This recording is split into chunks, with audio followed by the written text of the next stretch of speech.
Hello and welcome. I am the 7-star general. My name's Caleb. Welcome to the stream.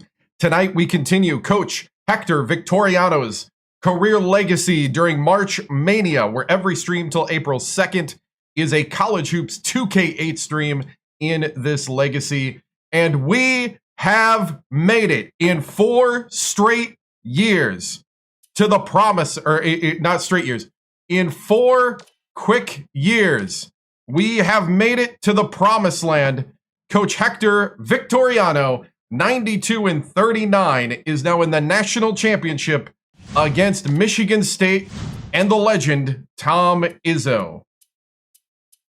So just to review real quick, and then we'll let Buzz Nessler review, is that in this tournament, we started against Gonzaga. What time is it here? It is 8:10. I was working on stuff and it took about an hour longer than I thought. But that's okay. So we took on Gonzaga and we won 89-71. Corey Stokes was key to the victory along with Mann and Tegert. Then we faced 3-seeded Oklahoma State and beat them 79-69. Corey Stokes had a 31-point performance. Parham had a 14-point performance. And Vitelli had a 10-point performance. But it was mostly taken over by Corey Stokes. Oh, no. It's all good. It's all good.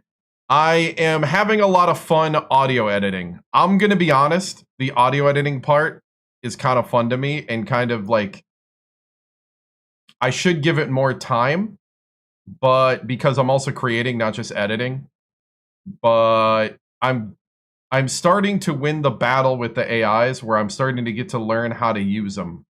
It's a little annoying, but if you know what you're getting into, it is pretty rewarding. Yeah, it was a very late night stream. So then we faced number 7 Indiana. Can you get a video on how to recruit? Sure. I just don't know when. I have a lot of other things going on. That's why we start an hour late a lot of times, or sometimes more. I got a lot going on. But I'll try to find some time to do it. I just don't know when, and I don't even know. I don't know, but I'll definitely put it on the list, and I'll try to do something.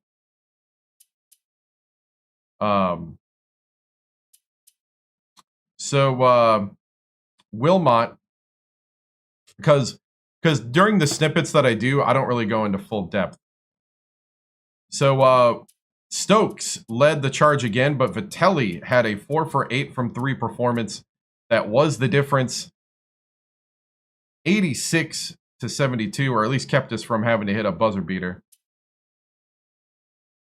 Oh, no. You're fine. We're going to have Buzz go through some stuff too here. Then we faced the team that's the dream job. The team that Coach Hector Victoriano.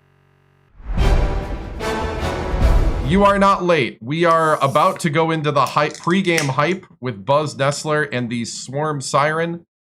But I'm going over real quick for everybody of the path, and then we'll go into Buzz on 1140 AM KHTK Sacktown Sports Radio. Hold my hammer. Oh, nice. Thank you. So then we face Syracuse, which is Coach Hector Victoriano's dream job and the team he grew up following and being a fan of, and he has now gotten on their radar because he has dashed their hopes.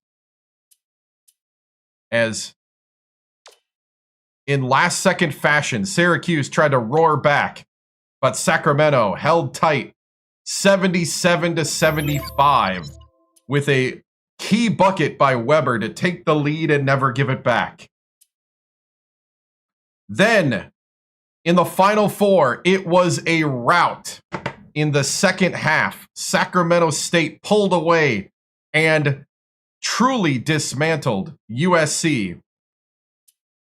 Even got the bench in the game in the second half. Tigert and Fernandez, 10 and 13. Parham, 15. Vitelli and Stokes, 13 each.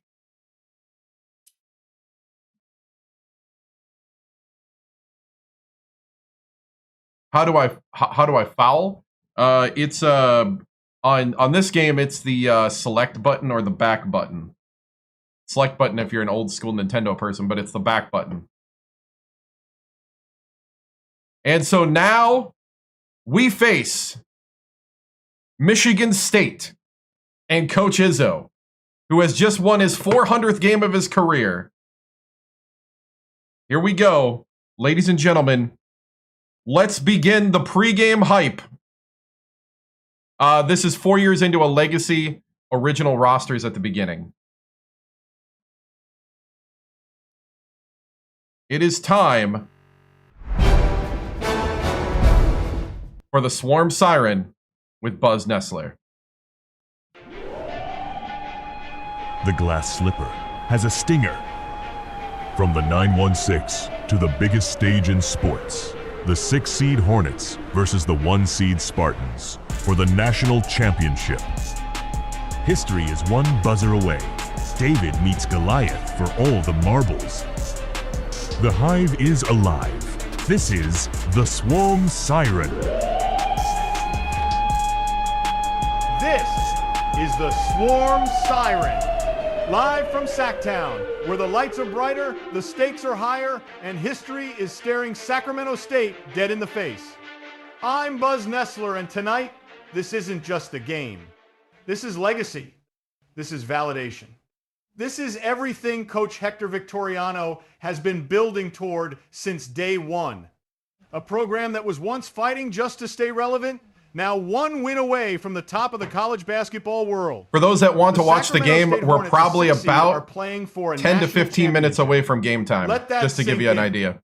33 wins, 4 losses, a perfect storm of speed, shooting, and belief, and now they stand 94 feet away from immortality. But they didn't just get here. No, they fought their way here. Let's walk through it. First round, Oklahoma State, a physical team. A team that wanted to slow it down, drag Sacramento State into a half-court fight. Didn't matter. Hornets win it 79-69. The factor? Control. Sacramento State dictated tempo from the jump, forced Oklahoma State out of rhythm, turned defense into offense, and never let that game get ugly. That's when you knew this team wasn't just happy to be here. Second round. Yeah, Gonzaga Indiana. was the first round. Now this I didn't was a fact check test, him. A real one. I think he forgot about it. Indiana had size, structure, discipline, and Sacramento State, they dropped 86 points on them, 86-72 final. The factor? Shot making. When Indiana made sometimes their forgets runs, things. the Hornets answered every single time. Big shot after big shot. No panic, no hesitation. That's when belief started turning into expectation. Sweet 16. Syracuse. Now we're talking pressure. Zone defense, length, experience. And this one came down to the wire, 77-75. The factor? Composure. Late game, tight score, everything on the line, and Sacramento State never blinked. They executed, they trusted each other, and they made the plays that win tournament games. That's when you knew this team had something different. Elite Eight, USC, and this is where things got loud. 94-56. Let me say that again. 94-56. The factor? Dominance. This wasn't a win. This was a statement. From the opening tip, Sacramento State overwhelmed USC. Pace, pressure, scoring, defense, everything clicking at once. That's when the rest of the country started paying attention. And now, here we are, national championship game. Sacramento State, Michigan State. One game for everything. Coming up next, we're breaking it all down. The Spartans, the number 1 seed, the firepower, the flaws, and exactly where Sacramento State can attack. We'll talk matchups. We'll talk keys to the game. And yeah, we're opening up the Hive hotline. I want to hear from you. Sacktown, this is your moment too. Don't go anywhere. This is the Swarm Siren, and we're just getting started.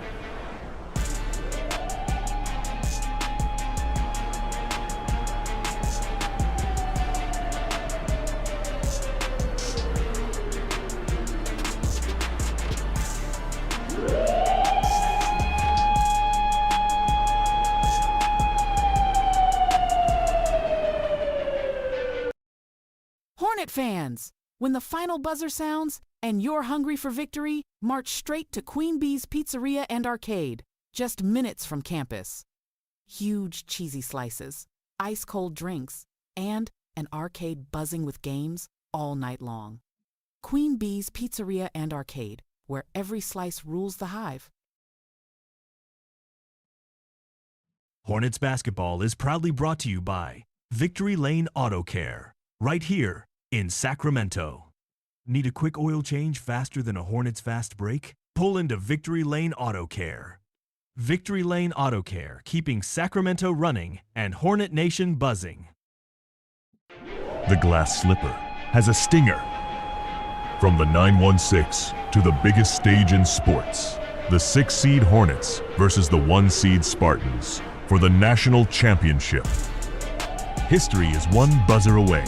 David meets Goliath for all the marbles. The Hive is alive. This is the Swarm Siren. Welcome back to the Swarm Siren on KHTK 1140 AM Sacktown Sports Radio. Buzz Nessler with you, and folks, this is the one. National Championship night, Sacramento State, Michigan State, and joining me now, you've read him, you've argued with him, and yeah, you've probably yelled at him a few times. Senior college basketball columnist for the Sacramento Bee, Dan Whitaker. Dan, appreciate you coming on tonight. Buzz, it's a big night. Hard to ignore what Sacramento State has done to get here. Oh, don't worry, Dan. I know it pains you to admit it, but here we are. Let's get right into it. Michigan State, number 1 seed, national powerhouse. What are they? They're exactly what you expect from a Tom Izzo type program. Efficient, disciplined, physical. This is one of the best offensive teams in the country. Top tier efficiency, balanced scoring, and they don't beat themselves often. They rebound well, they execute in the half court, and they have a senior point guard in John Paul Conway who controls everything. But, and this matters, they are not a great defensive team. Statistically, they're average to below average on that end. And against a team like Sacramento State, that's where this gets interesting. Interesting? Dan, I'll say it for you. That's where they're in trouble. Because Sacramento State doesn't just score, they overwhelm you. Speed, pressure, threes raining from everywhere. Michigan State wants structure. The Hornets bring chaos. That's fair. But chaos only works if you can sustain it. And Michigan State has seen everything. They've played a much tougher schedule. They've beaten better teams consistently, and they're not going to get rattled easily. The question is whether Sacramento State can impose their style or if they get pulled into a half-court game. Let's talk strengths.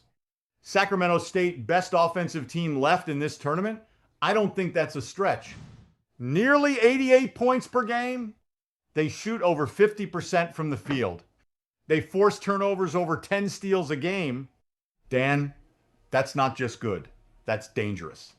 It is. Their ball movement is excellent. And their guard play, particularly Wilmot, drives everything. But I'll counter with this. Michigan State is more complete. They rebound better. They have more size.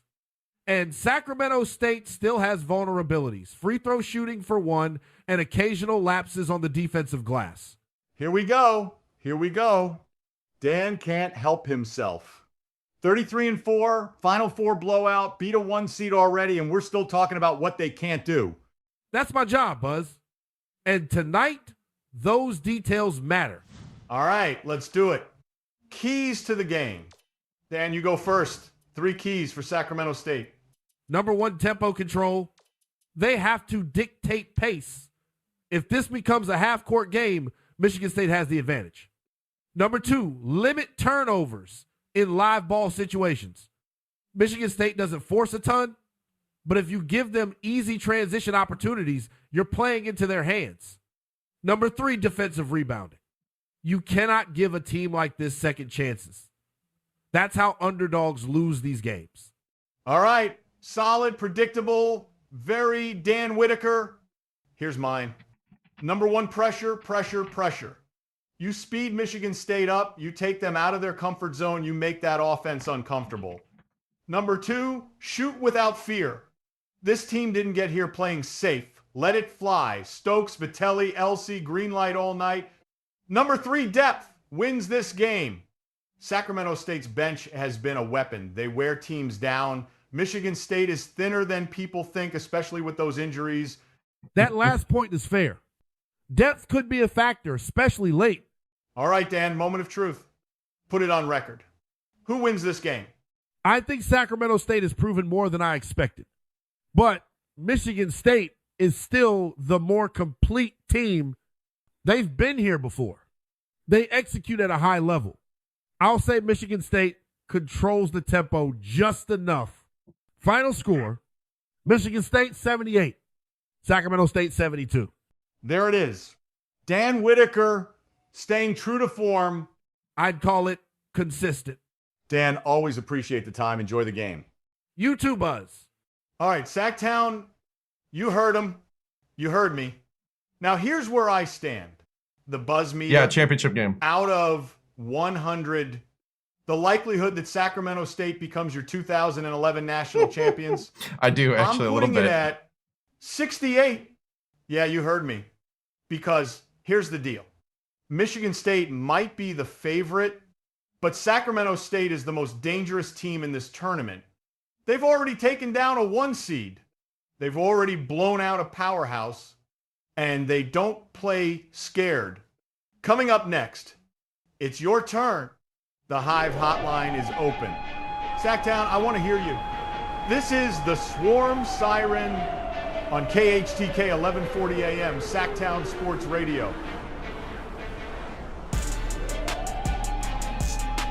All right, guys, this is your time. I need at least 3 comments, takes on the game, your predictions. At least 3. Type them in the chat. Be like a caller into the show. That'll be the last segment, and then we go to tip-off. So let me know. An example would be, hey, Buzz, this is so-and-so, first-time caller, long-time listener, and then your take. And,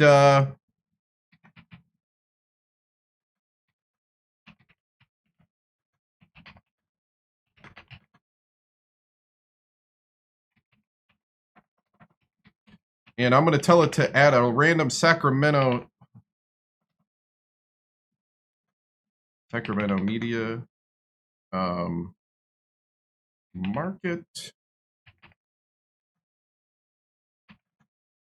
and realism. All right.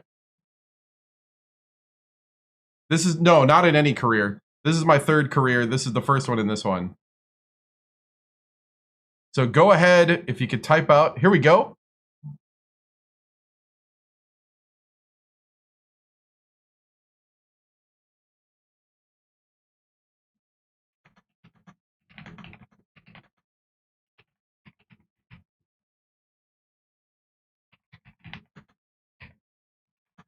And so this will take me a little bit to put together, but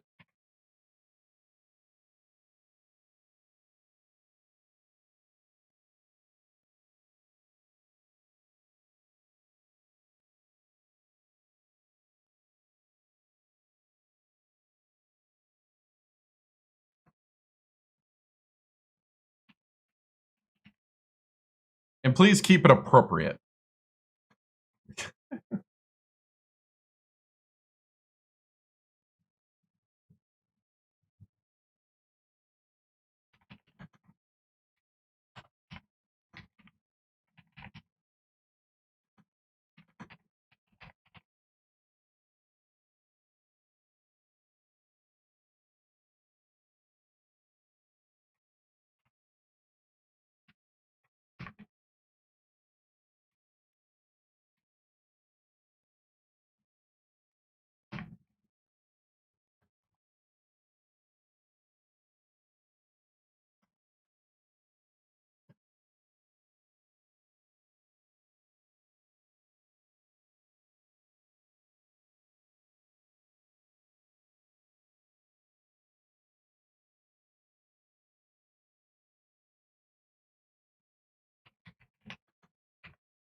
Okay, I'm going to take maximum 5 callers. Thank you guys for your responses. I'm going to go ahead and play some music here. And, whoop, I don't have Spotify up. I'm going to play some music here. I'm going to set it up.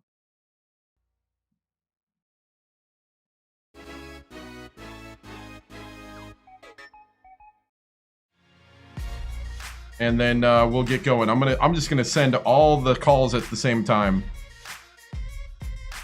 That's why it's taking a little longer.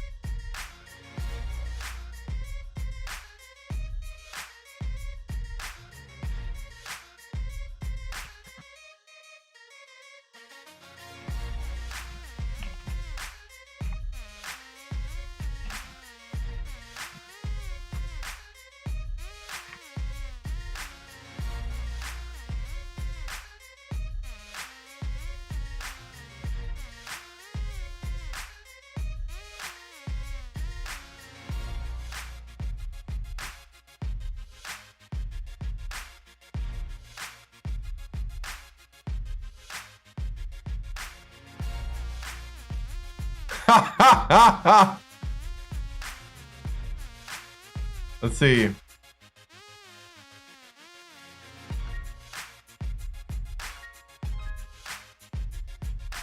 Ooh, I'm trying to...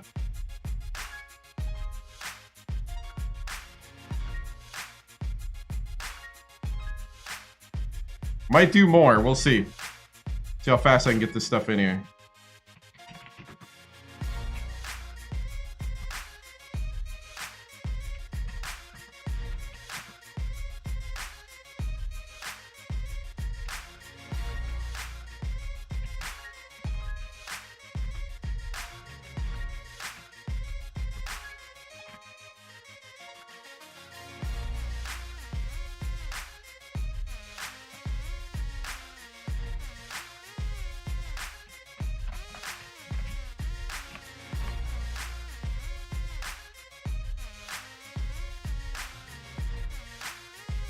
I'm really testing the limits of ChatGPT right now.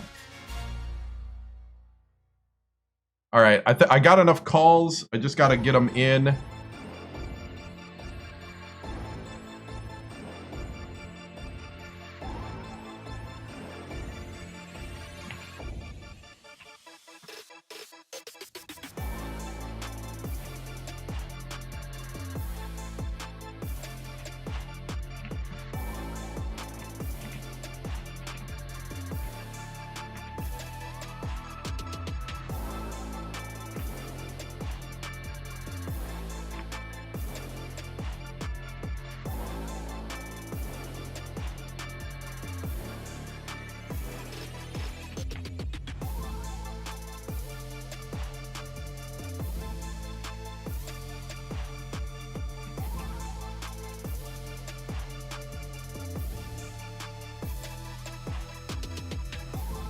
How to make the audios? I put it in ChatGPT, then I put them in another program. I put them in another program for the text-to-speech. So right now, and then I upload the screenshots with the stats. Right now, though, it's going a little slow. So it's taking a little longer than I would like, but we're getting there. I already got 5 callers lined up. Trying to get all platforms in here.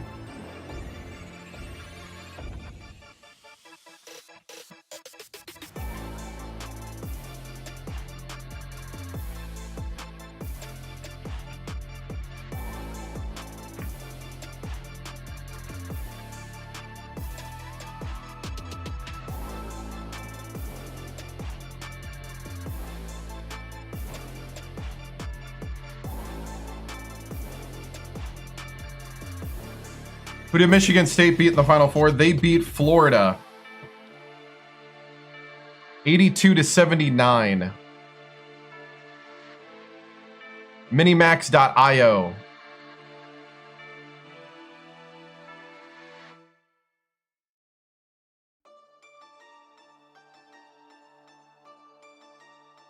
All right, I'm going to do a 6th one. I think I'm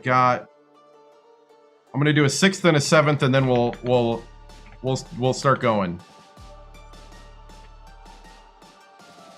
Thank you guys for participating. Oh.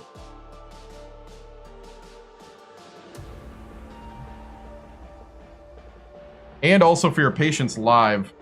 I know I said tip off 8:35. Let's see. Let's make it. We're probably pushing it back to 55 if I'm honest, but we'll see. Especially with these caller segments.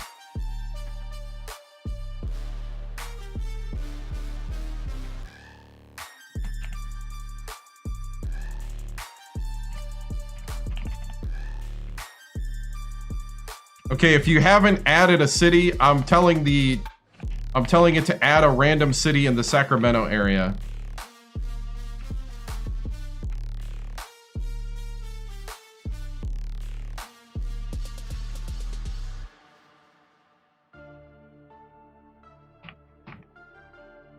But I am trying to denote which platform it's coming from. I like it. I like it, user. I like it.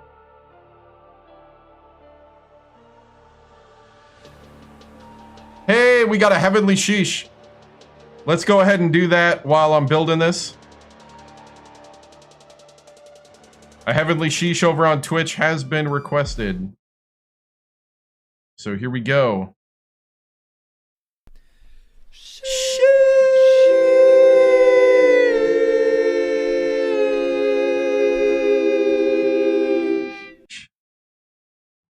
Thank you, thank you.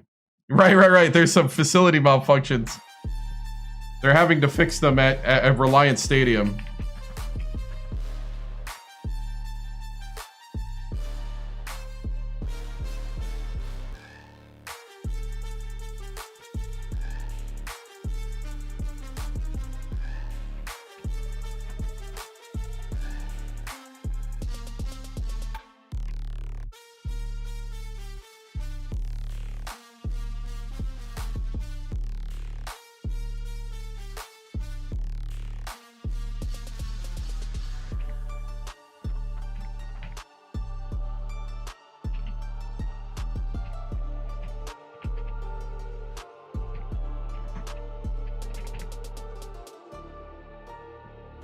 All right.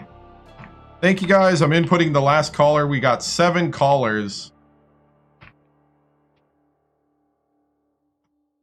A lot of callers. And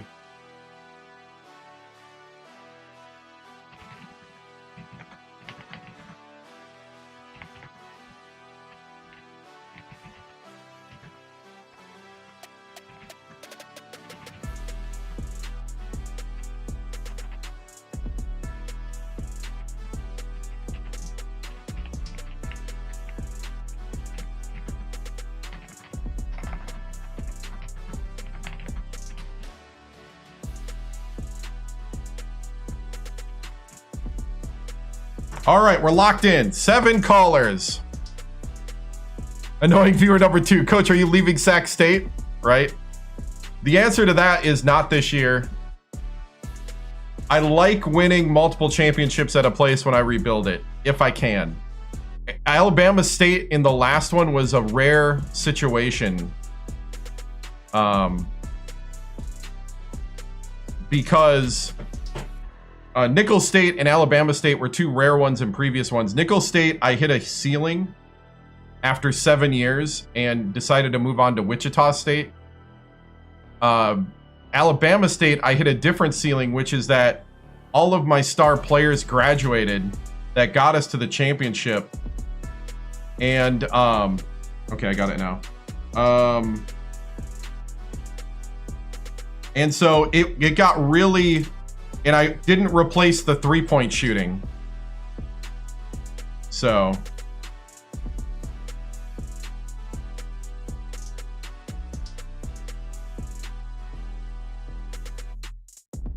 that was the problem.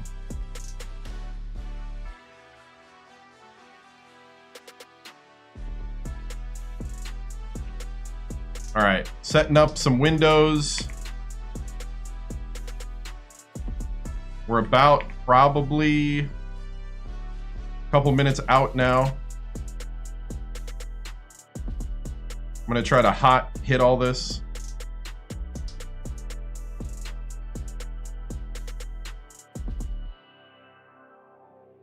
Hope you guys have fun with this. I know I do. I didn't realize how much fun I'd have making stuff now that I got it working mostly.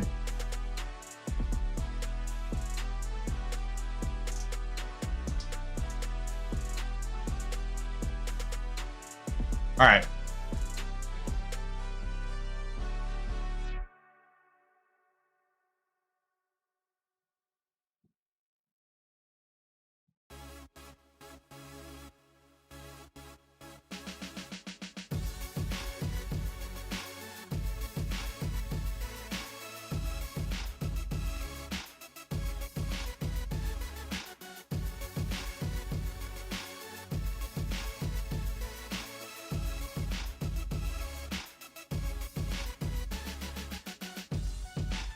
Oh, he didn't introduce the callers. Come on now. Come on, Buzz.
All right.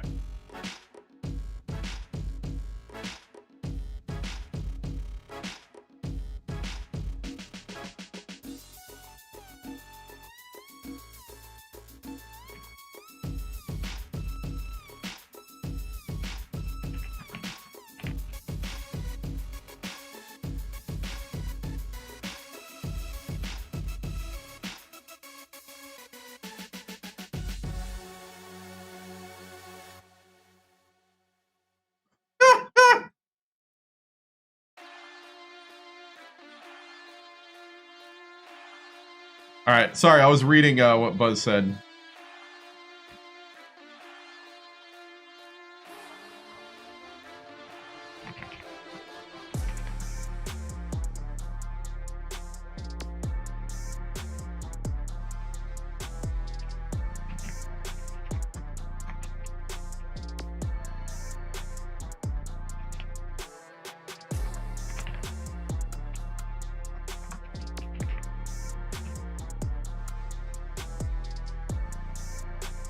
No, we're still hyping up for it.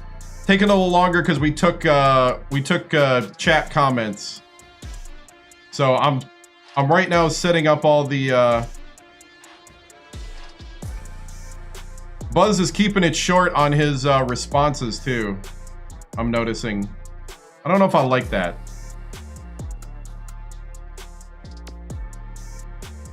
I guess he's not wanting to keep you guys from tip-off. But I'm not going to take the time to fix it. We've waited this long.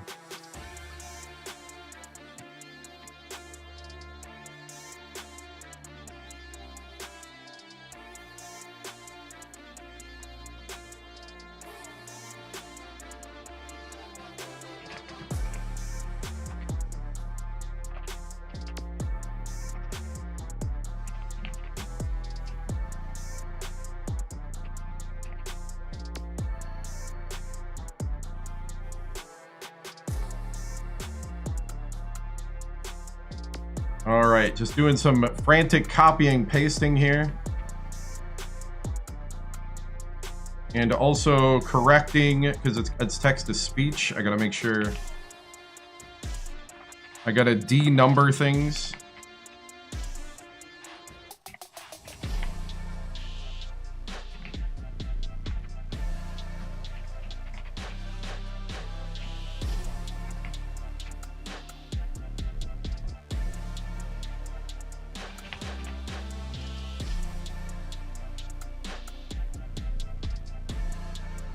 Okay.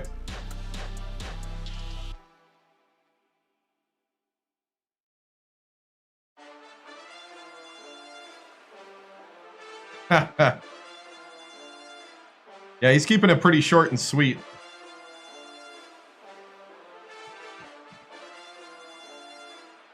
Yeah, so Michigan State, that was the game to get into it. This is the game coming up. What time we got? Okay.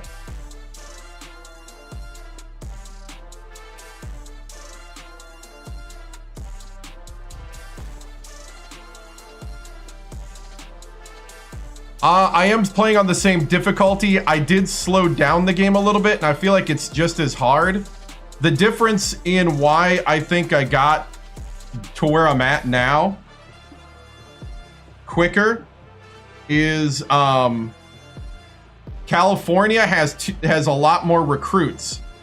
I think I've been able to grab 3- and 4-star guys that fell through the cracks. That's what I feel like, is that because there was more recruits in the region, that you have a higher possibility of good recruits and a higher possibility of recruits like falling through.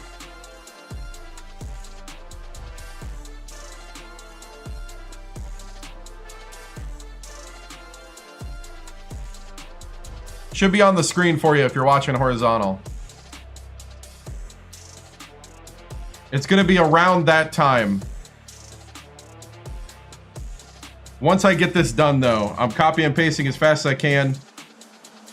Trying not to lose my place.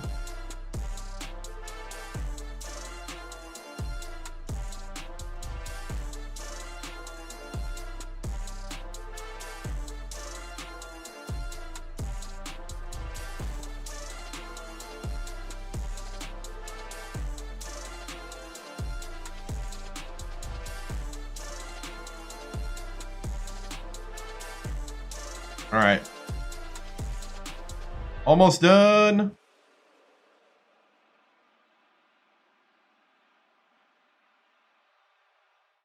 We're just going to go rapid fire after a while. I'm not going to do the... I'm on the wrong one.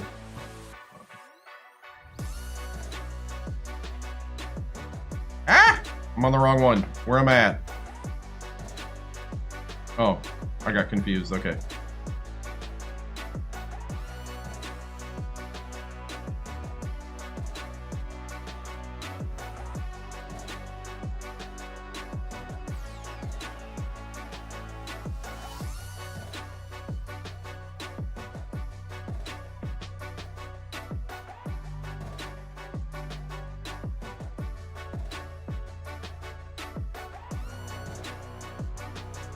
Like I said, this takes a little bit to set up. That's why I like to do it ahead of time, but I like the interaction of the callers. Maybe I got a little too ambitious, but that's okay.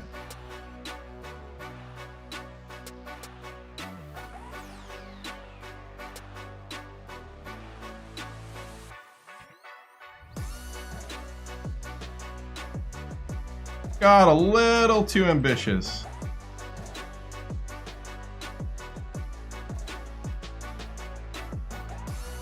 Oh, almost done. I'm down to the last caller, and then we'll run it.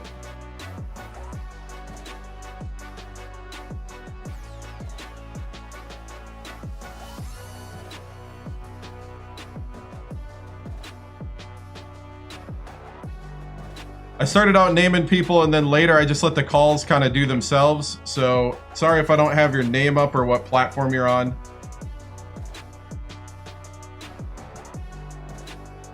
I think he refers to it. One of the guys, I'm calling you Verse. This is going to be the championship game. We're hyping to the championship.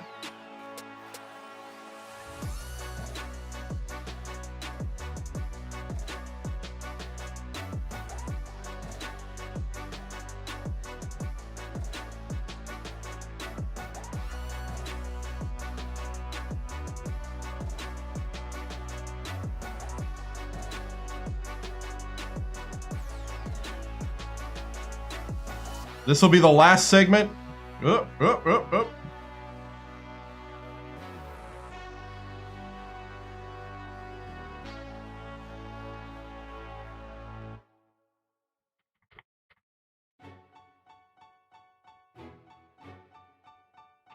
And then we go to tip-off.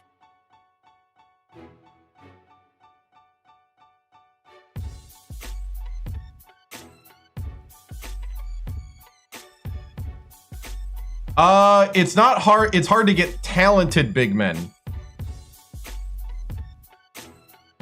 Yeah, maxing out charisma, teaching, and discipline does make it easier. I do think it is the region I'm in and how many schools versus how many recruits.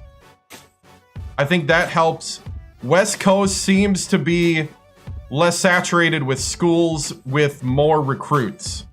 I think that's why I'm having a little easier time here in the West Coast than I was in the South. That's just my... And somebody actually suggested that. That's why they were suggesting being over there. Right. Yeah, Greg, you're right. That's it. Being the Texas Tech of California, 3- and 4-star schools, yeah. That was you, Reverb, yep. Okay. I think I'm ready.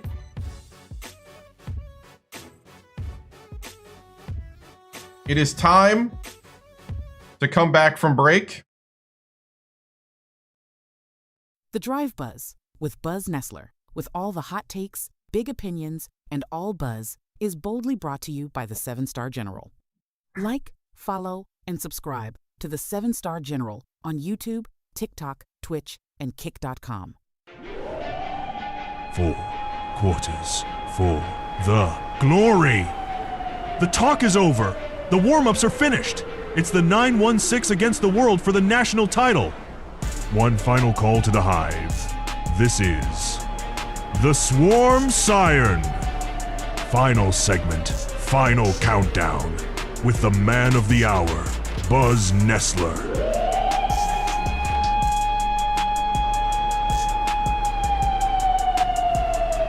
All right, Sacktown, here we go.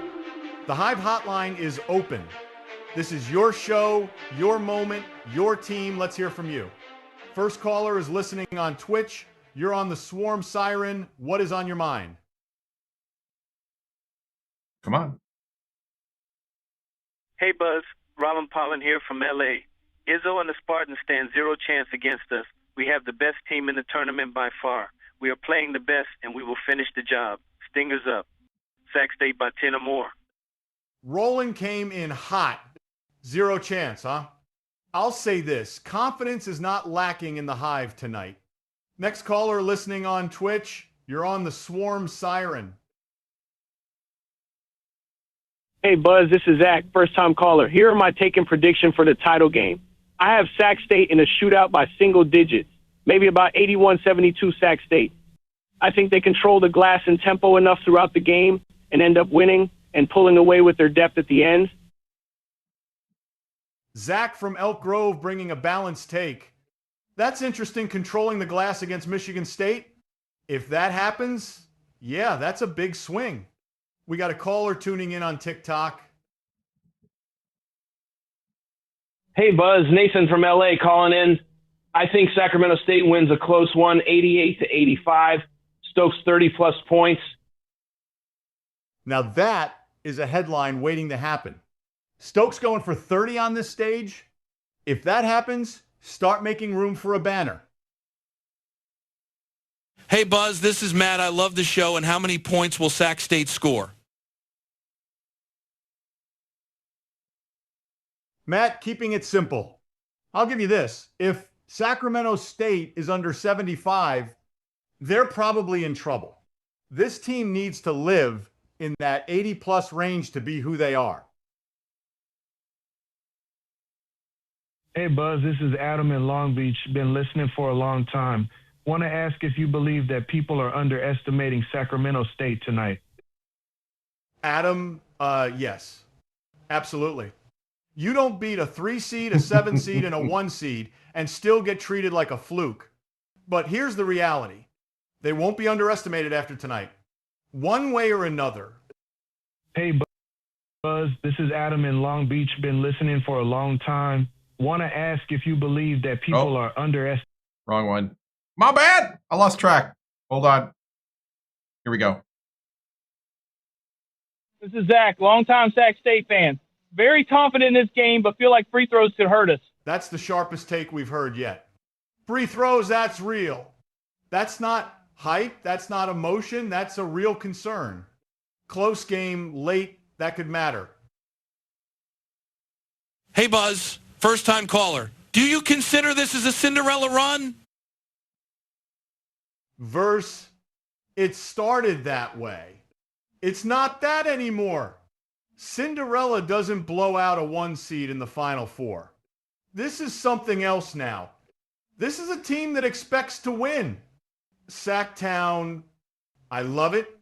Every single one of you, the energy, the belief, the noise, that's what this is about.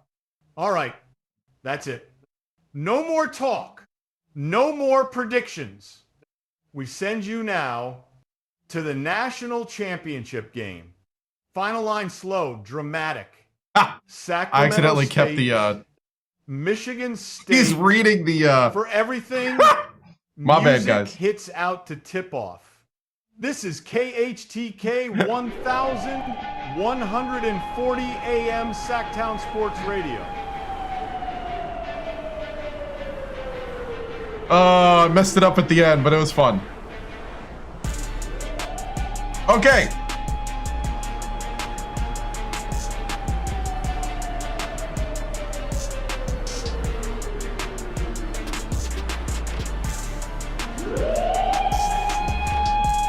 All right, time for the game. Are you ready? Without further ado, we've let the bros wait long enough. The 2011 National Championship, April 4th in Reliance Stadium. Number 1, Michigan State against number 6, Sacramento State. This is for it all.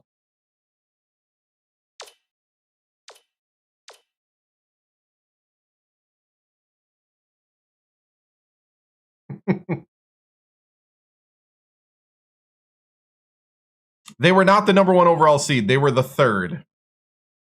Syracuse was the number 1. They're the defending champs.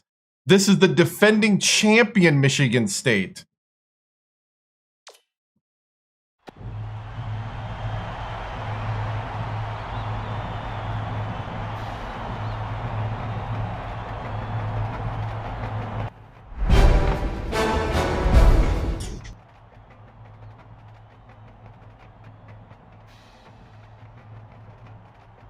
Do you sense that, men? Do you sense the weight of the moment. That's championship air you're standing in. And I'm telling you tonight, you deserve to be here. You deserve to breathe this championship air. It's time to step up and meet destiny as it stands on that court. It's time for you to leave it all out there. There is no other game. We've hit the end of the road. And now it's time for you to shine brightest when the most are watching. I need you to play together, play hard, and bring that workman attitude that got you here. The time for dreaming is over, and the time for achieving is now. You're about to do something that every small school kid dreams about. Let's get out there and win this national championship. Coach, good work, good work. Yeah, I love the enthusiasm. Let's do it one more time, and I need the championship muster behind it. Break it down. Nothing's difficult. Everything's challenge. Through adversity. Through the last minute. The last second. The last minute. We fight. We fight. We fight. We fight. We fight. We fight. Let's go.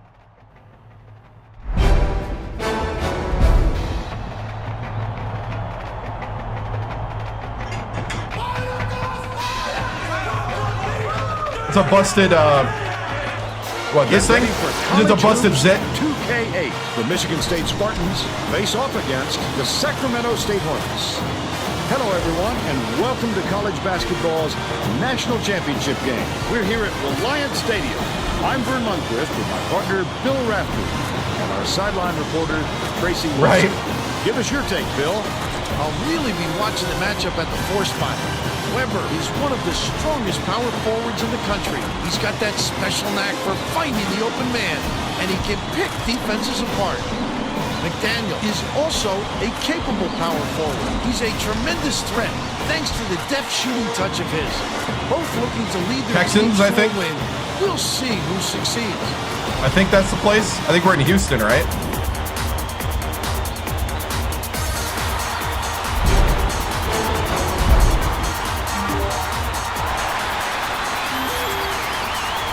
Thank you. Vitelli dumps it off. Wilma, nice little crossover. He knows the court. He knows how to get Setting the tone. I like it. Superb all-around play. Physical talent and talent for the X's and O's. Man to man. McDaniel. Stolen away. I'd love to see that. He's working around and pounce. Such a defense.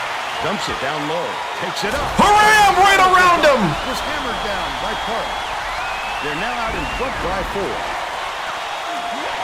The Spartans were the last ones to touch it. Nah, we already did a huge pregame with Buzz Nessler. That's not the kind of teamwork you like to see For like out there. almost they need an to get hour. on the same page.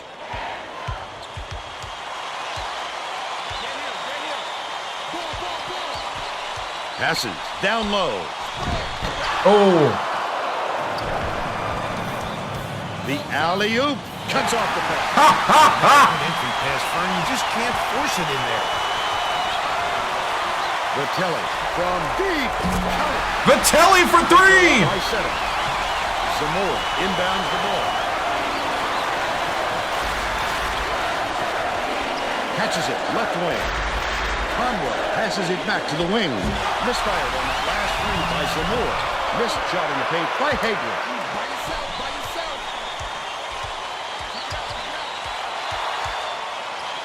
Nice little crossover. Stokes puts it in for 2.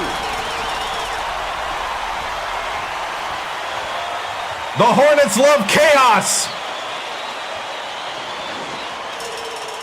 Intercepted by Wilma. Stokes hangs in the air. Stokes again. Great reflexes. He pounced in and picked that one off easily. They're up 11-0. Conway. National championship. Bounces it to the right. Crandall has it. High post. Well, you can't afford to spot the other team any more points, Fern. They're in danger of letting this game be over before the second half. Passes, right side, Wilmot. Crosses it over. Puts it up. Yanked down inside by Vitelli pulled down that offensive board like it was no problem. What a battler. Hayward gets called for blocking, and that's his first foul of the game.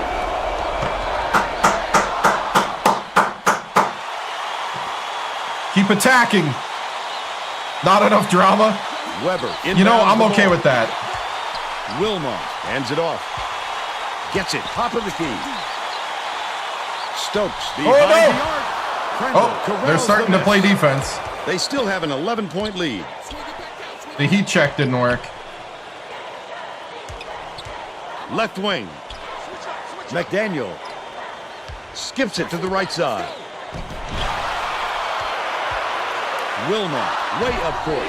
Let's check in with our sideline reporter, Tracy Wolfson, who has some info for us. Guys, earlier today I caught up with the Hornets coach. He wasn't lacking in confidence when I spoke to him. That's for sure. He said he never had any other goal this season than winning the national championship.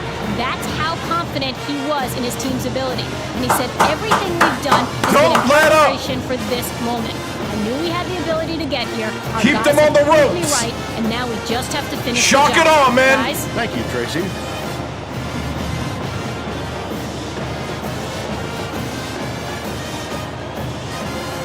It's what everybody says when you actually start rolling and you do some things good.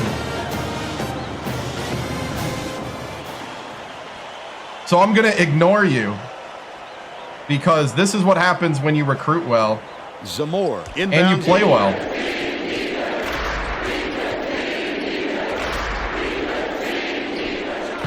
Cannot stop the drought. Because this can turn on a dime. That's the shot you hope for, but it didn't drop. I can't tell tone and text. Wilmot goes to the crossover. The steal by McDaniel. Just remember that. You just can't force it in there. Stolen.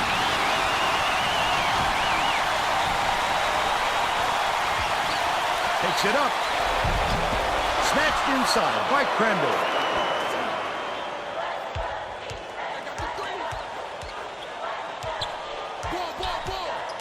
All right, all right. Bounce pass out left.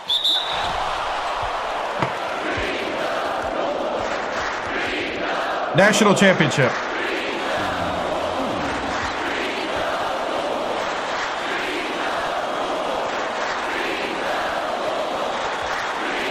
The first, I think they called it on the first hit, not the second block. He makes the first.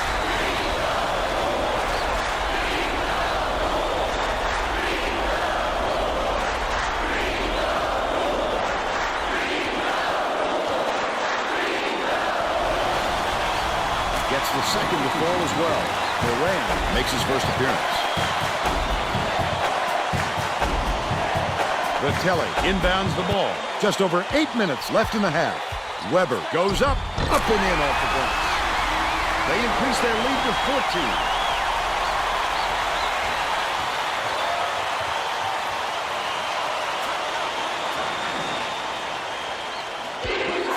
14. Crandall dumps it off. Zamora. Conway dumps it to the inside. That last dunk was slammed down by McDaniel. What a pass. That's good. Lock in, lock in.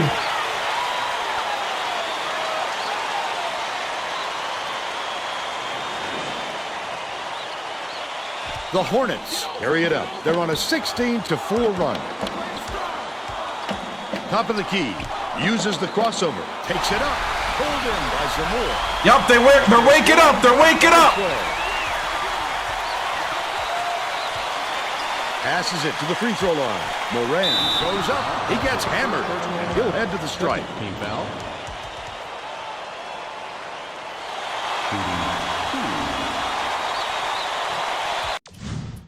They're starting to wake up. We gotta play tough.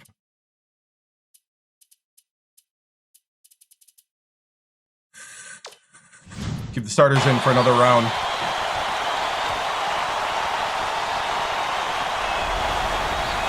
Knocks down the first one. Hey, doing good.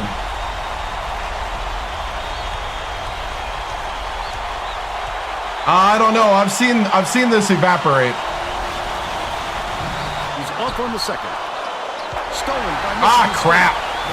The D was really waiting for him there. That's how you do it. Keep the heat on. Wait for the misstep and then capitalize. Now it doesn't evaporate if you don't get in front of Weber. Last basket was nailed by Weber. Nothing like jumping. Yeah, we're in the championship. See how energized they are? Executing perfectly. The finisher. He got fouled and still almost made it. He'll go to the line for 2 shots. You just got to keep coming at him. If you back off a little bit. And he makes the first.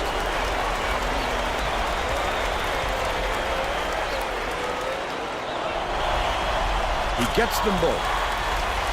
Oh, there's no congratulations yet. Moore inbounds the ball, deflects the pass, and it's picked up by Sacramento State. Led him nicely with the pass, and the shot was drained by Wilmot. They got on this roll a while ago and just haven't looked back.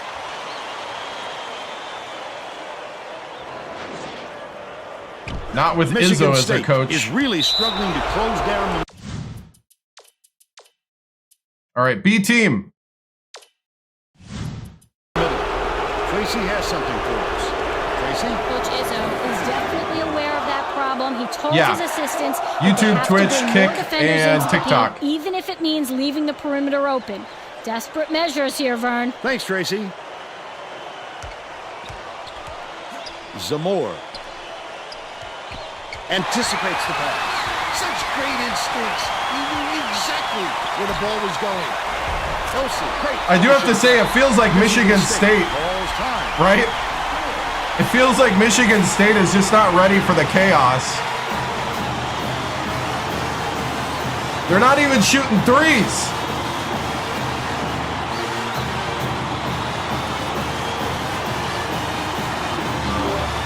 Right? Izzo left the building.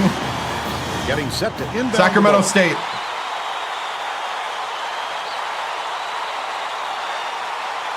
Zamore inbounds the ball.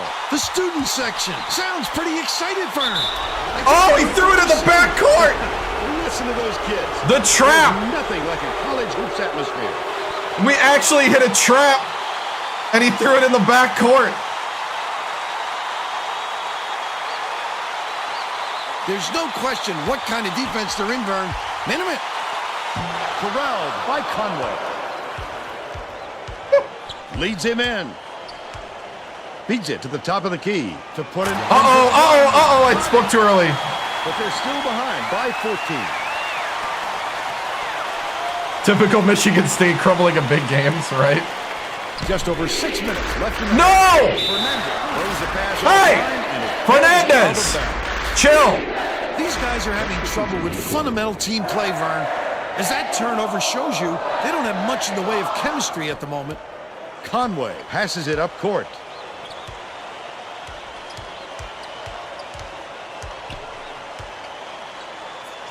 Zamore catches it, right wing. The last shot missed from three-point range. Giles brings it up the floor. Zamore has missed quite a few shots in a row now, and it's unavoidable that it's going to start affecting his confidence. Fernandez launches one from beyond the arc. Giles keeps it alive on the offensive end. He's got to make that shot, Vern. No excuses. Crandall gets good position and how did we not? Dishes outright. Double him. Catches it, top of the key. The last play was cashed in by Crandall. What I like is his ability to see the floor and get it to the guys where they can do something with it. Extremely accurate. Stolen by Hager. Michigan State is shooting itself in the foot with all the turnovers. Tracy has something for us. Coach Izzo looked downright disgusted after that last turnover led to yet another opposition bucket. He yelled three All-American. words at his guys on the The B team's falling apart on me. We're starters. Hey, starters, get out there. protect the ball. Thanks, Tracy.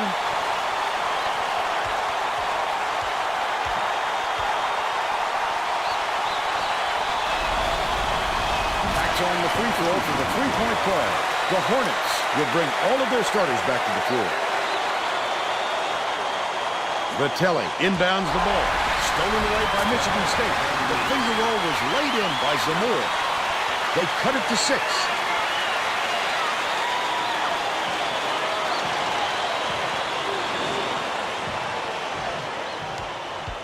The Hornets will try to put a stop to this one.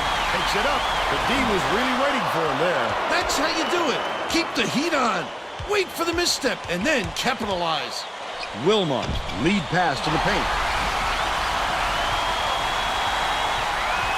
Weber leads him with the pass. The steal by Carter. That's a foolish pass to make in traffic. There were just too many defenders around him. That last shot was by Stokes. Coach, second team sometimes they don't, right? Oh.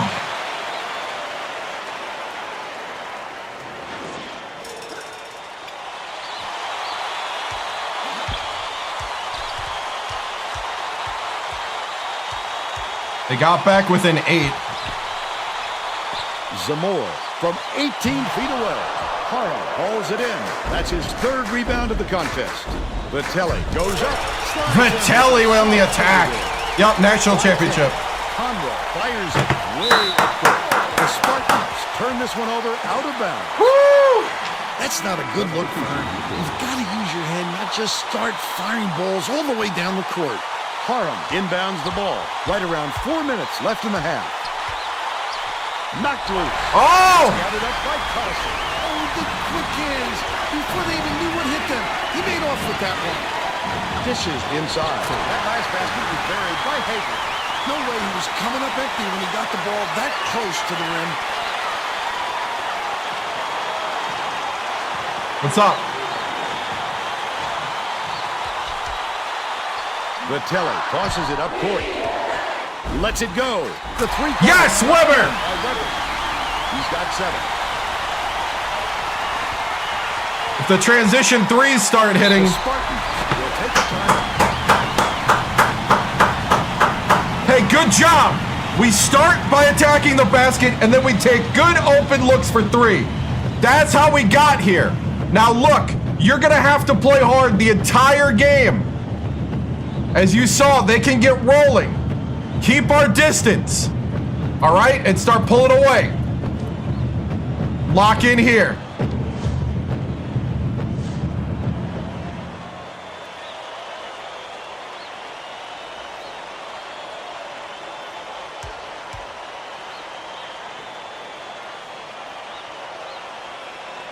McDaniel inbounds the ball. Byfield tosses it up. Answers right back with his own 3. They're now behind by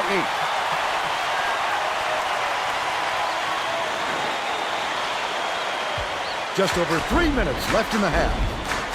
Haram has it on the inside.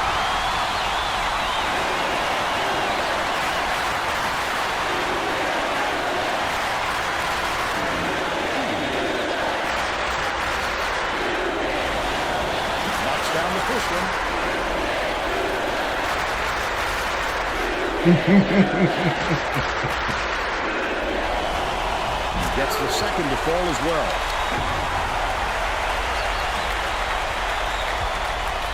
Takes it up. The blocking foul. What? Great play. Undershirt kid takes over.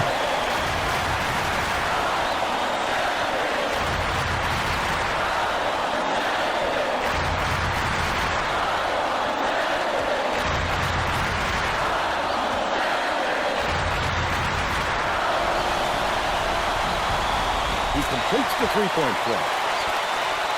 Vitelli inbounds the ball. Right around 3 minutes left in the half. Weber puts it up. No good from 3-point land. They still have a 7-point lead.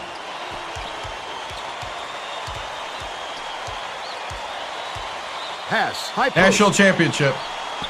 Collison. Banks it off the glass at mid. But they still trail by 5. What are we doing?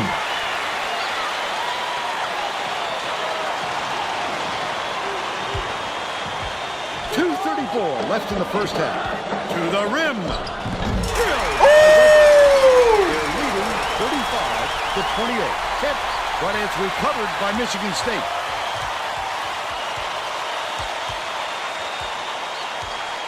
Gets it in the paint. Conway to the rack. Up and in off the block. They narrow it to 5. Latelli inbounds the ball. Wilma brings it up good. Takes it up strong. Jammed in. And one dunk. Will go to the line for a 3-point play. He's either got to foul hard or don't foul at all. You can't just give up easy 3-point plays. Yeah. Good for the 3-point play.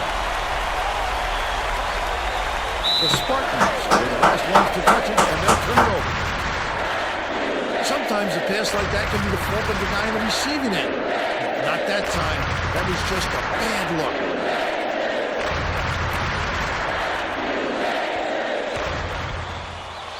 Wilma, the crossover.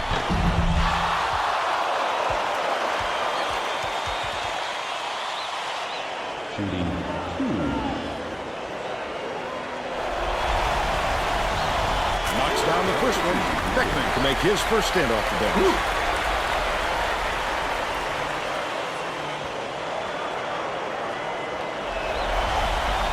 And he'll come away 1 of 2.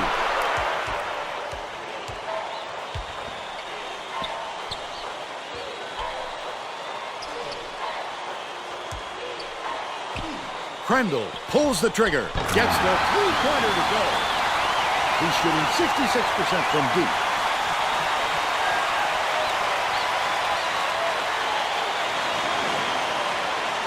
Latelli inbounds the ball.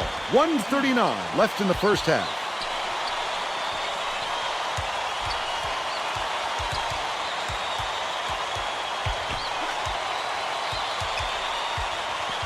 Feeds top of the key.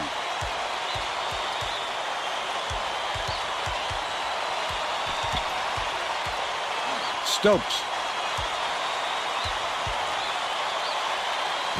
Nails the simple jumper. They extend the lead to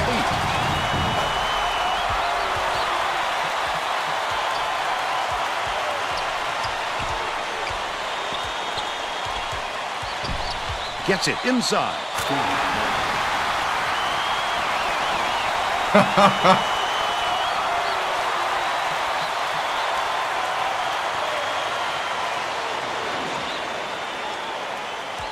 The Hornets could get 2 for 1 if they hurry. Weber fires. Weber for 3! He's 2 for 3 from downtown. Stared him down. 7-second differential between the shot clock and the game clock.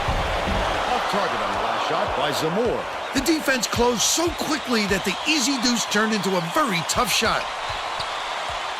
Harum backs him down, takes the shot. Hits right rim and Harum! But they still lead by 9. Beckman beats it to the wing with the crossover to the elbow. Zamore gets the 3-pointer to go. He's got 5.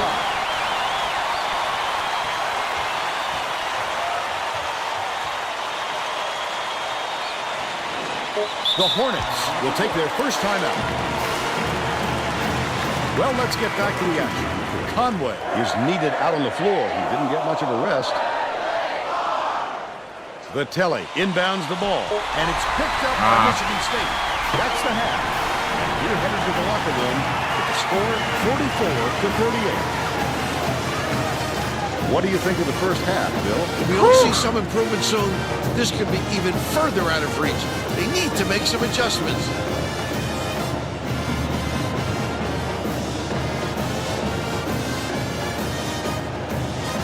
And now it's time to show you our player of the half. Bill? Weber would not be denied. He was going to do everything and anything to get his points. Whether he had to go over, under, or around defenders to get to the 10, he did it. He is a man possessed right now, Vern.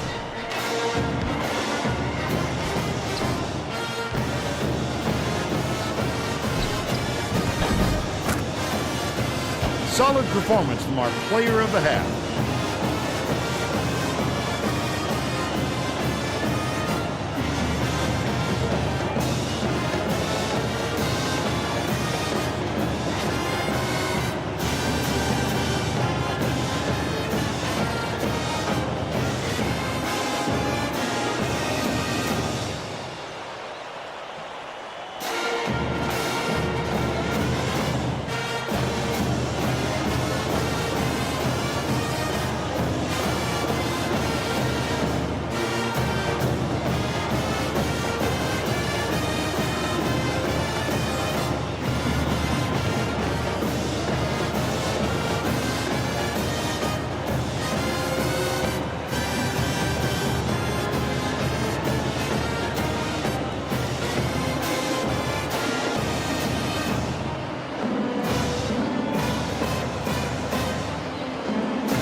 All right, man. Great start and way to weather the storm. Michigan State is going to be ready for what we throw at them. We went up 14-0 and they got it back within 4. All right? That tells you you're in a fight and you have to take advantage of every opportunity. Do not let up. Do not think it's over until we see double zeros up there. All right? Maybe even quadruple zeros. I don't know how the clock works around here. All right. Next. We got to play better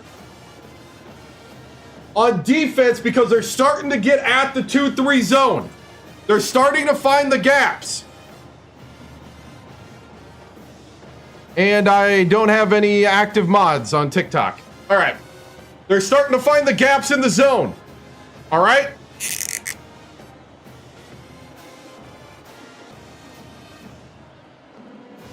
So here we go. So what they're doing is they're attacking this area. They're attacking these gaps right here. So they're bringing up the ball. They're bringing guys. They're running guys through here. Their goal is to get shots here and bring Parham off the basket. Then they want to bring people backside in to get shots. So everybody's got to be aware. Do not get out of position and start communicating. And if we all start collapsing down, what they're going to do is they're going to send one of these guys instead of this way. They're going to send them back here and get in these gaps. And they're going to start shooting. All right? So we got to be rolling. Roll, rotate the zone. Work together, communicate. I want to hear chatter. I know it's loud, but I want to hear chatter. We also need some rebounds. There's a couple times where we weren't boxing out like we should. We are keeping our big man by the hoop on purpose. They're just as tall as us. We need to, what's that? Time to full screen? You're on vertical, just go horizontal. It's full screen and horizontal. You need to make sure that distracted me. You need to make sure that you box out, you fight for the rebounds. Here we go. Men, you are 1/2 away from glory. Do not back down from it. Seize the moment and make sure they'll remember you. Stingers up. Break it down. Finish on three, finish on three. What's the three? Finish.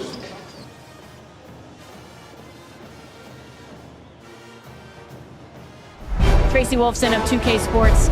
Coach Victoriano, your Hornets came out of the gate on fire with a 14-0 run, but Michigan State and Coach Izzo has crawled back into this game, slowly bring it back within 4. You have had success breaking the Spartan press by getting the ball to Weber, who leads your team with 15 points, including 2 threes. What will you need to do to keep in front of the Spartans and complete the impossible Cinderella run that you are on? You know, we just need to weather the storms that happen. This is a very good team we're playing up against, but I know my men are ready. We've given them answers. We've been practicing scenarios, and all that is now over. This is the moment we need to step up to it, and I think we're doing a great job. These men make me proud every moment they're out here, every moment that they give their full effort, and if we do that, you're going to have to send us home holding the trophy. Thank you. Stingers up.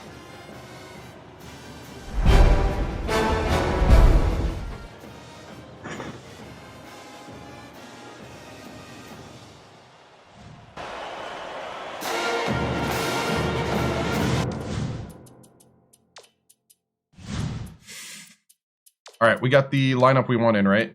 Yeah.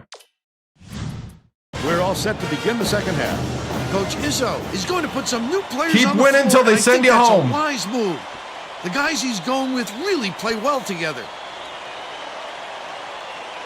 Crandall inbounds it to start the second half. Dangerous pass. Swishes it through. He's 3 for 6 for the game. Hold on, the TikTok overlord AI says I'm not active enough. I got to play this mini game. All right, I have fed the Overlord Dragon of Studio. I've played enough mini games. Okay. Pokes free, but it's recovered by the killer. Tracy Wolfson has some extra info for us. Over the break, I had a word with the Hornets coach. He felt that his game plan is working and said he won't be changing things up in the second half. Coach also brought up how happy he was with the way his press was working. The turnovers they've caused and the chaos they created in the backcourt is exactly what he was put his foot on the line into the game. Sounds like we'll see more of it. Back to you. Well done, Tracy. Thank you. I used the whole shot clock when you only need a few seconds, right? Stolen away by Sacramento State. Rotella with the crossover. Kicks it out to the outside. Holland has it high post.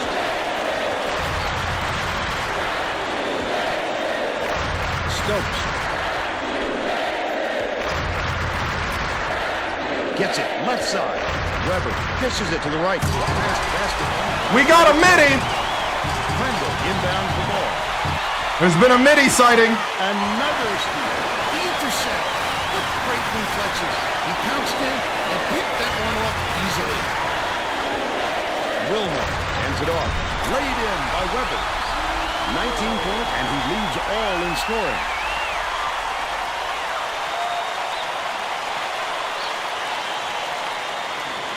The Spartans with some difficulties. They're trying to break the press while we're in the replay. I'd love to see that.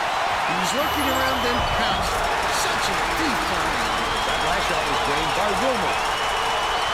The student section is ecstatic. Looking good, get goosebumps to hear those kids when they really Horror! That is college hoops. Stokes passes way down court. The Hornets turn this one over out of bounds. That wasn't the prettiest pass I've seen, Vern. They weren't quite on the same page. Crandall inbounds the ball. Right around 10 minutes left in the second half. Stolen away by Wilmer. Rotella through the bucket. This crowd couldn't be any happier. Just listen to the people in this building. He's shooting 100% for the game. Skips it to the left. Good look by Conway. 9 points, and he leads his team in scoring. Right. He's doubled up. Weber passes it up court. Goes up. Powered down. Stokes! And they now go up by 10. Lock in the double. The Spartans will take a timeout here. Keep going. Keep chopping. Consistency is how we win this game. Stay consistent. Stay even keel. You got them on the ropes. Do not let up. Keep hitting them. No need to be throwing haymakers right now. Chop them to the ground. Here we go. They're getting set to inbound the ball.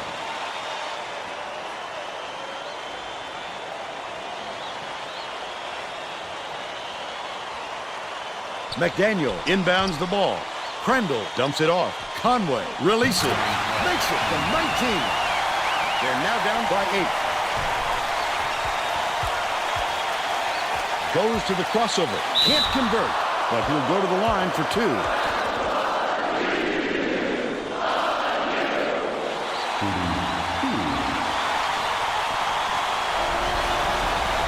He makes the first. Moran didn't sit for long, and he's coming back into the ball game. There's gold in Sacramento, but they don't really use it on their jerseys that much. Gets the second to fall as well. The Spartans are really struggling.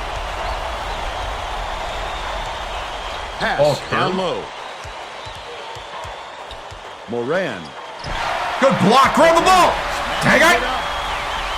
From downtown. That one was drilled by Conway. Grab the loose ball. By 7.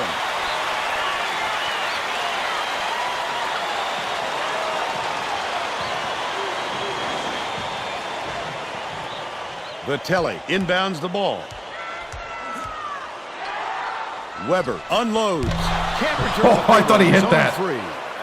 They still have a 7-point lead. Maybe I shouldn't have done that, but... Left side. With the shot. Good from downtown. They got on this roll a while ago and just haven't looked back. The steal by Michigan State leads him in. Oh, the quick hands. Before they even knew what hit them, he made off with that one.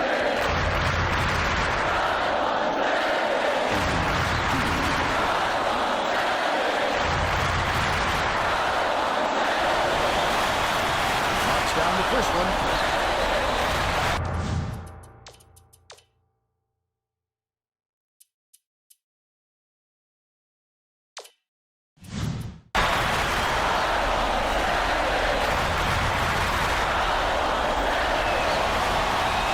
Gets them both. It's deflected, but it's recovered by Wilmot. The steal by Michigan. Where are you throwing that, Wilmot? He's looking around then. Hey! Give Vinny! Vinny! My freshman's throwing the game away. Counts. Such a deep burn. Conroy. Prendle corrals the miss inside. To tie the game, can't get it to go. Wilmot has picked up his second foul. A little too aggressive right there. I like that he's not afraid to be physical, but that was too much. He makes the first. McGee makes his first appearance.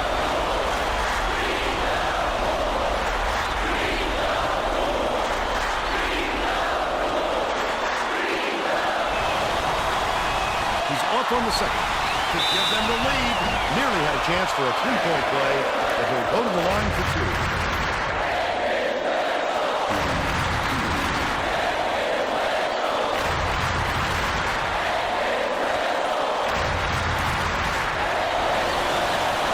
That's the one to fire. This next one will put them in front.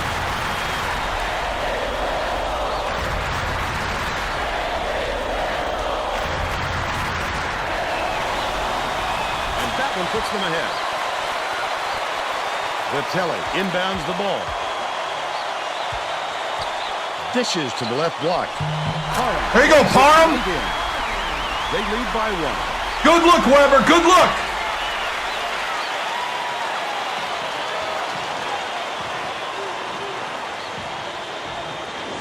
The Spartans with a lot of momentum. Zamora hands it off.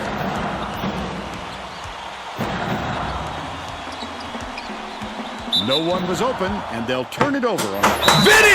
That's what I'm talking about! That's the senior leadership that we need right now in this moment! Way to step up when called upon! Let's go! That's right, Vinny! That's what we need, men! Step up to the moment! Who wants to be legends? This is it!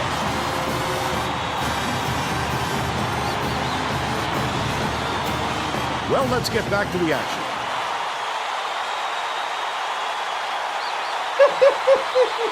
Vitelli inbounds the ball. They're set up in minute. McGee uses the crossover. Fouled hard, and he'll take a trip to the line. Woo!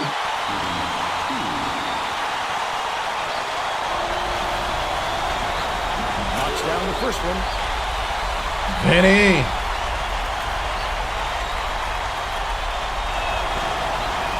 And he'll come away one of two. It's a two-point differential. Zamora dumps it off. Passes, left block. Conway raises up. Parham yanks it down inside. Oh, the big fella with a tough rebound. No denying him on that one. Spiked down. Gets it out left. McGee passes to the baseline. Conway gets the whistle for blocking, and that is his third foul so far. No.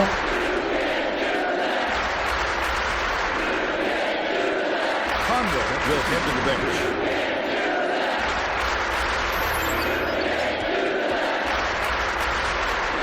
Weber inbounds the ball. Nice little crossover. Goes up. Nice. Vinny McGee! They're ahead 63-59.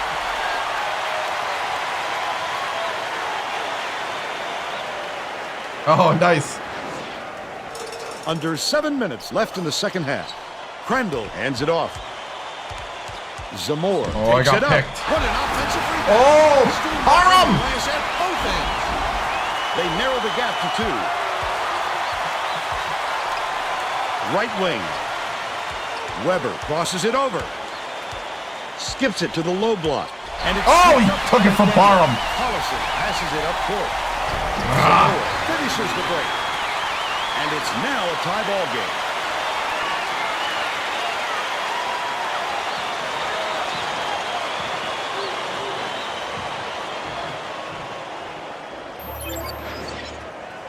Vitelli inbounds the ball. The crossover. Double clutches. Snatch. Just dunk it! And it's still knotted up 63. Stolen by Sacramento State. Such great instincts. He knew exactly where the ball was going. Parham feeds it to the right side.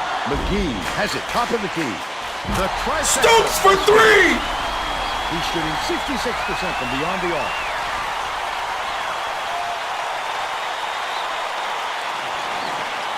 Under 6 minutes. Grab the ball, grab the ball!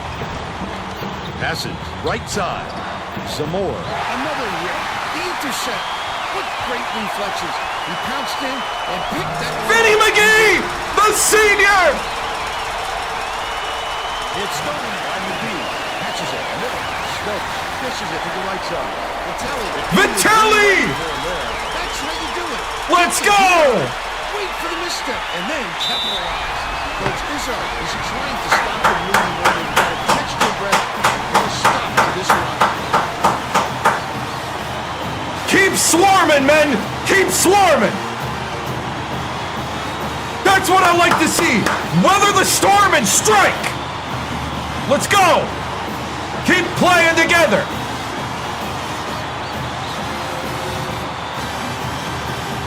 Well, it looks like they're getting set to inbound the ball.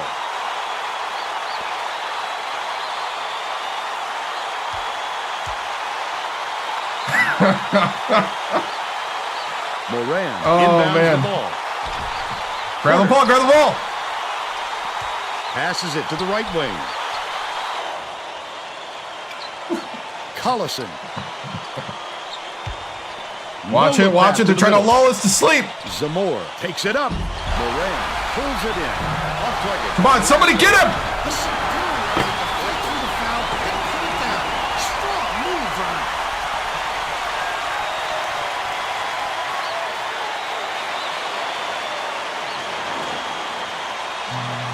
Both teams are making a few lineup changes.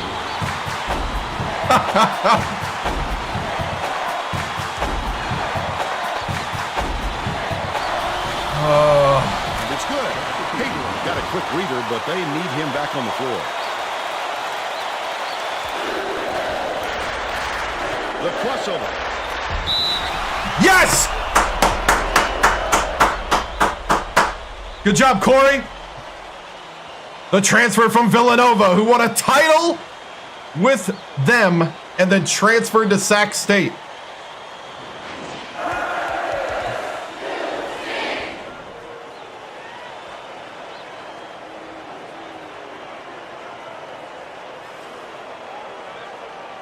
Crandall inbounds the ball, but it's recovered by Come on. Hey! Vitelli, wake up on the press! To the rack.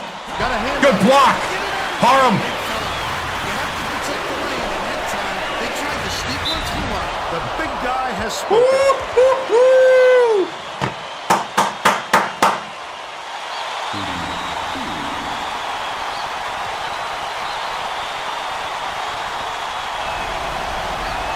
He makes the first.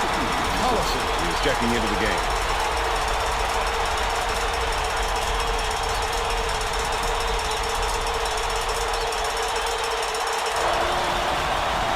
Gets the second to fall as well. Grab it! And it's scooped up by Weber! He's got 21.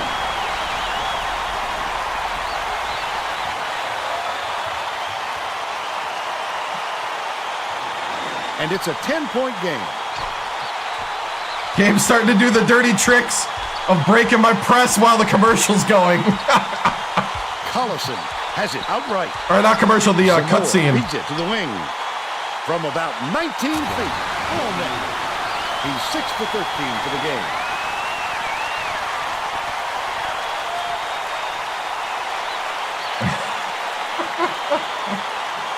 Oh, man. Everybody that left when we started with the 14-0 run is missing out. Baseline. Dishes to the low block. Vitelli takes the three. McDaniel on the board. The Spartans with some abysmal stats. Goes up. Great rebound. Oh, good try, Vinny. He's shooting 55% for the game. Stokes uses the crossover. Yes! Yes! Incredible display of offensive firepower. It's been this way all game, Bill, and you have to wonder if one of these two teams will eventually run out of gas. Under 4 minutes left in the second half. Picked off. The D was really waiting for him there. That's how you do it. Keep the heat on. Oh, Vinny! For the misstep, and then capitalize.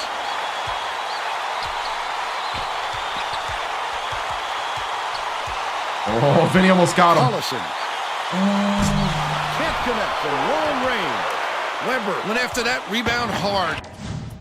What are we looking at? Are we looking? Everybody's jacked up. Great work. Leads him in. Kicks it out to the perimeter.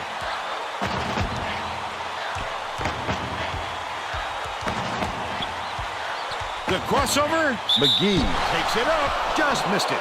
No three-point opportunity, but he'll go to the line for two.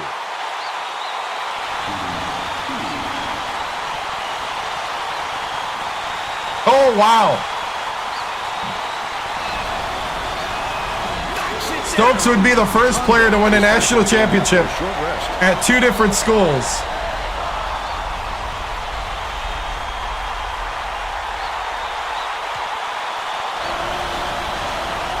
The senior, the original Hornet himself, Vinny McGee. Michigan State may have made some changes just now.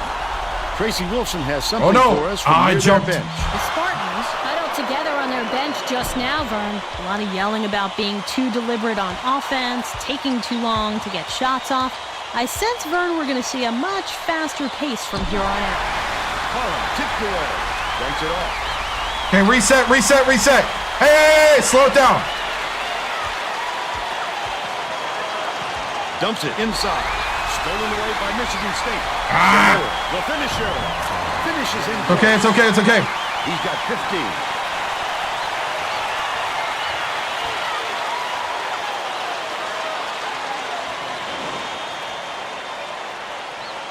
Here comes the double team. Weber throws it up. Oh, Weber, I needed that. But they're still out in front by 8. McDaniel goes up. The monster slam. And they now trail by 6. Because he's wide open. He's so lonely, he's got to do something. Vitelli inbounds the ball. McDaniel lays it right in. But they're still behind by 4. Catches it on the low block. Last shot laid in by Carl. Michigan State is really struggling. We got too many win the game perfectly bros in the house. Puts the soft reverse layup. They close the gap to 4. Just keep scoring more points and you win.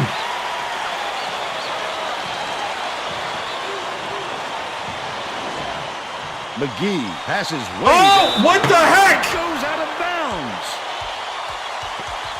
A little overexcited on that look, Vern. It takes precision to throw a pass like that. He's just way off target with that one. Knocked free. The Spartans will retain possession. Yep, I'm just going to keep playing my brand of basketball. Till we're in the national championship. Crandall inbounds the ball. McDaniel hands it off. We're winning like this before these people even knew I existed. Bounce pass inside. Stolen away by second. Keep the momentum flowing. of a look. You could see that one coming before he released it. There's a whistle.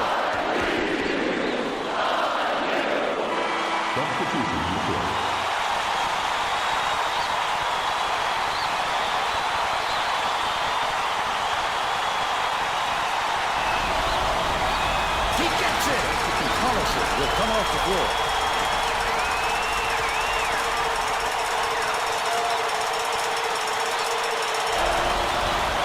The pressure didn't get to him one bit. Close game or not, he's as cool as could be. 107. Trap him, trap him, trap him! McDaniel dumps it off. Collison launches it. No. He'll make that one most of the time. Well, the D got a break on that one.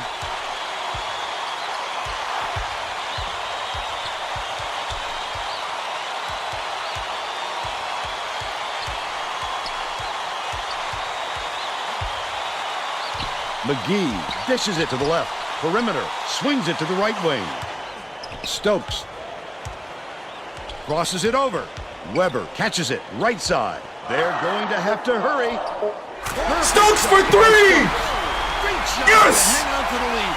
They're doing it all out there.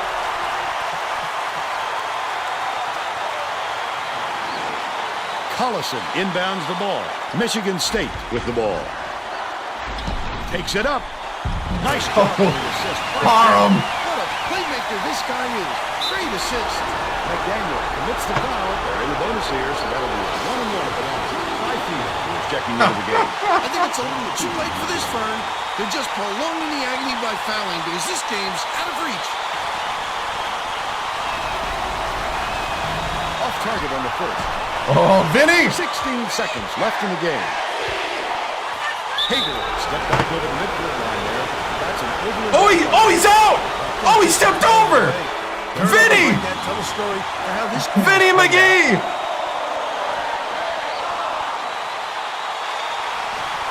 Zamora gets whistled for a foul, and they're in the penalty, so they'll head to the line for a 1-1.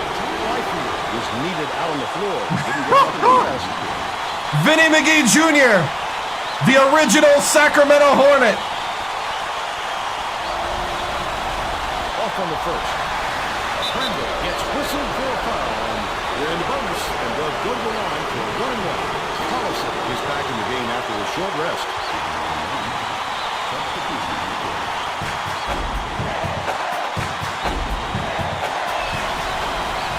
No good on the first. Can someone make a free throw? Hager. Weber, right side. That'll work, that'll work, that'll work. Missed the foul. We're in the double bonus. They'll go to the line for 2 shots.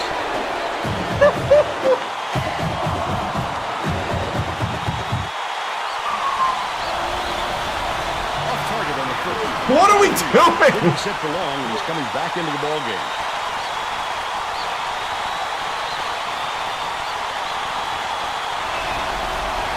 Connects on number 2. Thank you, Weber. Changes their lead to 8.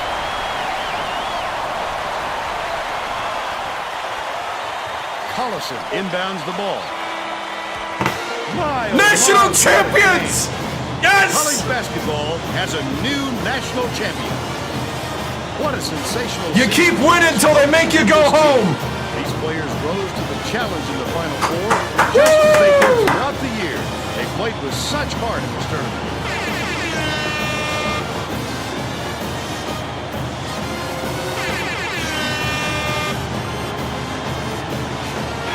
Anything can happen in March. It's March. Expect the unexpected.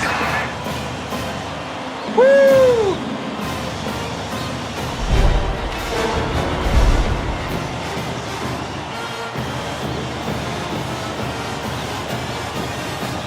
Cut down the nets.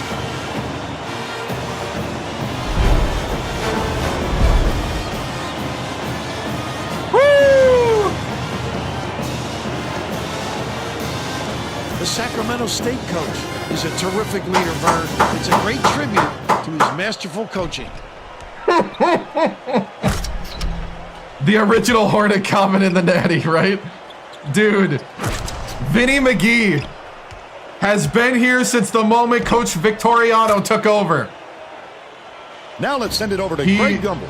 Thanks. He has been the starter and the 12th man so many times. Greg Gumbel with today's version of the 12th man on the bench was the difference. It's no secret that getting momentum on your side is one of the keys to winning basketball games. The Sacramento State Hornets. We continue. Use this shot to take off on a huge run.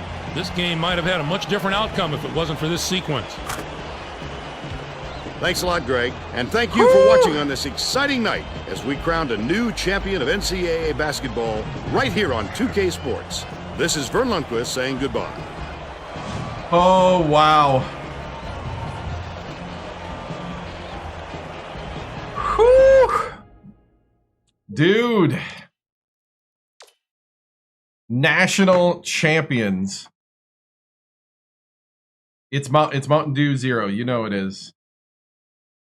Oh. All the hype. We even started with a 14-0 run. Wow.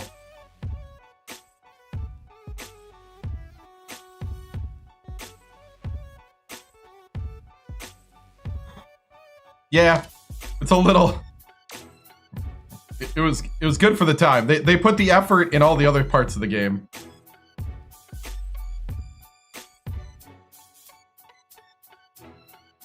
I mean, there's some effort there, better than some Maddens.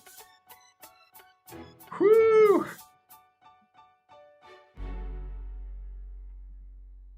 The Hornets swarm Houston and leave with the crown. Oh, man. Xbox 360 and PS3. In this form. There's a PS2 version, but it's not in this form. 88 to 80, yep. Started out on a 14. Yeah. Someone did say, one of the callers said 88 to 85. Yep.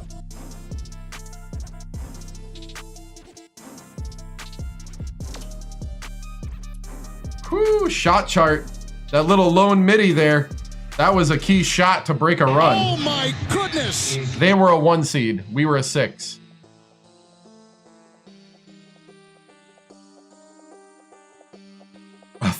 Getting 30 of Mountain Dew, right? I know. Whew.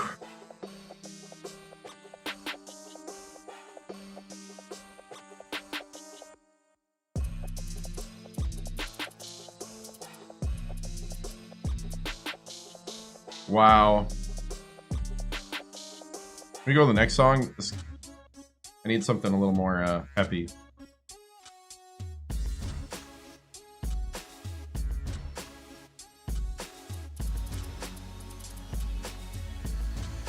See, I knew they were going to crawl back. When you get early runs like that against a good team, you have to keep those runs going.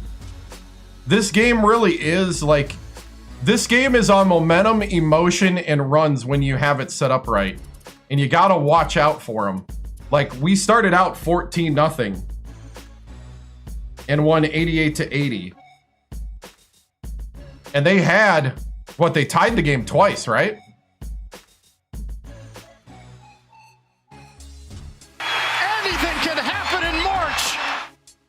Yeah.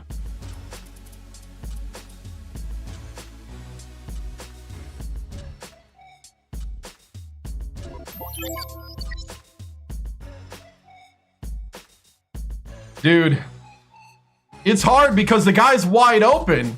You want to shoot the 3 when he's that wide open, but it's a combination of timing sometimes. Like you're just rushing it. Yeah. When I get done logging. They took a 1-point lead with 8 minutes left, yeah. They came back 15 points. Oh, I believe in timing. I believe in my timing. What I'm saying though is that the shots are timed. Somebody tried to come in chat and say it wasn't. And then they tried to argue with me. I've played this for 3 years on stream, and then I played this back when it was first released.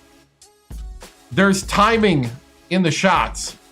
It's just dynamic based on stats, defense, momentum, consistency, confidence. There's like 5 to 7 attributes that go into how big your meter is, and you don't even get to see the meter. You got to release. The closer you get to the actual release point, the better.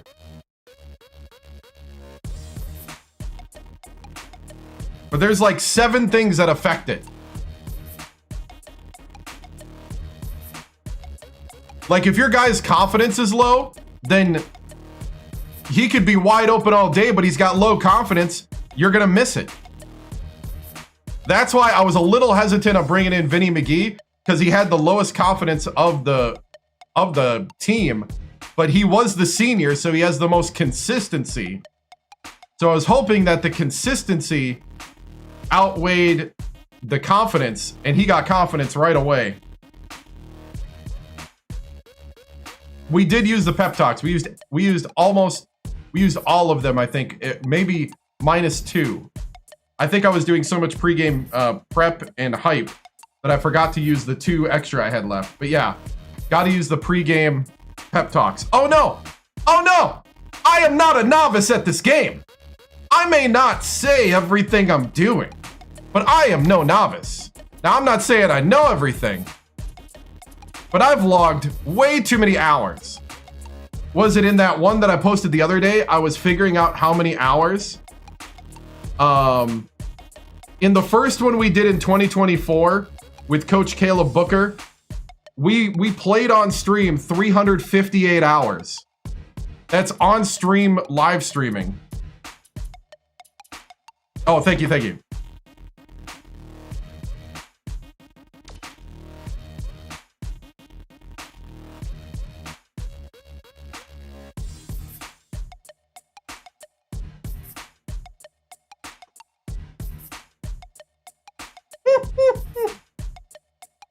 It's 1 for this coach. It was 6 for the last coach. It was 6 for the last coach in 7 appearances. And I forgot how many Booker had. Booker had a lot. He had like 3 with Wisconsin. He had like, I think 1 with Wichita State, maybe even. I think he had like at least 2 with Ohio State.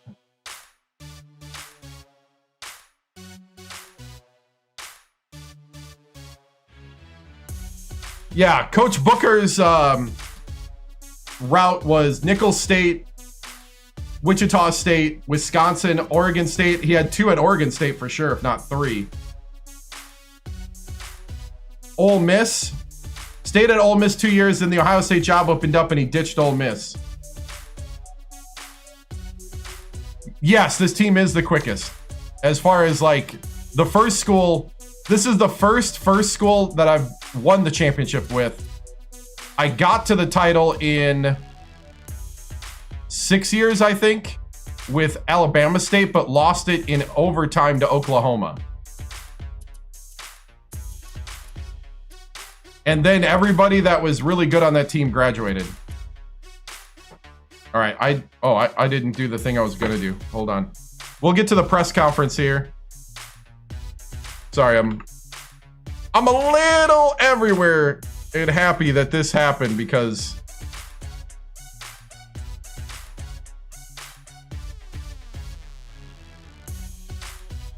is this my best championship team? No.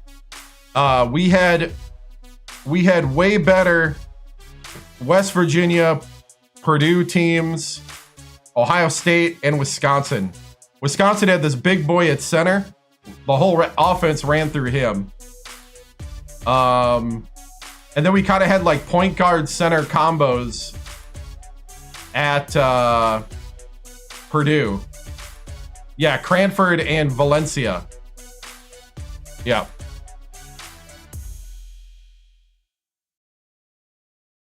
Right? Party in Sacramento, yep. That move was huge, bringing in McGee. Dude, I was feeling like the freshman just was missing stuff.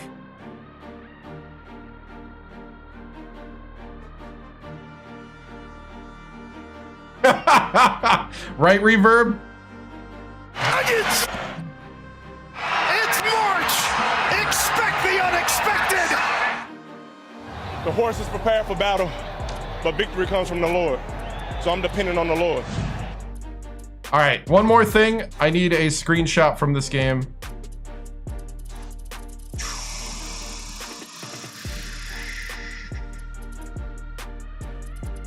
Yeah, they got Shaq as the GM. Yep. I actually didn't know that when I picked the team.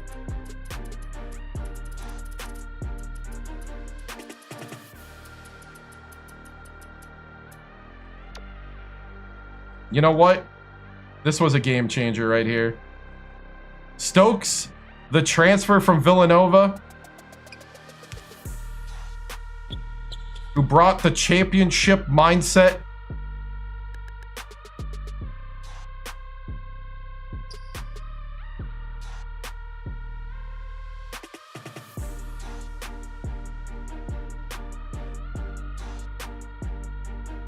You want to hear from Buzz?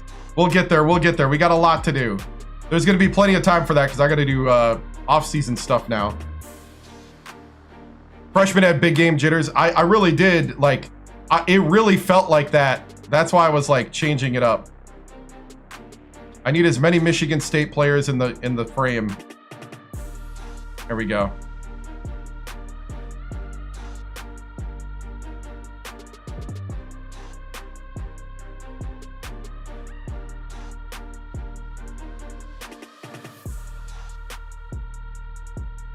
Man, I got to see if Stokes doesn't go to the NBA early. I hope he doesn't.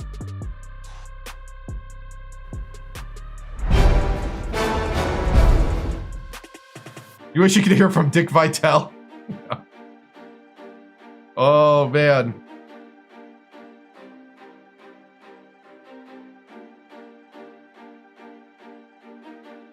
They're building a statue of Coach in Sacramento as we speak. Dude. All right. I think we're ready now. I got my screenshot. Heavenly Sheesh, we will. Here we go. We did get a Heavenly Sheesh from Rhodey over on Twitch. Let's go ahead and do that now before we do the press conference. National champion, Heavenly Sheesh.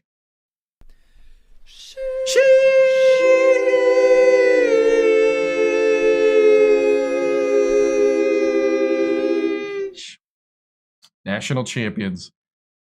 Woo! What's up, guys? I guess we go home after this, right? Man. This is a special run for this team, for these men. Can't say enough. Stokes really changed. You know, I want to start with him. You know, he was on the bench of a national championship team at Villanova. Did not feel used enough. Decided to transfer and chose us as his landing spot. And he really brought that championship muster, that championship swagger to a program. I don't know if we could have done this without him and his attitude and the experience he brought from his 2 years at Villanova. You know, I think that when you add that to the winning attitude that we were building here, is how you get here. Stokes with 31 tonight, just next level stuff. And Corey, I hope you stay. You know, I hope you stay and run it again with us. You're a phenomenal player, great leader, and you know, that's what we needed. Weber really stepped up towards the end of the season. Mr. Idaho Parham. Sorry, I always say his name wrong, but Parham. You know, just next level stuff. And then, do I have the wrong? Sorry, I didn't hit save on the thing. My bad.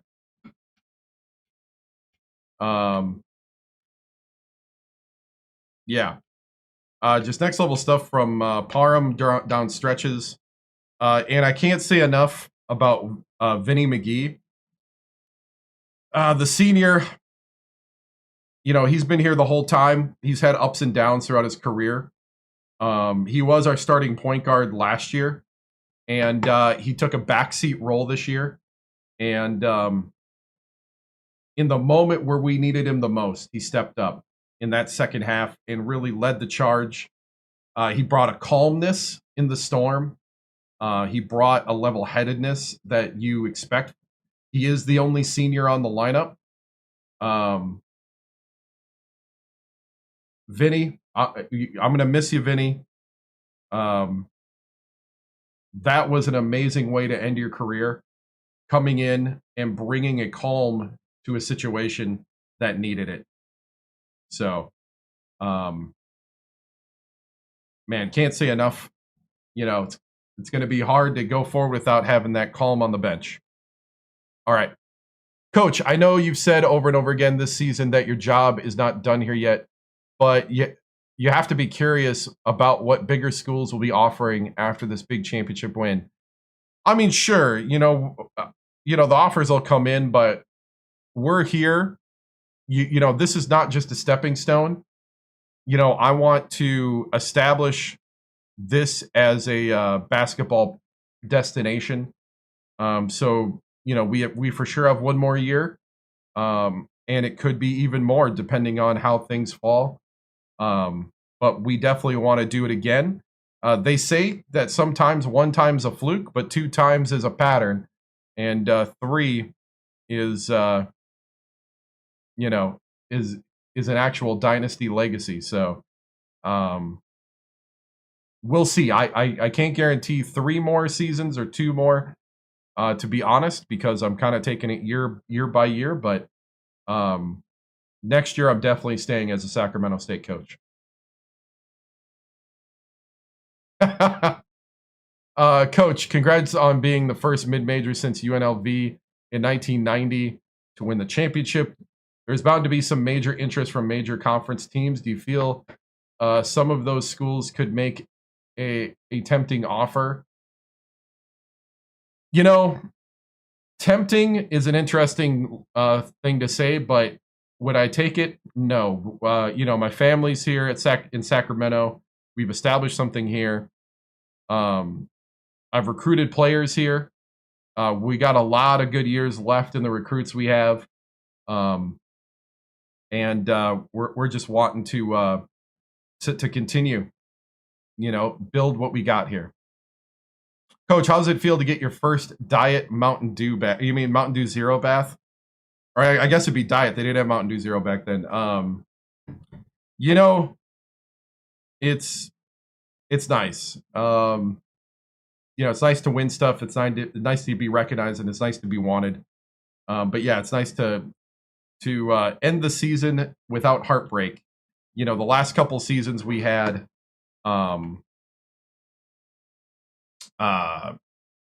we had a double overtime loss to Duke last year. We had a close game against North Carolina in the first season here. So,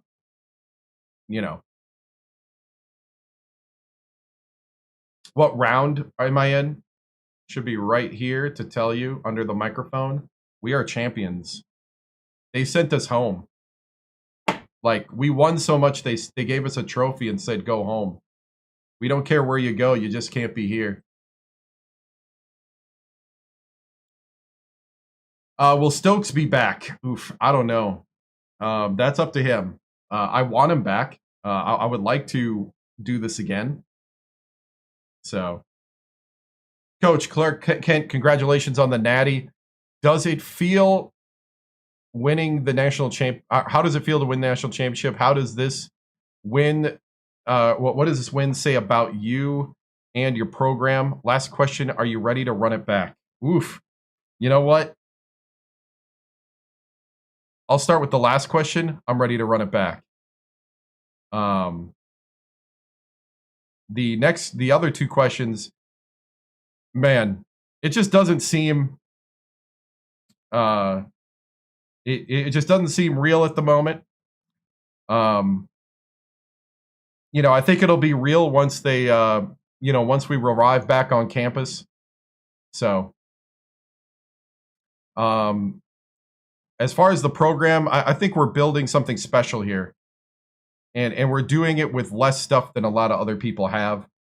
And that is a testament in itself. And it's a testament, too, of the belief of the athletic director and the school in what we're doing here. So, did Izzo say anything to you in the handshake, that line that you'd want to share? You know, he just said, we had a little bit of a talk. I thanked him, just for being who he is, and he was just saying, keep going, keep fighting, keep being you. The style that we bring here, I know, is not something that people really understand sometimes. We do live in the kind of chaotic basketball, but and sometimes the fans are shouting timeout or slow it down, but you know what? At the end of the day, if you have more points than the other team, when the clock strikes 0, you win. And it doesn't matter if you perfectly timed it. It doesn't matter the style points. It doesn't matter. And you know what? I would rather have guys learn how to weather storms than to have their hands held every time something goes bad. I call a timeout. Oh, I'm sorry.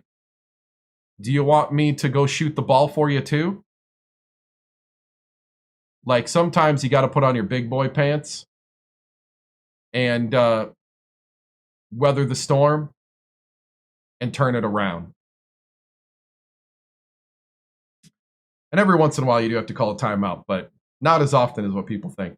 Timeouts aren't magical. What's magical is consistency of play and being able to be calm in the middle of those storms. Coach, what are some of the offseason improvements you think the program needs to work on to continue to be top of college basketball? I think the big thing is we got to get better. Even though we had a good defensive year, I think we have to get better on the defense, especially rotating around. I think we did a good job of covering up weaknesses in that area by going a lot of zone. And we were kind of daring teams to shoot the 3. And that can kind of burn you when you hit a team that's hot from 3. And,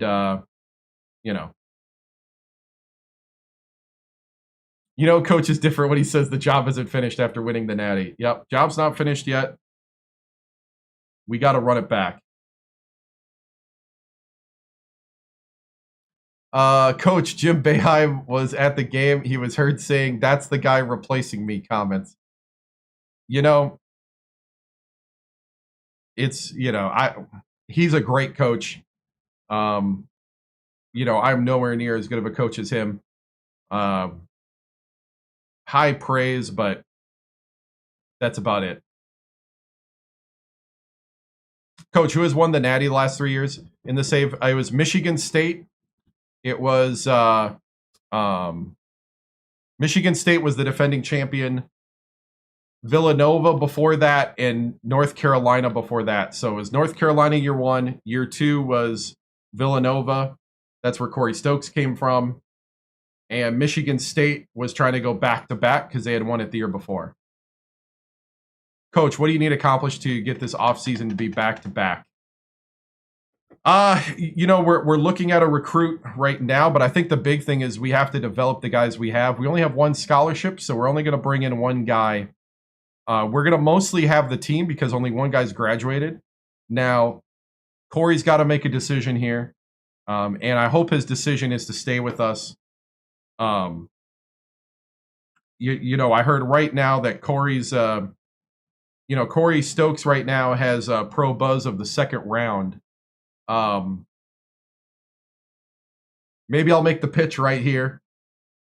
If you stay and do something special with us again, the 2nd round would be an insult.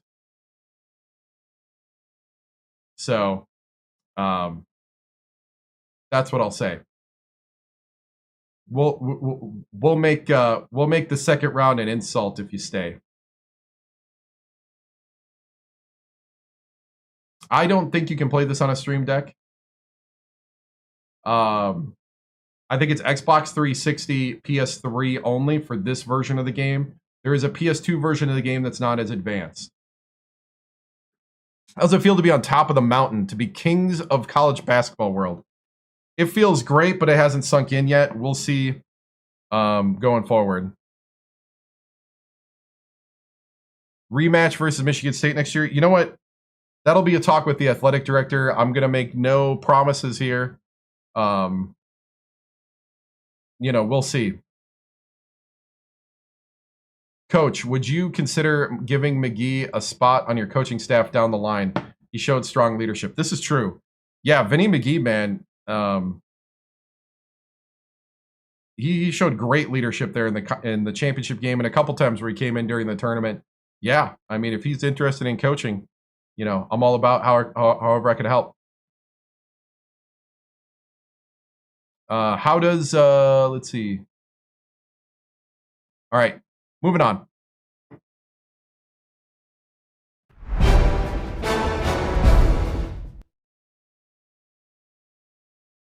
All right.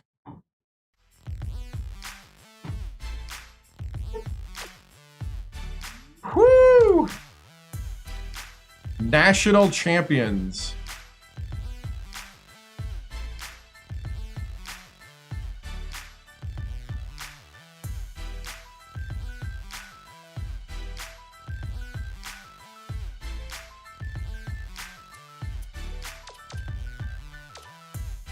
Wow.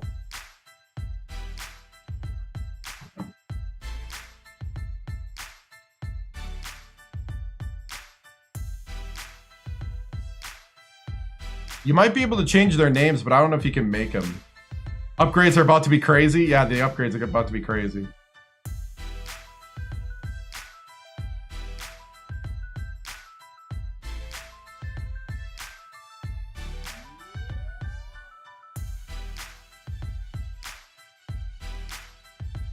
Turn off coach speak for a moment. How does it feel?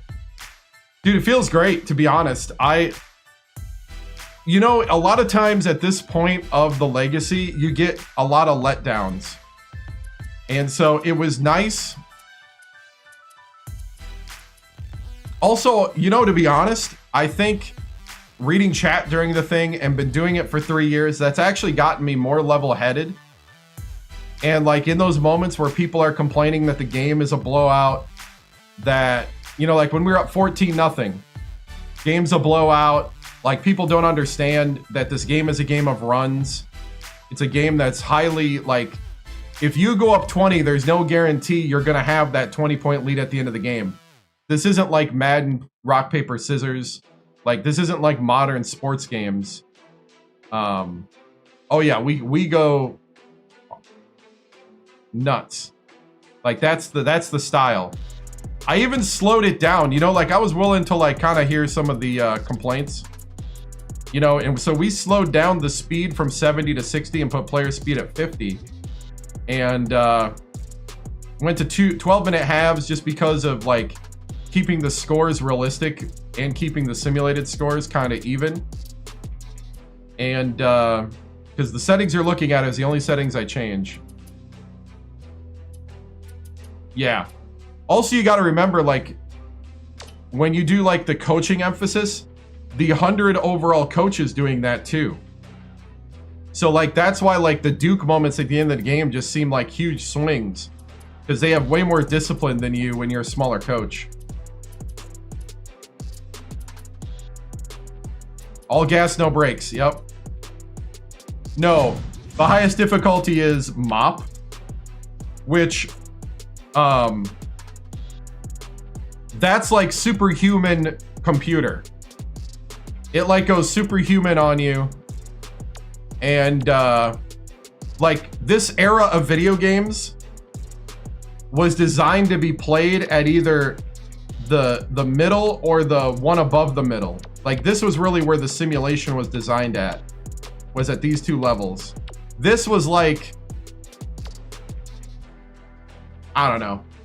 It's like superhuman stuff they do. Like I've played it and I just don't find it fun. Straight up. And no one's going to convince me. I don't know. No one's going to convince me. I played it back in the day.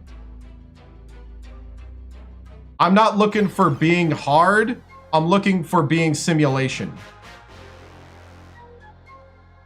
Because if you build a good team, you should be able to win. Bottom line.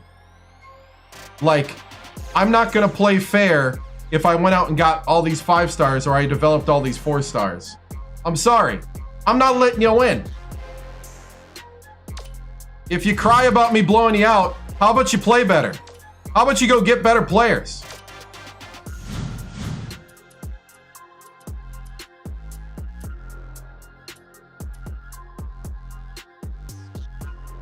I don't know. Play a worse team.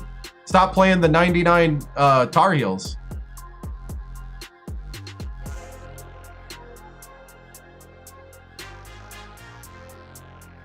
I didn't think we'd get any here. I really didn't think we'd get any.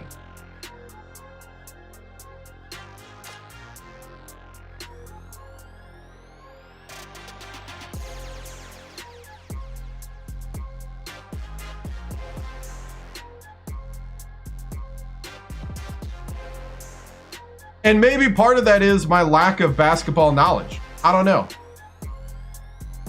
But we started out with a 14-0 run in the game.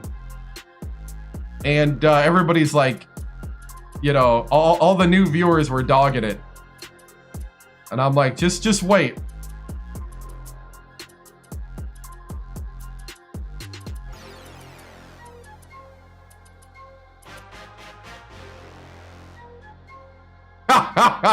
Right.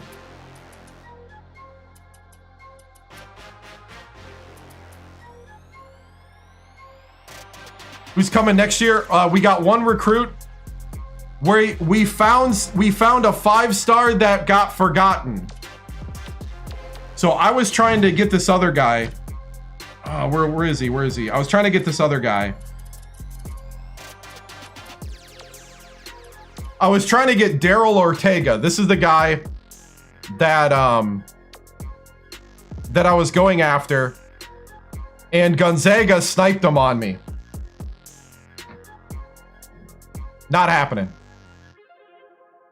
Bottom line, never playing mop.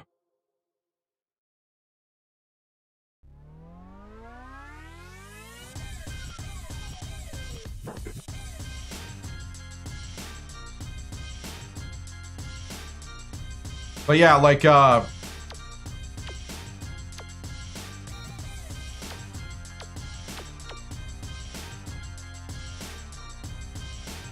it's the highest difficulty. Where everybody goes superhuman like the old, all Maddens. Nope. Ain't happening. I don't care how much you ask for it. But keep building, algorithmic engagement. I like that. So the big thing with Daryl Ortega is that he was the point guard I needed. I need point guards, especially with Vinny gone.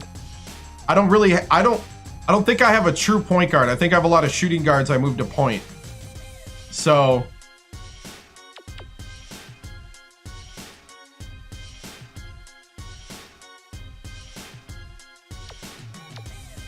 dude, they don't miss threes in All-American.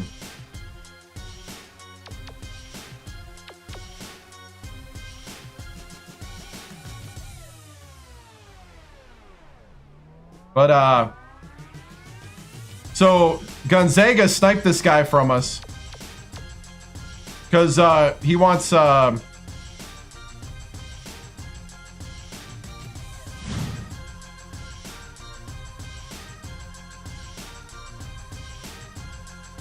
that's what I did. I'm okay with that, because in real life, you move people in their base position too.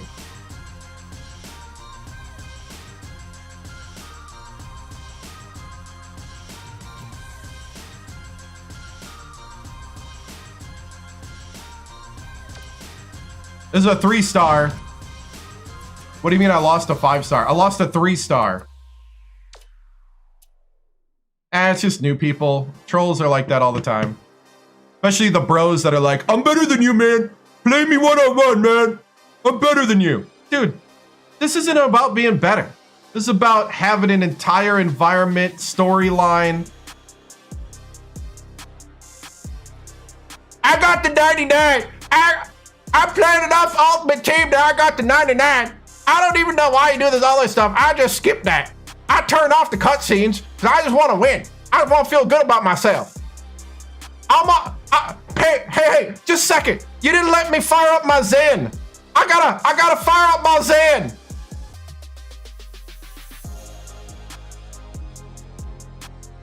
Dude, I thought you played on Mop. I didn't know you had a Zen. Hey, I green all the time. I'm the ultimate green giant. Just let me turn on my cheat code.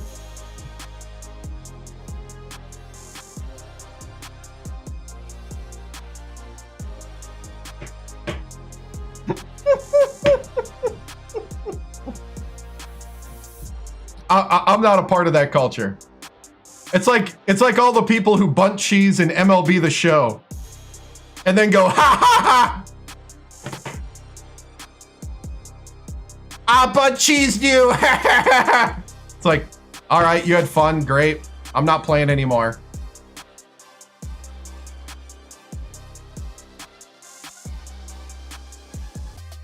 Right? Like, how's that even fun? I know there's Zens in MLB Show. I'm watching one guy who's documenting it. That's why I stopped playing MLB The Show. Like, to be honest, okay, real talk here. You know what? Real talk about the state of sports games. Ah, man, thank you. The state of sports games right now.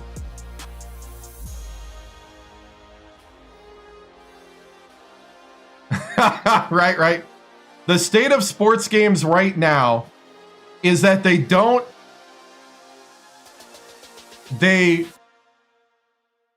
number one, they're easy to cheat on. They've done this whole like dumbing down of the programming, so it's not dynamic. Like, you get weird stuff that happens in this that might not be like graphically perfect, but the end result is correct, if that makes sense. And so with the ultimate team culture, you are basically pulling on the trash heap of the sports and gambling world. You are extracting money from people who can't control themselves. Now, I'm not totally against Ultimate Team because people need to be paid. And there is an area of fun, but it's the way that the platforms build them. At the beginning, you could play your way into these things, like years ago when it first started. Yeah, we used to have street games. We used to have all these other type of games. I'm not against actually these type of modes. What I'm against is them taking over everything. And I'm okay with having like, how do you call it? Like eventually down the road, I'm okay with having like play to excel, like pay to not have to like grind is cool. But I don't think right away, you shouldn't be able to walk in and like throw down money and then have everything either. There's got to be that happy medium. The problem is that when you put it in modes that it doesn't belong, or when you just stop making other modes, or when they lost all the programmers and they went out and got a bunch of cheaper Pixar, former Pixar modelers, so they made everything beautiful, but everything stinks. You know? Like, they made everything beautiful. All right, you modeled the phone in the dugout, but now, you know, you can't hit anything. Or it has weird mechanics. You know? It's just so crazy. And then, of course, you have the whole problem with that, you know, the fact that everything's a 99 now. And it's one of those things that if everything's good, nothing's good, because there's no difference. So, I don't know. There's so many thoughts in this area that this can be corrected, though. Starting the offseason soon. You know what? I don't care. Stay if you want. If you don't, stick around. We'll see. I don't have a plan. I'm vibing this whole thing. I don't know how many times I got to say that.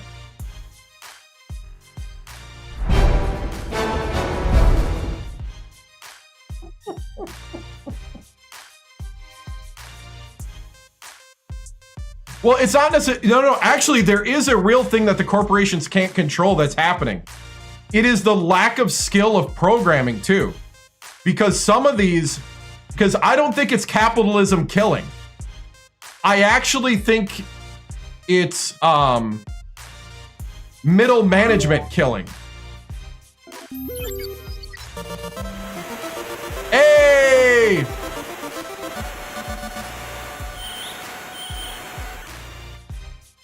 Thank you so much, Drew Plays, for gifting 5 tier 1 subs. I appreciate it on Twitch. I won the national championship.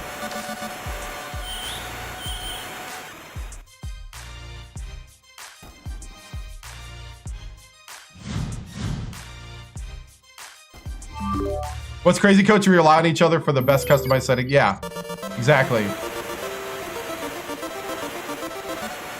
Hey, thank you, Druba Plays. No. But there is a lack of, like, when they used to build these games, there's a great interview. I think a guy that does a great job. I don't always, he's a little younger. Thank you. I'll wait for these to go through before I start. The next recruit is, we lost Ortega. The next recruit is Garrick Miggins. No one offered him a scholarship, so we started recruiting him.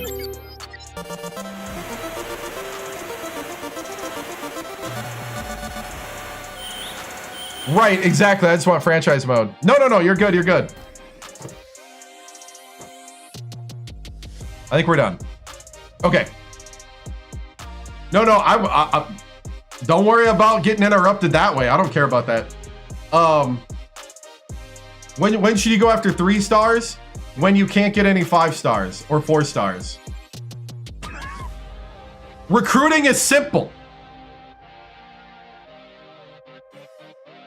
Be real with yourself. They don't hold your hand, and I love it. But anyway, let me go back to my original thought. I don't think capitalism is killing. If anything, it's 2 things. It's a lack of competition. It's actually monopolizing that is killing it. Capitalism, good capitalism, would let anybody make a game. But what happened was, what started this whole route is the NFL got scared.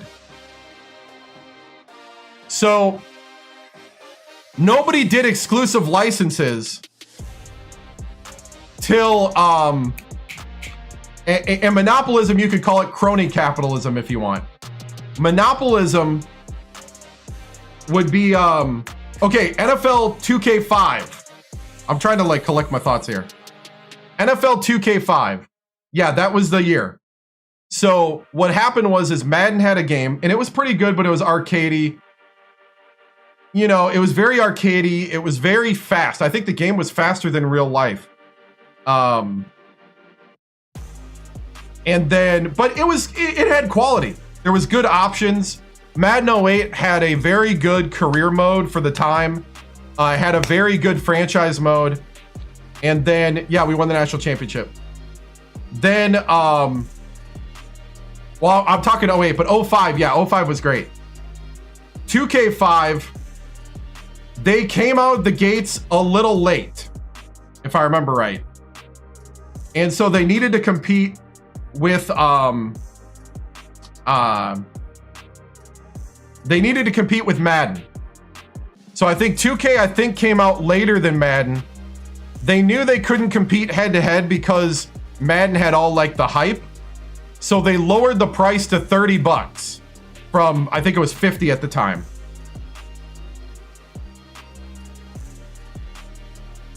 They went to 20 eventually, but I'm pretty sure they released at 30, if I remember right. And then that forced Madden to drop their price. Was it 20? Okay, if it was 20, it was 20. But they came out lower right off. I thought it was $29.99. Yep. I thought it was $29.99 off the bat. So, yeah, it was $29.99 when it released. You know what? Hold on. Let's fact check.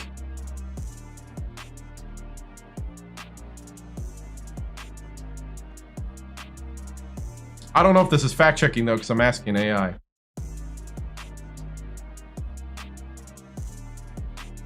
At release in 2004, what was the price of NFL 2K5? When NFL 2K5 was released in 2004, it shook up the sports gaming world by being priced at just $19.99. Oh, you're right. It was 20. Exactly. That $20 price tag made it a fan favorite, and it definitely turned some heads in the gaming industry back then. All right. So it was $19.99. I guess I'm so used to modern pricing. So the NFL saw this. The NFL executives saw what happened. They saw that they forced Madden to drop the price. No, it wasn't EA. EA is not the bad guy here. That's the thing everybody doesn't realize. That's what I'm about to tell you. Sit down. Sit down. I'm telling you a story. I'm telling you what happened. Because I researched this. So what happened was the NFL execs saw the fight between the two. Now remember, if the price goes down from 50 to 20, the person that gets less money is the NFL and the players. The Players Association, because there's less money for licensing and it lowers the value of your product. So the NFL was scared that if they let this happen, if they let prices compete, then the NFL would devalue their brand. And that their brand would no longer be a $50 brand, but a $20 brand. So they showed up to EA and offered them exclusive rights. Now, did EA say no? Of course not. EA said, sure, we'll get exclusive rights. The NFL Players Association was just as greedy as the players because everybody was like, oh, let's go contact all the players. But the players, their cut goes down too if the price goes down. So it's really the leagues. And then what started happening is that when the money started rolling in from the video games, the more we started buying them, is that these owners and these execs at these sports leagues started dictating to the developers how they wanted the game to be made. You take out the ambulance going on the field. You take out real injuries. The NFL told EA to stop putting concussions in the game and call it head injuries. Right. The NFL Players Association and the NFL do not care about the quality of the game right now, even though I think they should care about that almost as much as they care about the money being printed and coming in. The reason why is because now you no longer have a society that plays sports outside and practices for you. Your machine that creates your future players, your future prospects, your future, how would you say? Your, my first national championship with this legacy. Your future, I don't want to say merchandise, but product. The quality of your future product is at risk because now you have less kids that are going to try to become football players. And so you're not getting like the top of like this big pool. The pool of football players is shrinking because you have less people playing outside. The pool of basketball players is shrinking. That's why they're trying to go international with basketball, because your American pool of basketball players is shrinking. People don't play outside anymore. So now how you need to develop your player base, your fan base, the people that are going to spend money at games, because part of what makes sports fun is that we did play them all as kids. And so even though I didn't make it pro, I can somehow kind of identify with the player out there because I played in the parking lot. I played in the neighborhood. I played in the, I played the video game. I played in high school. I played in middle school, and even though people frown upon that, yeah, I don't have the experience of a pro player, but I at least have been in an environment that's somewhat like that. I can kind of relate, and that makes me want to spend money to pay these people. That makes me want to, that makes me interested in the sport because you have a love for it.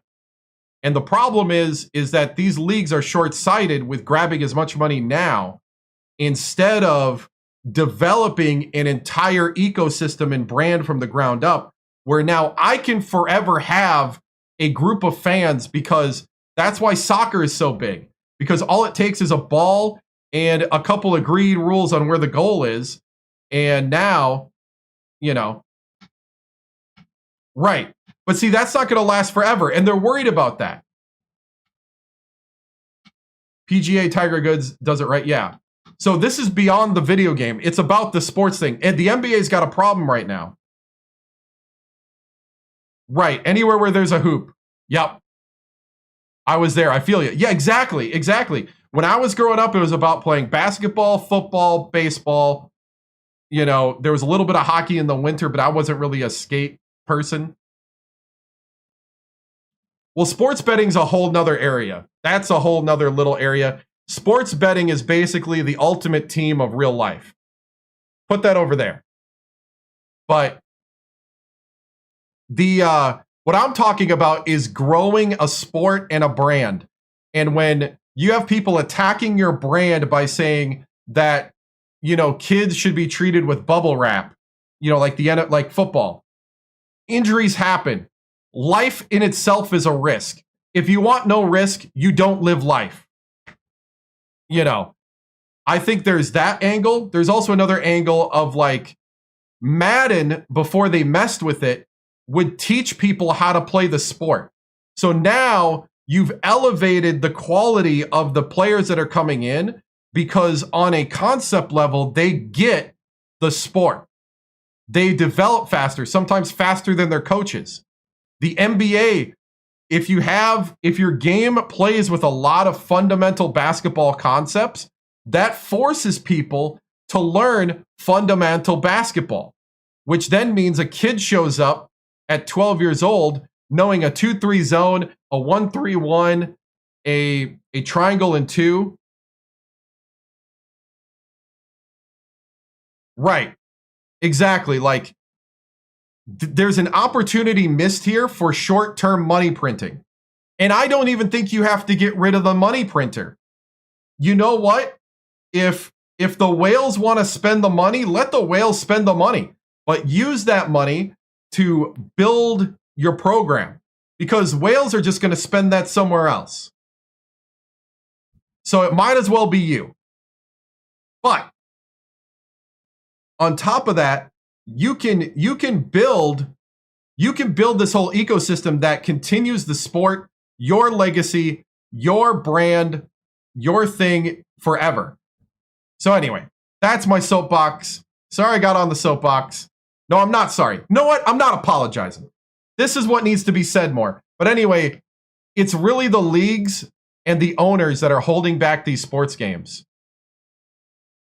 So, for instance, in Madden, they used to have real stadium attendance based on your wins, your location, how loyal your fan base is.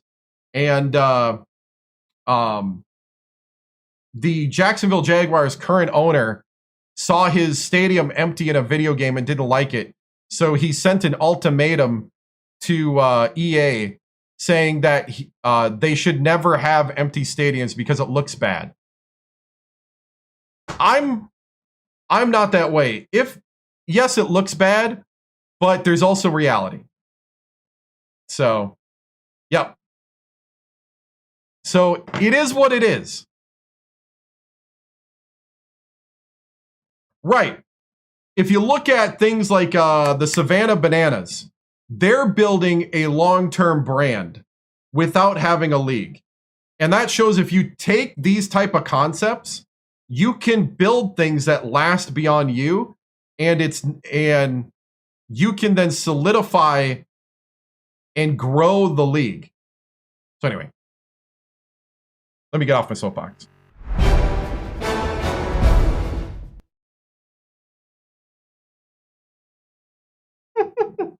Anyway.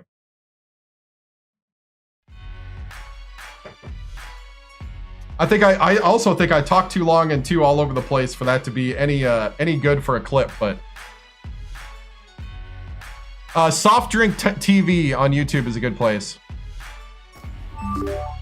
Hey, thank you, Druba Plays.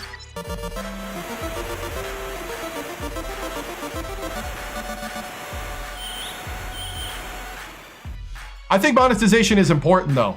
I want to make sure people know my position. I'm okay with Ultimate Team as long as it doesn't take over in areas where it shouldn't take over.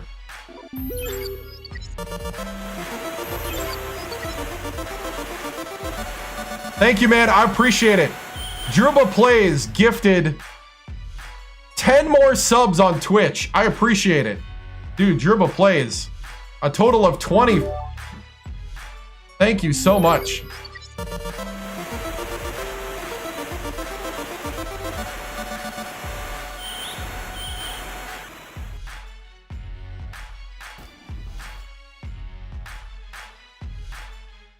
You know, I actually don't even think that's true. Because what's happened is they lost a whole audience. That's not true. People play... That is 100% not true. If you have Ultimate Team there, the bros that want to feel good about beating other people and having their 99s, the whales, they're all going to still do their thing. You lost people like me. You lost an audience that would have dabbled in it. You lost a whole bunch of the market. I would pay the $80 or $90 for a game if it actually had deep franchise modes or legacy modes. I would.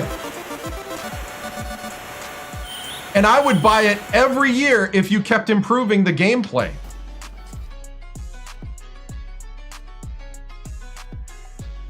Oh, thank you. Thank you.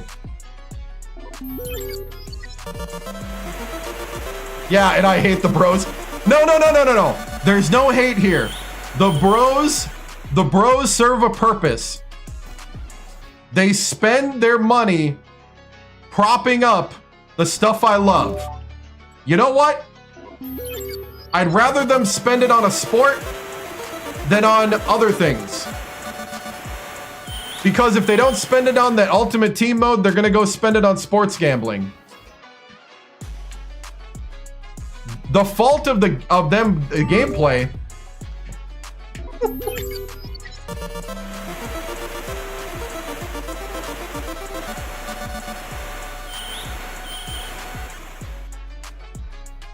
Right.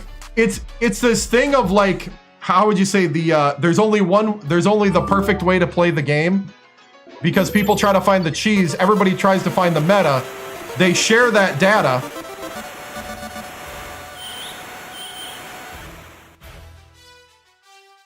Right. And I'm against gambling personally, but hey, whatever. You do what you want to do.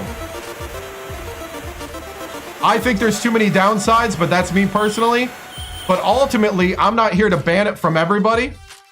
I'm here to just voice the opinion of us people that want a simulation game, that want a deep legacy experience. We had it at one point. And like, what the internet brought this idea that we can share and find all the cheese. That's not capitalism. That's just straight up people sharing information. That's free speech. And then it's the bashing of people who play it differently.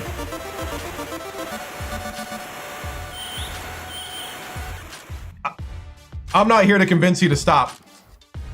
That's not the goal of tonight's stream. We're going to refocus.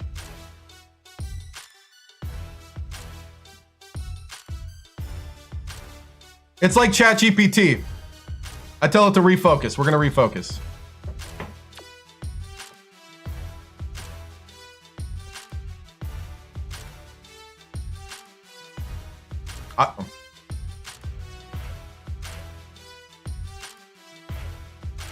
Thank you so much, Juba Plays, though. Thank you.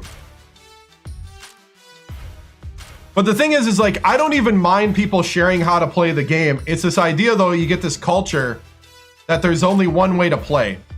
And I think that's the part that hurts the entire thing.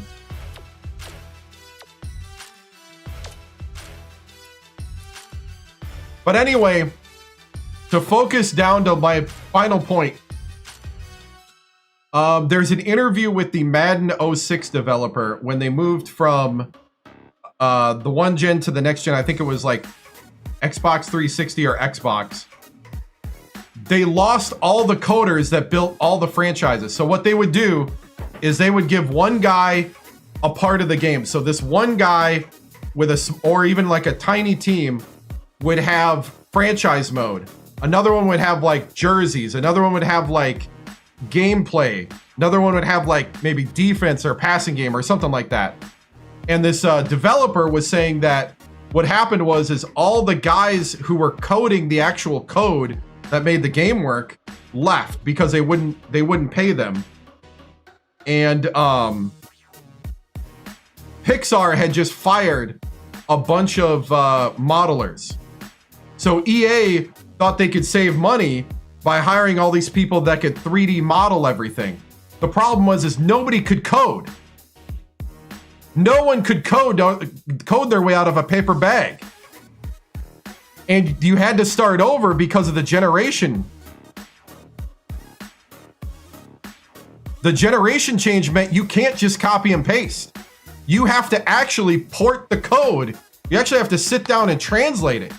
And I guess that's where the hope of AI is kind of like, if you use it right, you could bridge that gap in those times.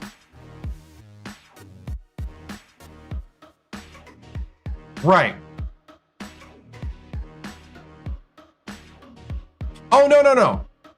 AI is dumb. AI is like trying to get an 8-year-old or a 12-year-old to do homework. You have to do all this other stuff to keep them focused. I've been working with AI trying to get stuff going. The problem is the slop. The slop is the problem.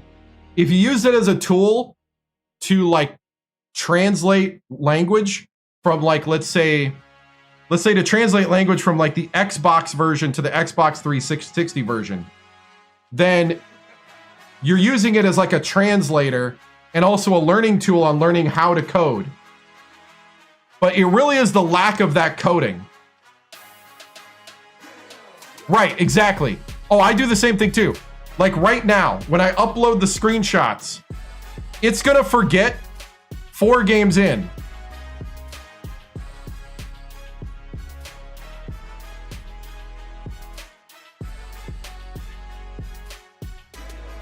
Exactly. And like each year they would, now we complained, get this, we complained about these things being roster updates back in the day. I was one of them. But what we didn't realize is that they were building stuff layer by layer, improving things, putting out what they had, then improving again. But they made sure that what they sent out was mostly playable because they had to. They couldn't update it on the fly. And to be honest, right now, have I considered doing a podcast? Many times. Right now, I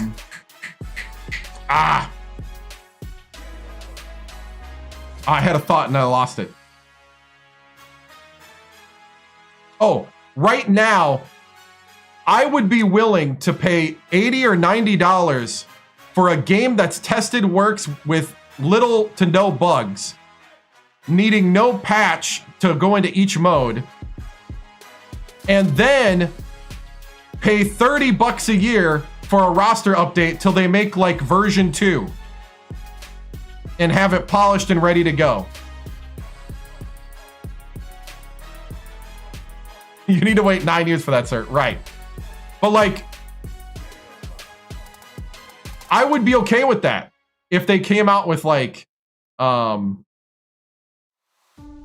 mind, I'll just keep 2K8. Yeah. But no. I would be okay with that if they're like, hey guys, it's going to take 4 years. Every 4 years, we're going to upgrade the game from like, you know, like let's say the next one that comes out is College Hoops. College Hoops, I don't want to say anything that's real. College Hoops, what'd be a good name? I was thinking College Hoops The Next Generation, but let's call it College Hoops Unleashed. Okay, let's call it that. So College Hoops 2K Unleashed comes out, and it's 1.0. They would name it that. College Hoops NIL. Oh yeah, College Hoops 2K NIL. Yeah, exactly. College Hoops 2K NIL comes out. It's 1.0. Then they send out roster updates every 4 years. After that, the 4th year, then it becomes College Hoops 2K NIL 2.0. And then you got to start over.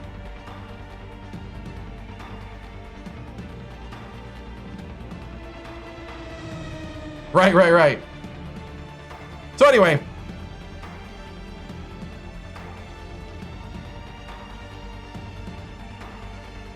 Whew. Sorry, you got me on a soapbox.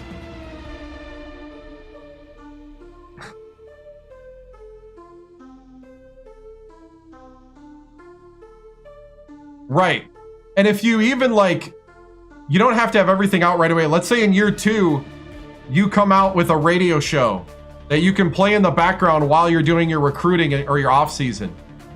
Or you even make it to where like you incentivize, kind of like here, where they incentivize like bonus drills. Like technically, even though we won the national championship, I can play 2 bonus drills to develop somebody.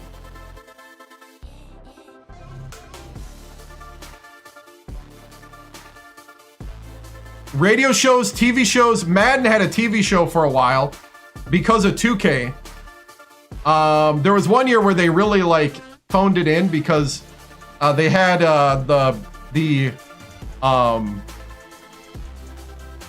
they had the MC lady for the show on green screen, and they did a horrible job green screening. So when they went to go green screen her, her leg would like disappear in the weekly breakdown. But you know, whatever. At least they had it. Maybe they got to teach the guy how to light on a green screen. I don't know. But like literally her legs and feet would appear and disappear in the environment. But you know what? They broke down every week. They had to go into a studio and voice all that. They had to do all this stuff. Right. Right. Yep.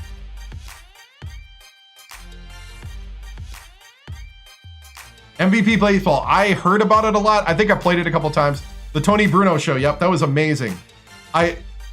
There's a Tony Bruno interview where he talks about how awesome that was.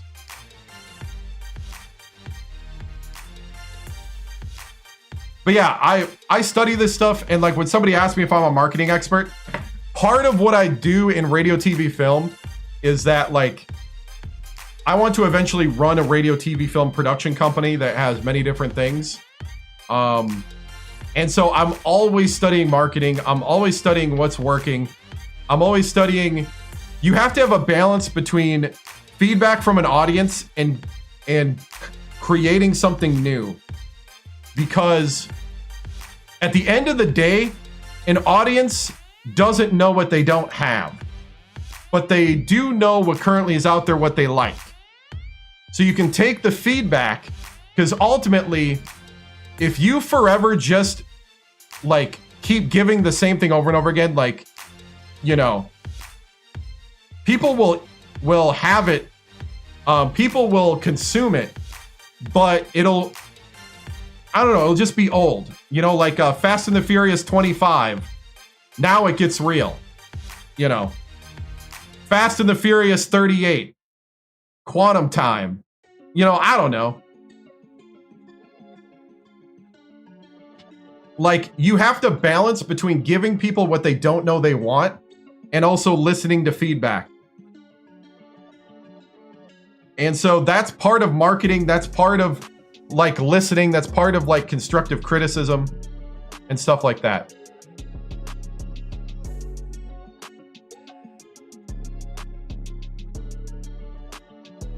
Nice. Okay. So anyway, the show graphics are the same from 2014. Yeah. Right. Exactly. Dribble plays. Yeah. Exactly. You know, they've already been to space. That's why I was thinking, what's next? Like the quantum world, you know? Got this new quantum drive. You know, quantum entanglement, man? We can go faster. Faster than anything, man. Because you can entangle yourself and be in two places at once. We could race two things at once. Two places at the same time. Blows the mind, man. That's two families, yes! And once you start entangling two families, we're not talking like through a divorce and then you have like step parents. These are like two actual families, man.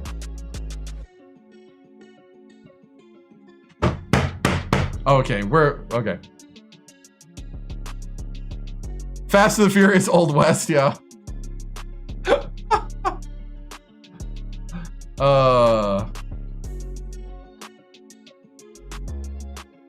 There was talk about Transformers coming to Fast and Furious. That's all the same universe? Dude.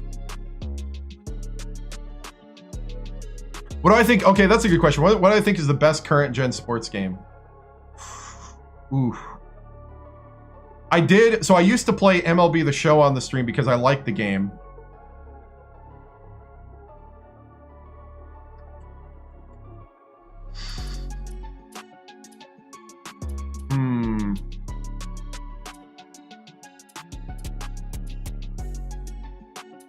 MLB The Show was the last modern one I played. I didn't play college football.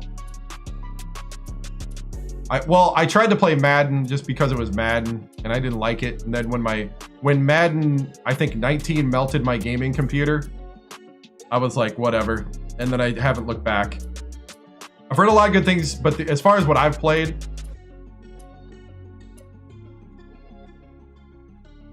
yeah. I hear the recruiting and the rebuilding cannot be fun because they have this idea of a 3-year rebuild. That people will get bored according to their analytics if it takes longer than 3 years to build something. See, that kind of stuff I'm not cool with. Oh, the NHL games were fun, yeah. I haven't touched a new sports game though since stopped playing MLB The Show in like 16 or something because I hated the online play and I hated the culture that would come into my chat. It made it not fun anymore. NHL was fun.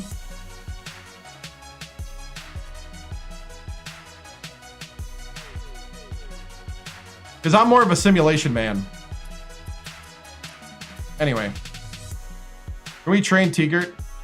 Oh, season's over. I can play him, but it won't affect player progression. Ah, dang it. Okay.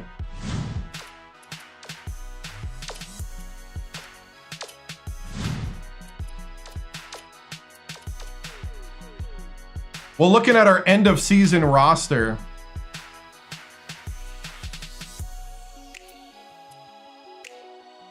I think 10 years ago was the last time I played it too.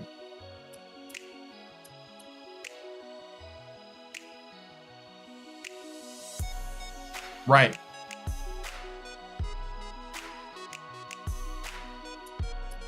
Oh, gotcha.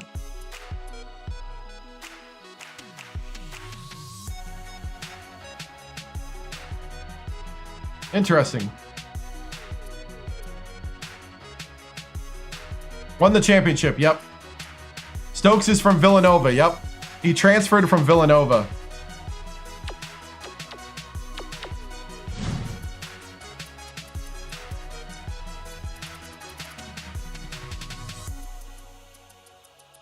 So you can see the improvement with the arrows of all the players throughout the season. Trying to see who like had the most development. Oh, dude, look at that confidence meter. Dude, McGee came in and did that awesome second half with 16% confidence. Talk about manning up. And we redshirted Raul. We redshirted Raul Osborne from New Orleans.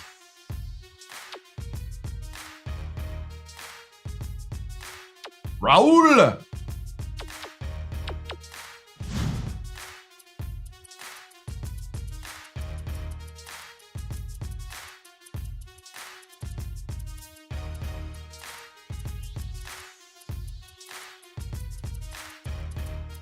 Part of what makes him grow too is the coaching staff. Yeah, it's very low.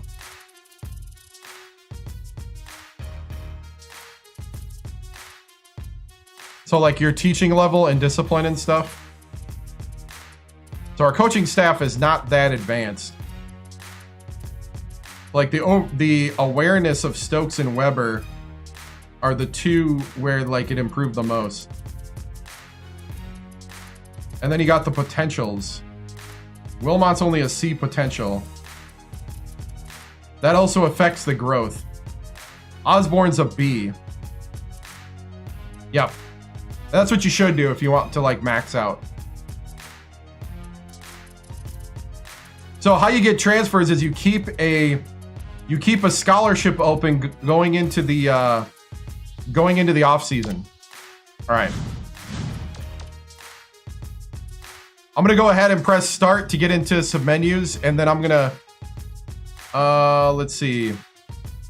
What should I do? I want to upload this stuff to ChatGPT.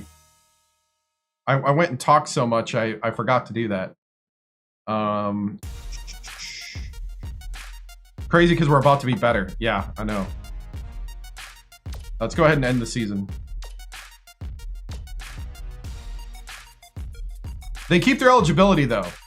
So I thought that was interesting.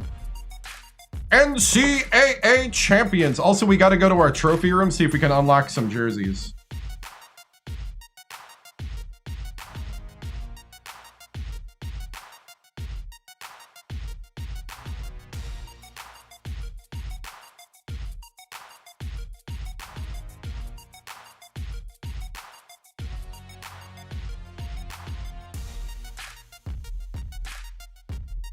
Thank you.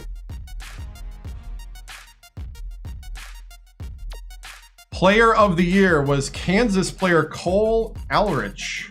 Is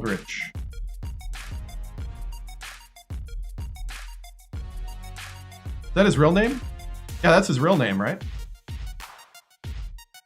Cole Aldrich. Mid-major player of the year, Austin Day from Gonzaga.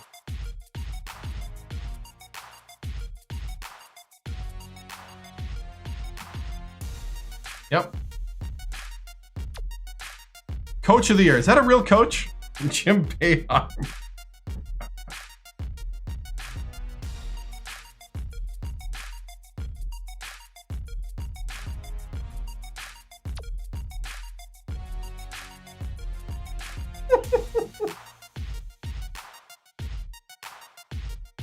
Defensive Player of the Year, Kevin Minham. That's a real player, but that's probably not his real name. It might be a...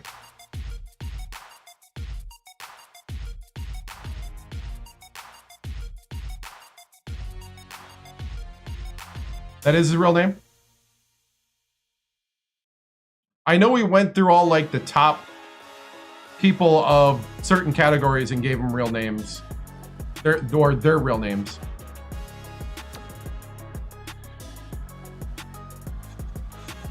Big Man of the Year, Cole Aldrich. Won the whole thing.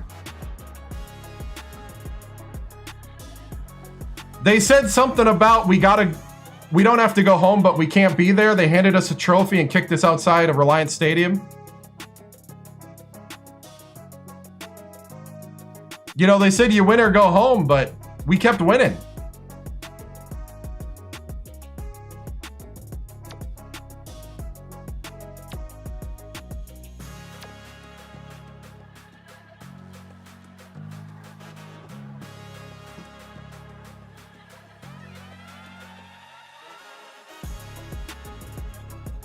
Wins Natty, but doesn't win Coach of the Year, right?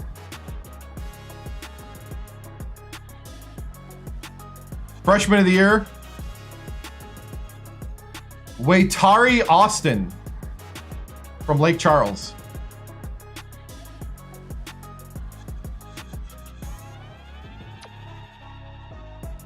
They do, but they got to be like, I think at least 85 overall, which Stokes is on the front side of doing. First team All-American, Jeff Teague, Lacarius Dunn, Austin Day, Ernest Beeler, Cole Adridge. So hey, putting the real names in actually does kind of end up being kind of cool. Vadim Turek on second team All-American. James Harden. Dominic Mackel. Oh, how do you say that name? Kruger. Costa Kofos. Is that how you say the name? I forgot now. I used to watch this man play and I can't remember how to say his name. James Harden's got to be a fake name, right? Right?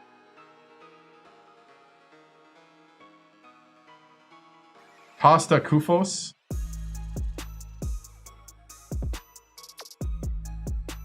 Kufos. That's right. I'm like, man, I used to... That was back when I was actually watching basketball.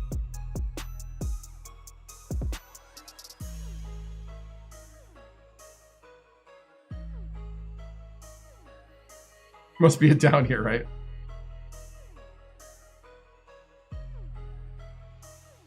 Freshman of the Year. Freshman All-American. Watari Austin. Wilt Ati. Wilt Aiti? Aiti? Aiti! Aiti!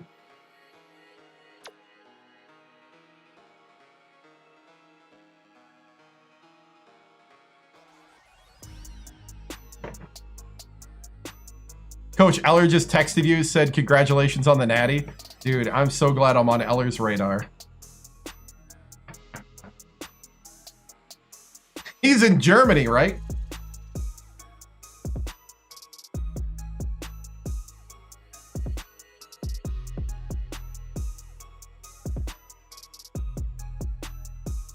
Oh, dude, that's awesome.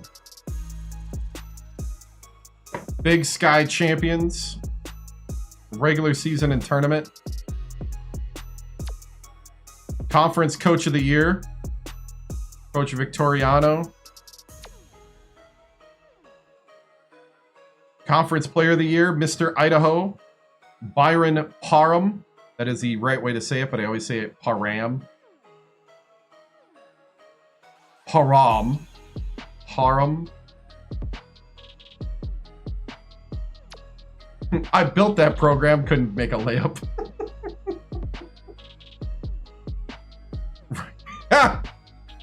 Eller was such a weird player. He was good and he was not at the same time. Conference Freshman of the Year, Fab.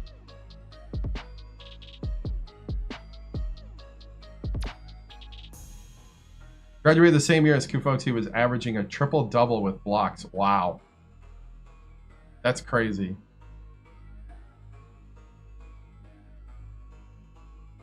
First team all-conference. Conley. Stokes. Coley. Ahmad Weber. Parham will have a long career in Lithuania. Actually, we looked up Justin Eller, and he actually went and played professionally for 3 years in Germany. And actually had a pretty good career. Like, pretty decent career. We even read an interview where he was talking about how he wished he would have known how to go stronger to the basket. And I'm like, I could have told you were soft to the basket.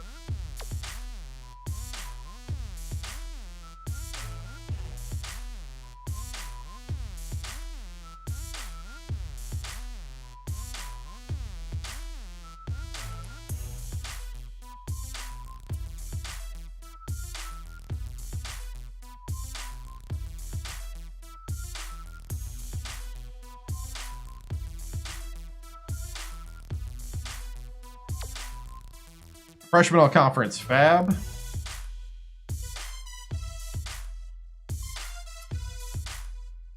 Richards. Mead. What else we doing? We'll see. It'd be off season soon. I might, though, wrap it up tonight, to be honest. Because my sleep cycle's been crazy.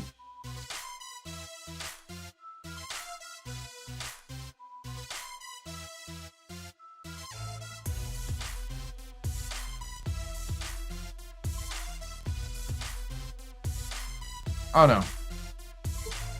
We'll do the off season here. What I was gonna try to do, but I wasted too much time talking about other things, which was fun.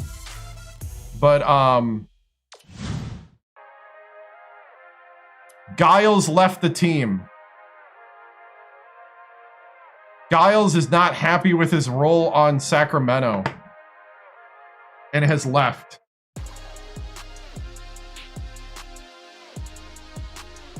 I mean, I'm already in the end of season thing, so we gotta play this through. I was gonna try to make a Buzz Nessler thing, but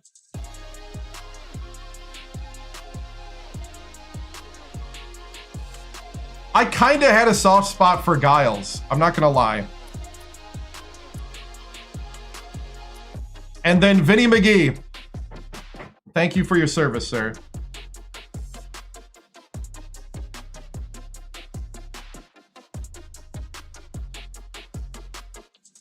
Corey Stokes is staying.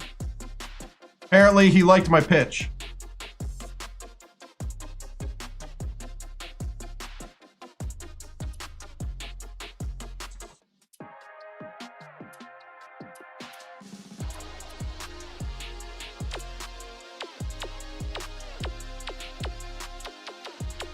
Yeah, see, he played a lot the first 2 seasons, and then he got replaced by the new recruits.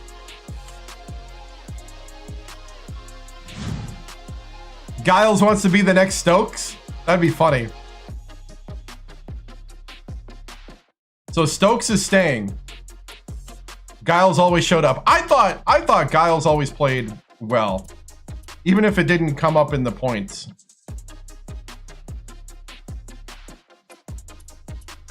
Vinny McGee signed second division team with Spain. Let's see. Okay. We're going to go on another side journey here.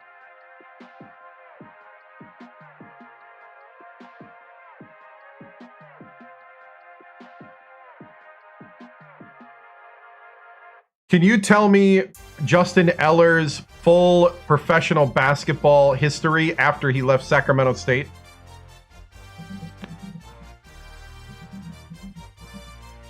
After Justin Eller left Sacramento State, he played professional basketball overseas. In the 2010-2011 season, he played in Germany for Bayer Giants Leverkusen, averaging about 19.3 points and 7.4 rebounds per game. He also played with other teams in Germany, such as VG Dorsten. As of the most recent updates, he's listed as a free agent and not currently signed with any team. What about Vinny McGee Jr.?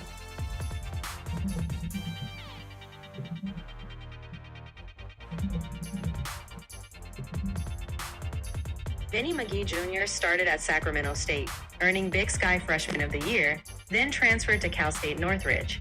After college, he played professionally for the San Francisco Rumble in the ABA, averaging 22.7 points per game.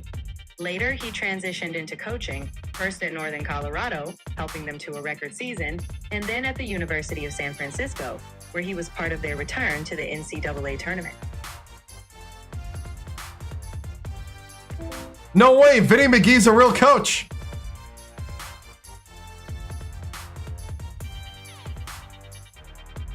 He averaged 22.7 a game in the ABA. Dude, that's cool. Wow. Well, Vinny, I'm glad you didn't transfer on me.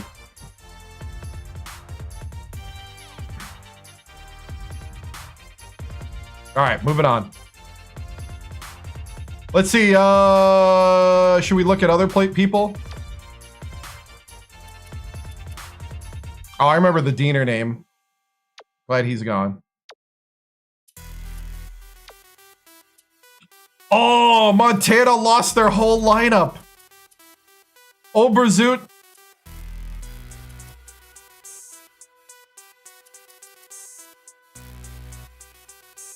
We won it all.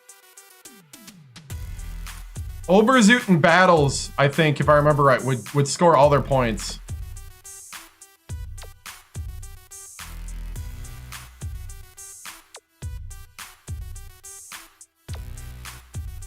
Hey, here's the two guys that score all of Portland's points. They're gone.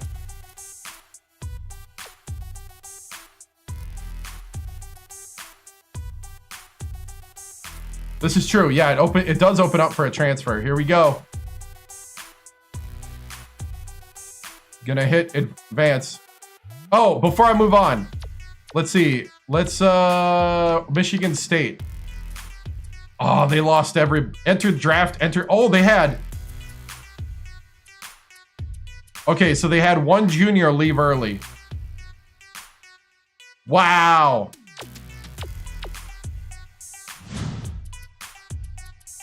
They had 4 players go to the NBA.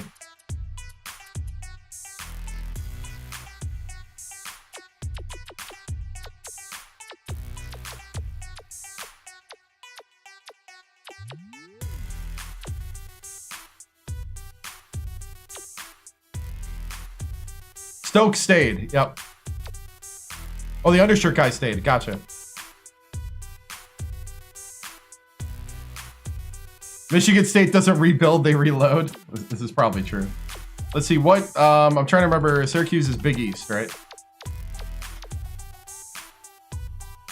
3 guys entered the draft: Johnny Flynn, Scoop Jardine, and Dante Green.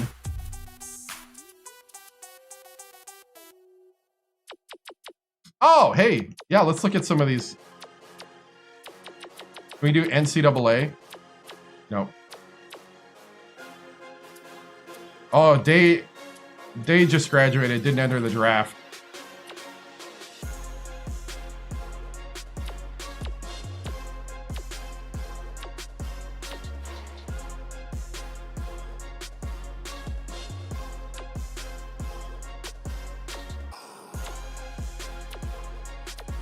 Oh, no, we're going to be here for at least 1 more year, if not 2.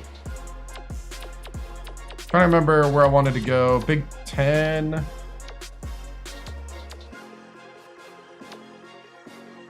Weiss entered the draft. Sinclair left the team. Kufos went to the draft. Sessions went to the draft.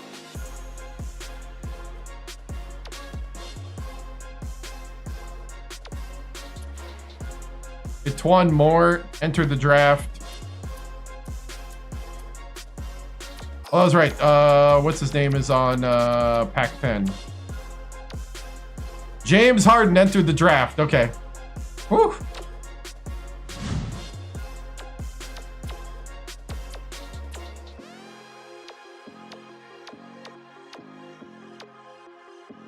What about Michigan?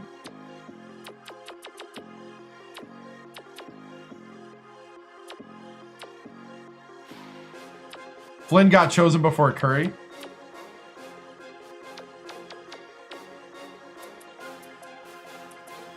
Baylor.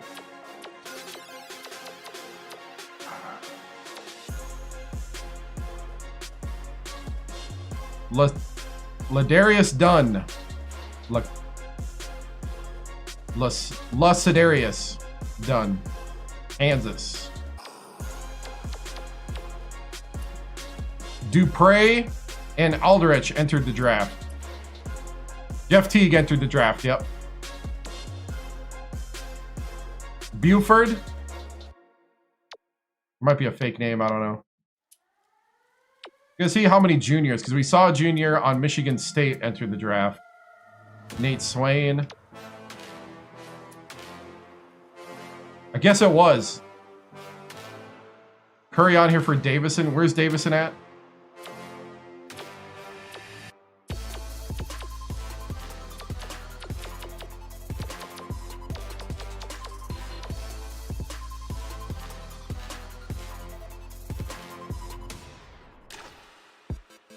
Oh, he must have transferred.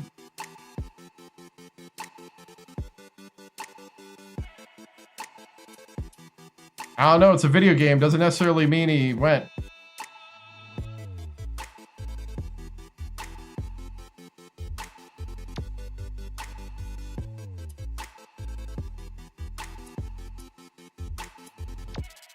Oh, there's two juniors right there that went to the draft. Oh, wow.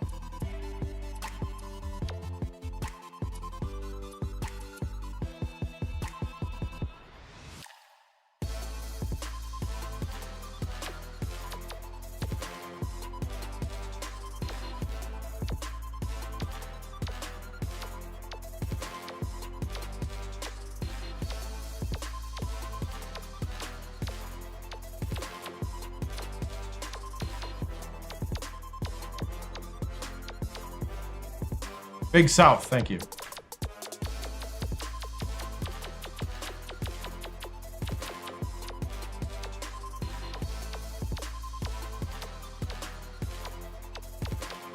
Nope.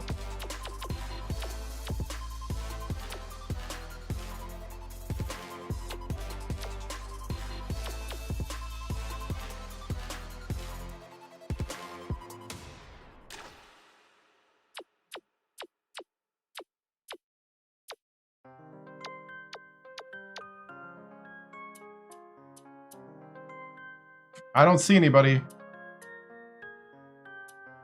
Nobody went to the draft here.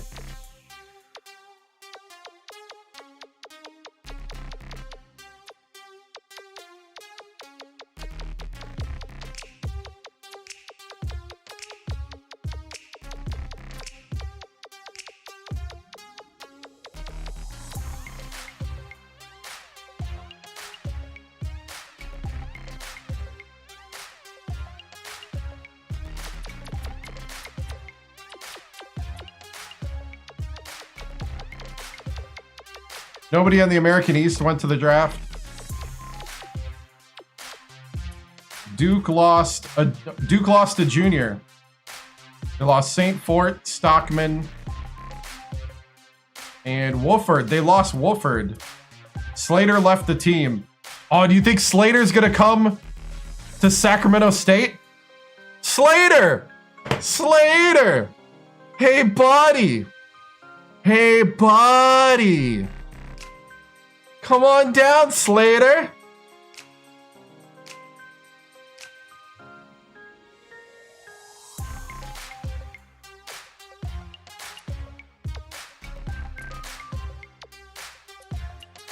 Holy cow, they got 3 guys enter the draft.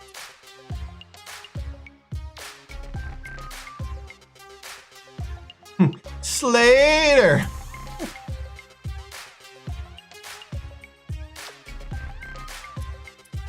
Yeah, North Carolina lost 2 juniors.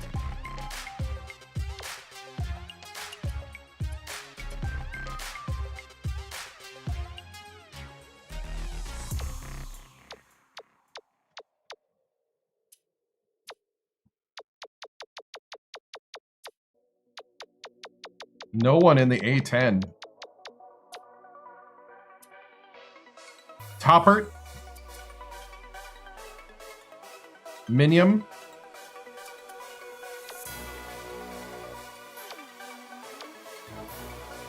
Drayton. Bernard. Nope.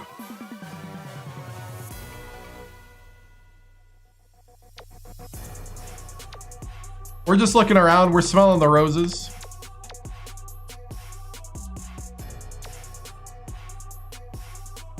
Villanova lost Brandon Logan to the draft, but he's a senior anyway.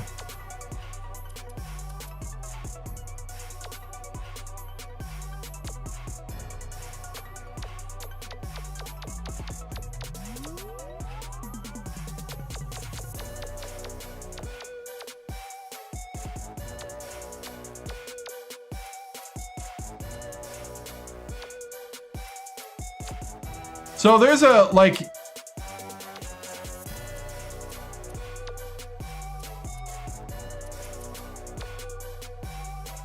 seems like you got to be at least an 85.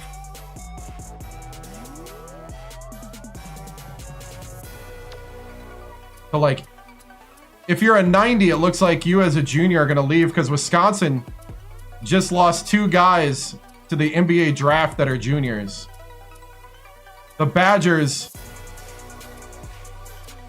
Whew. So that makes sense. I thought I remembered that. Yeah, 90 overall as a junior means you're probably going to go pro.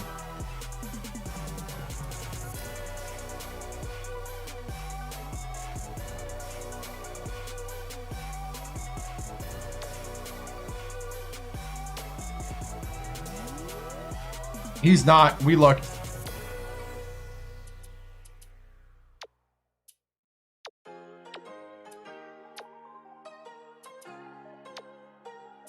So it's interesting to see that, like, if you get 90 overall juniors, they're gone.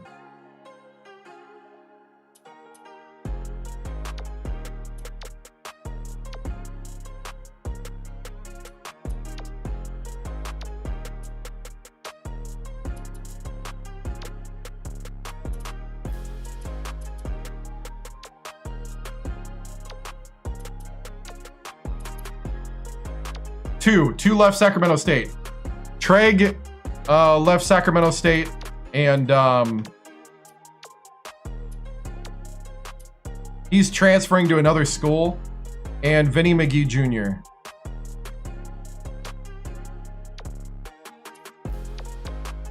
I'm essentially right now doing research. Oh no, 87 overall leaving. A junior 87 point guard is leaving Texas A&M. Wow. Yep, I am telling you that. I think he might not be. If he was on the team in the 07-08 season, I don't know basketball players well enough to tell you what they're like. I'm not like an almanac of that kind of stuff. I'm sure somebody in chat can tell you.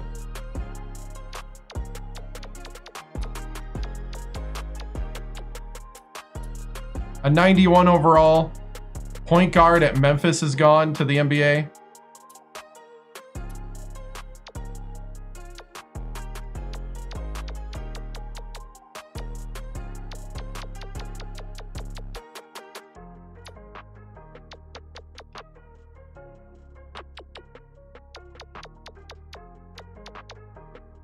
I just think it's deeper overall. I think they're kind of tied. It depends on what, if you like ESPN presentation and like on-screen graphics than 2K. Then the EA 10 one's better. I also think it's smoother. You got 2 more years of like advancements. I like the gameplay, the atmosphere, and the depth of the legacy. I mean, right now I'm right now going through. This is a testament right here. I'm going through looking at every single 340 teams of Division 1 and looking at who graduated or left for the NBA. The reason why I'm doing that is because I'm getting a feel of what triggers a junior to leave for the NBA for future knowledge.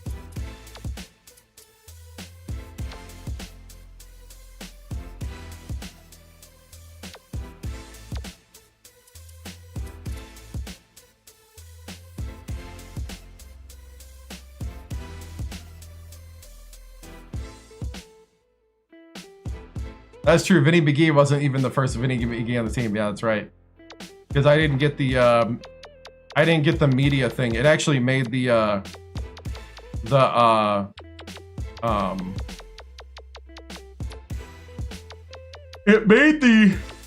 made it hard to document the seasons.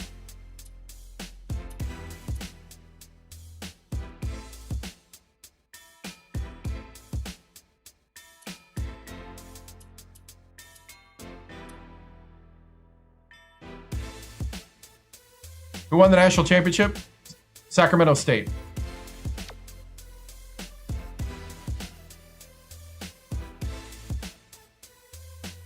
He was a junior in 2K8. Well, then he's definitely not here this year.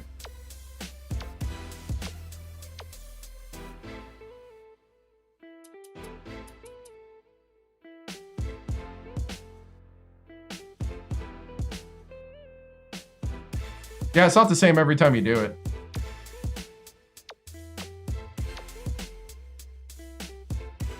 I'm not stalling. This is how I want to play the game.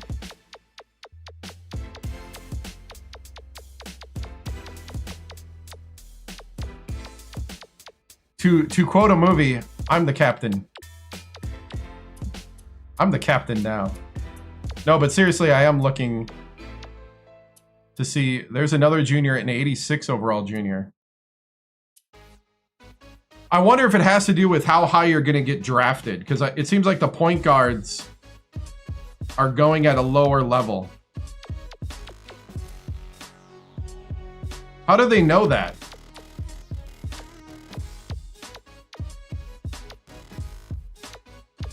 Are they assuming that this is the only like group of people that are going?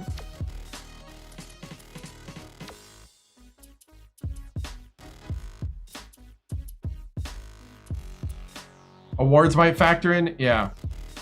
Click the player profile. I thought I was stalling, man. Second team all conference freshman.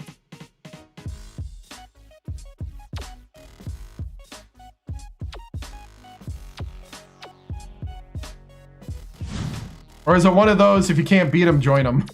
Which I appreciate.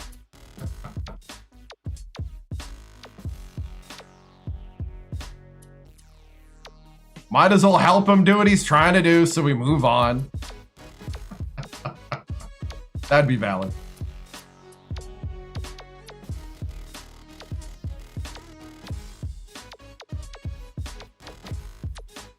Well, if you're gonna be dumb, let's just make sure you're dumb in the right constructive way.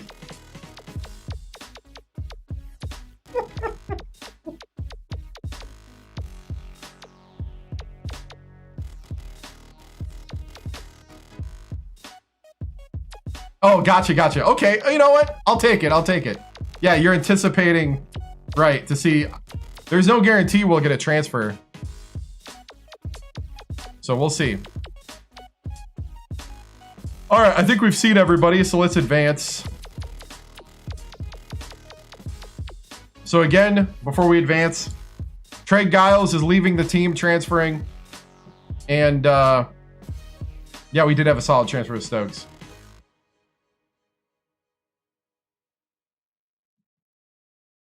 Here we go.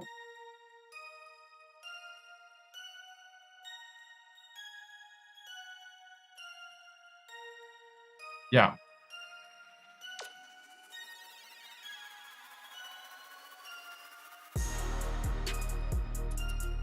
All right, it's showing me my job security.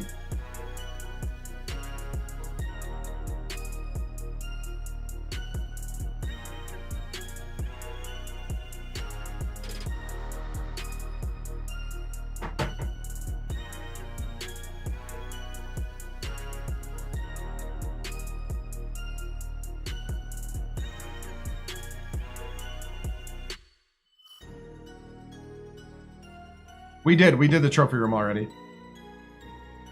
Oh, we gotta go there. I got you. We didn't do the trophy room. Holy cow, we got 5.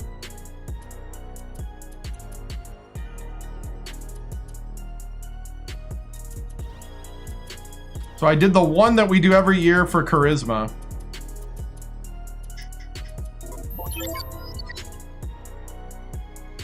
Oh, it is 93 and 39. It is. So much for the Giles jersey you just bought, right? Might be worth more later if he does something. All right.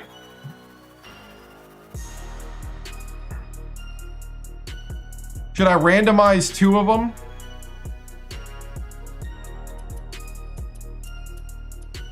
Make it a little harder.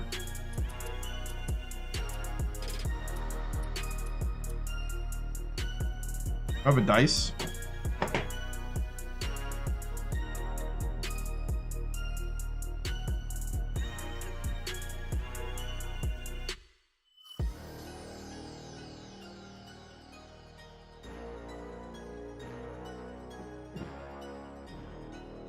Offense and defense. One in everything but teaching.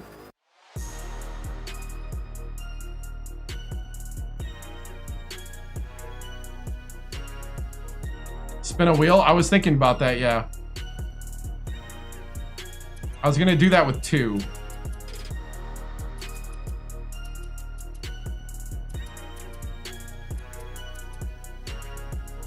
That is true. You know what? EG, you just convinced me. We're putting 2 on offense because my style is very offense heavy. Or wait, well, we were... Ask ChatGPT.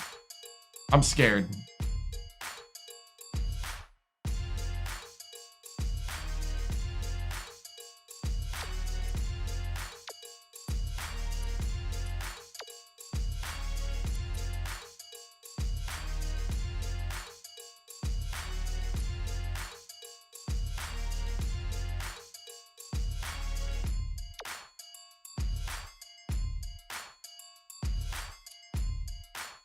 Put it on stadium upgrades, right? You know, this isn't bad. You know what? We'll even delay charisma.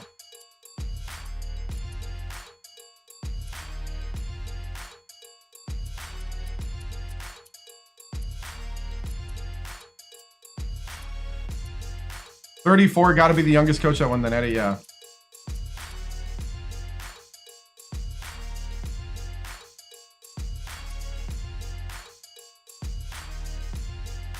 What do you guys think was better, my offense or my defense?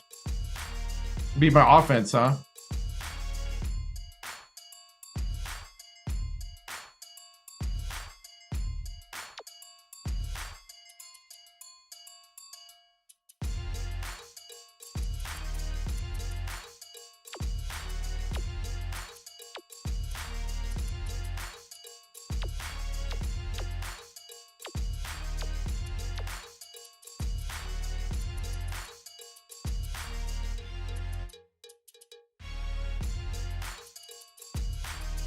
I think that's pretty balanced for what we did.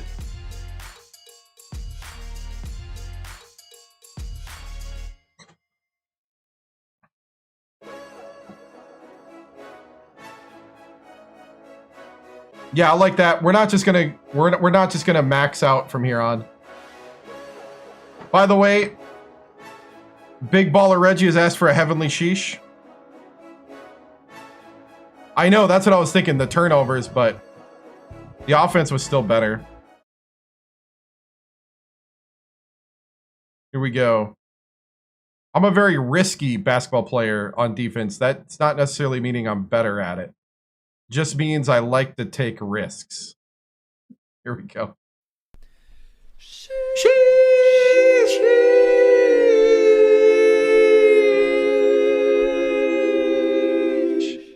Thank you. All right.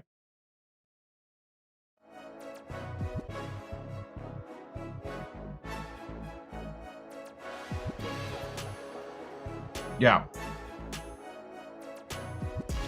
Tulane has offered a 2-year deal.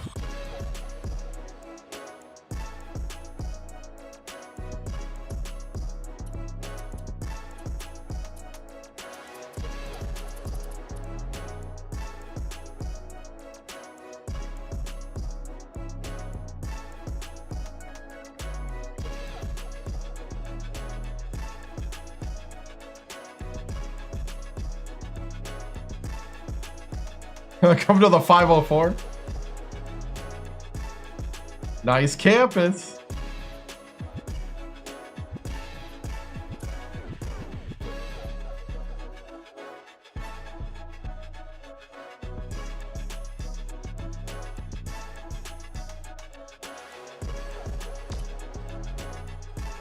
Nope, we're going to reject all offers.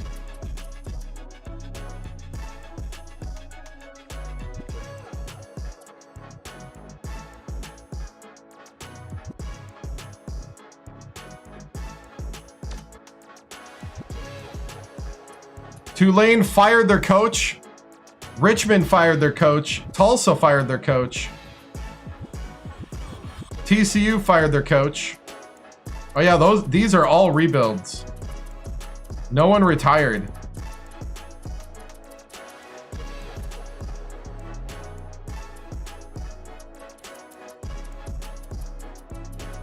Apparently there was no job opening to go to.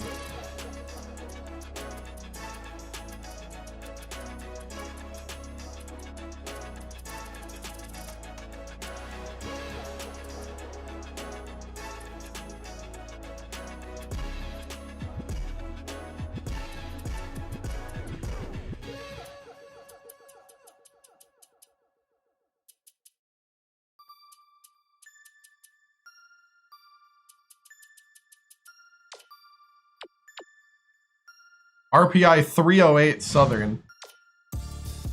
Mississippi Valley State fired their coach. RPI 339. 339 teams in the game. The last place team has fired their coach. The Cleveland assistant, Jay Flowers.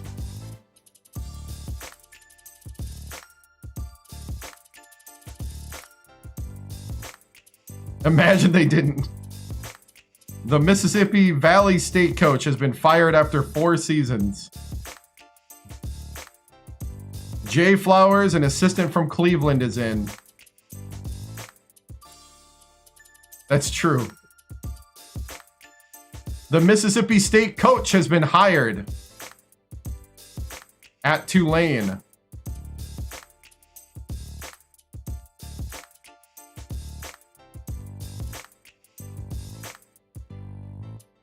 UT Martin, let's see.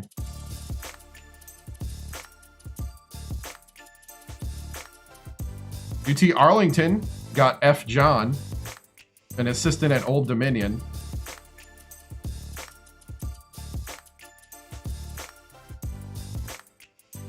Holy Cross coach got fired. Tulane fired Davison's coach. Yep, who was Curry's coach. Yep.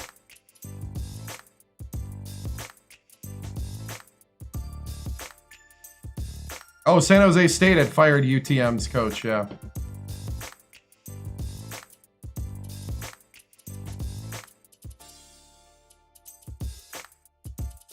Tennessee Martin got B. Granger, an assistant from Gonzaga.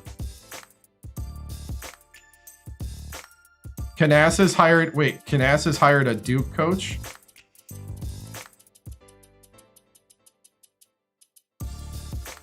or Kansas or whatever it is. Yeah, Duke assistant Buckman. RPI 330. The UT Martin head coach has been hired by San Jose State.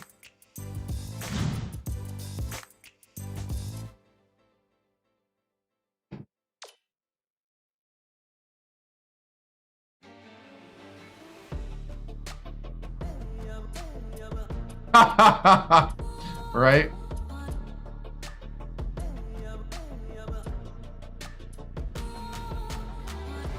Uh-oh. We could hire Mississippi Valley State coach.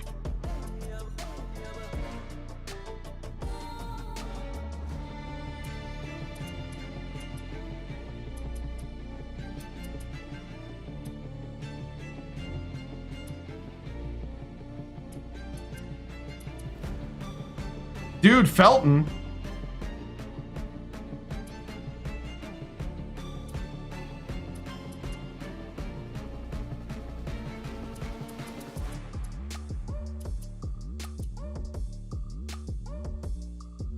McGee Jr.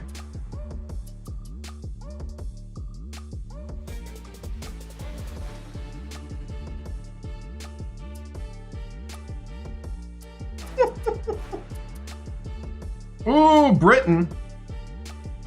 Oh, Britain's got B- scouting with an A+ defense. He would be a downgrade on scouting to a Kindle.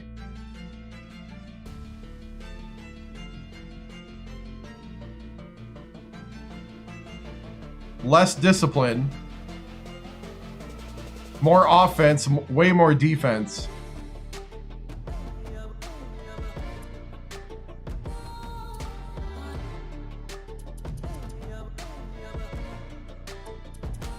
There's no real good scouts.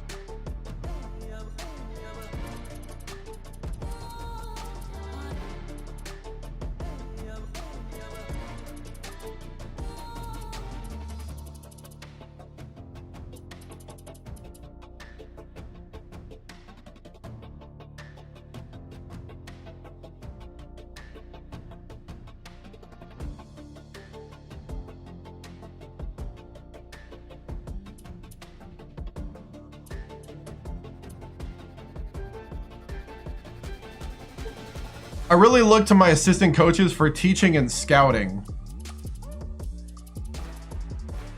I don't see anybody who would be an improvement other than this guy on scouting.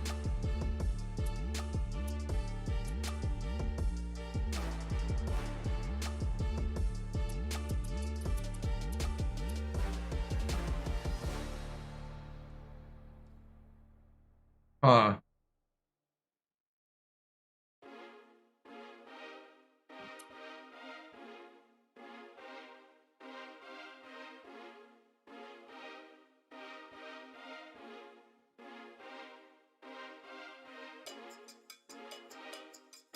St. Clair is interesting.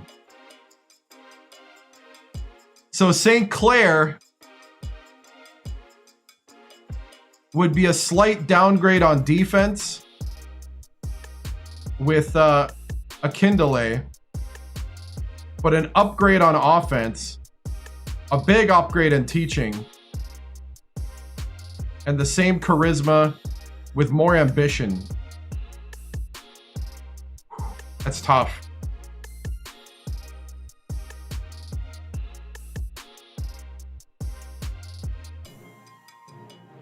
You guys think I should have loyalty?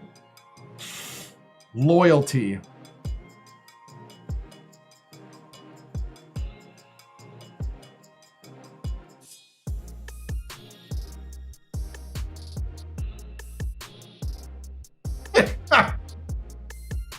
Show Giles what loyalty is.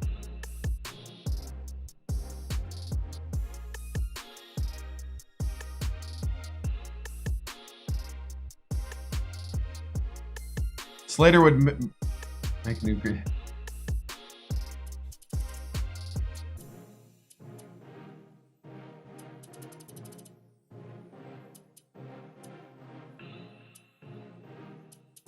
Yeah, we're keeping.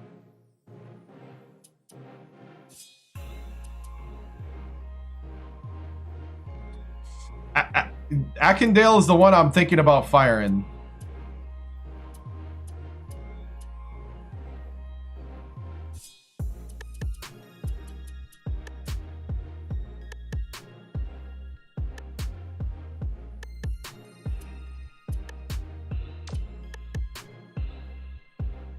"34-year-old St. Clair."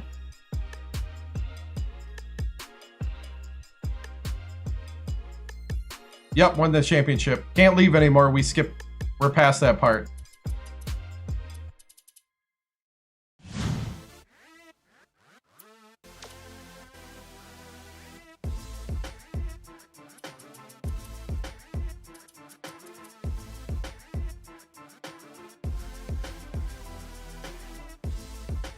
Moved across country for you just to put his kids in Sacramento school. Explain that to his wife.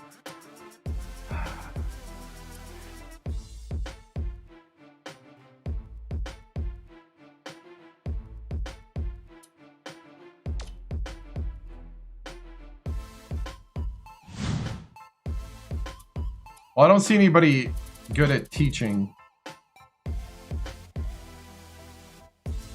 He'll get a nice severance package.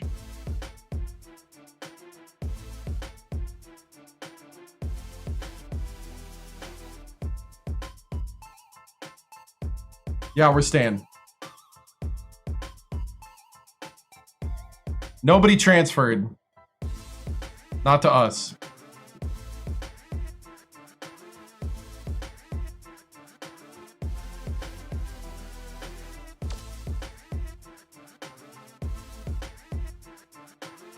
Slater went to Georgia. West went to West Carolina. Yeah, West Carolina. Penn, High Point, Portland, Marist, Central. Giles went to Loyola Marymount. Oh, we played them too.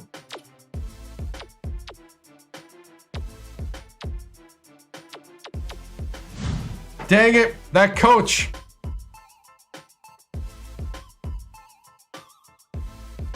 That coach poached my guy.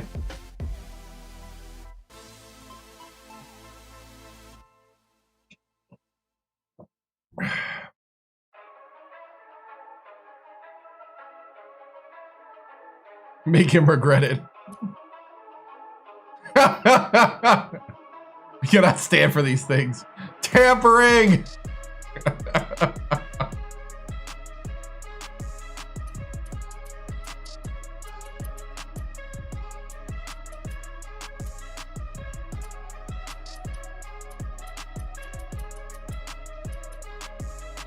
These guys just left basketball altogether.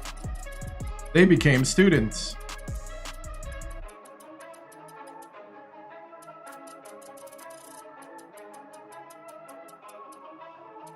Time to start outbounding it, yeah.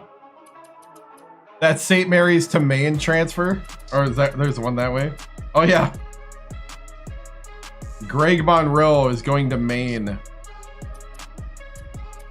Wake Forest to Central Connecticut. Nebraska to UC Santa Barbara.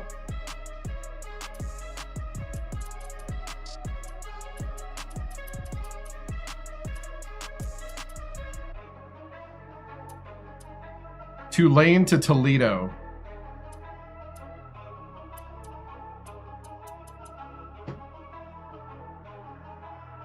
Right?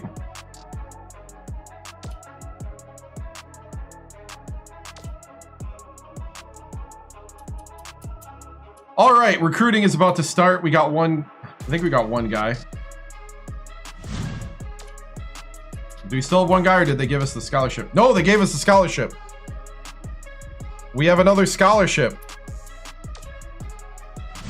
We need a power forward or a center.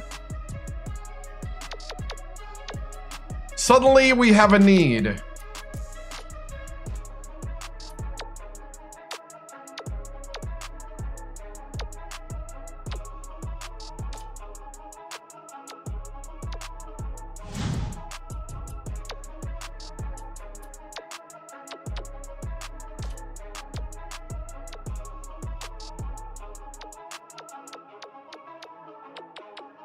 Not a fan of the variable power forwards.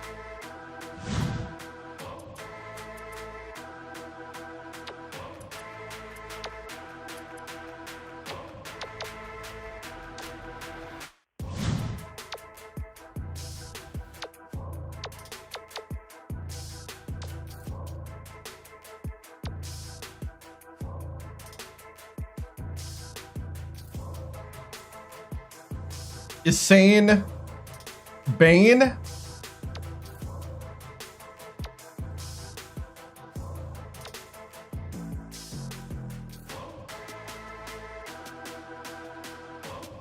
None.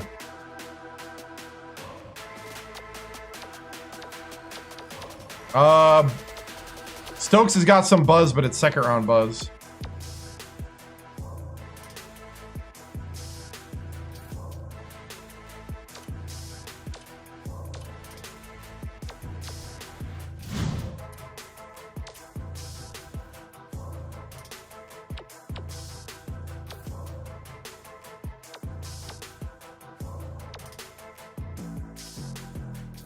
Michael Eadie from New Zealand.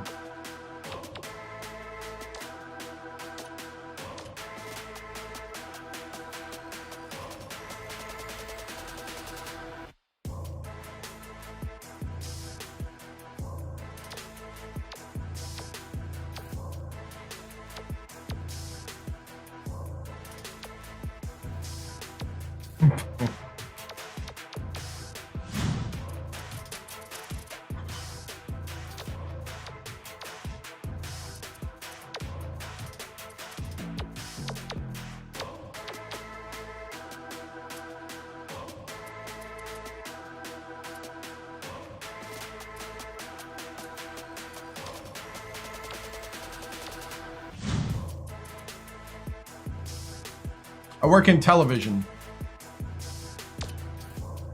Oh, nice.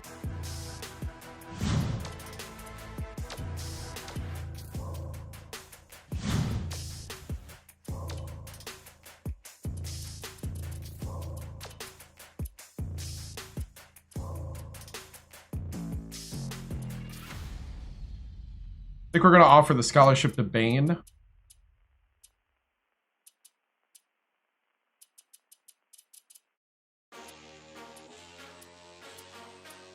We kind of got to pick one because we don't have a lot of time.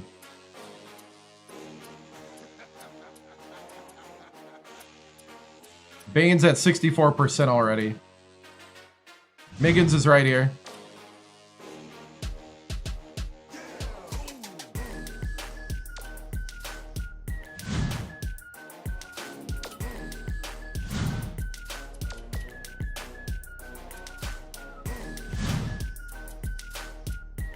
Michigan State.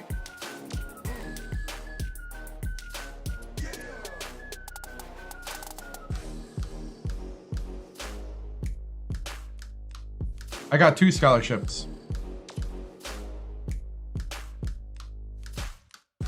If they're being offered a scholarship, I'm not gonna fight another school over a guy. It'd be a waste of my resources. I don't understand the question.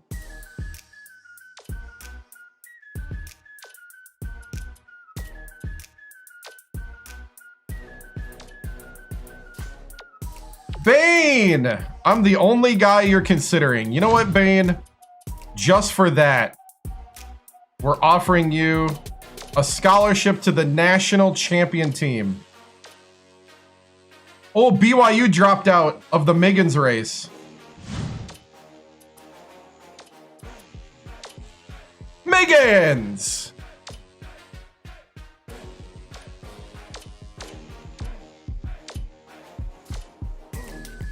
Utah's our only he's decided he wants to go to Utah, but Utah has decided not to offer him a scholarship.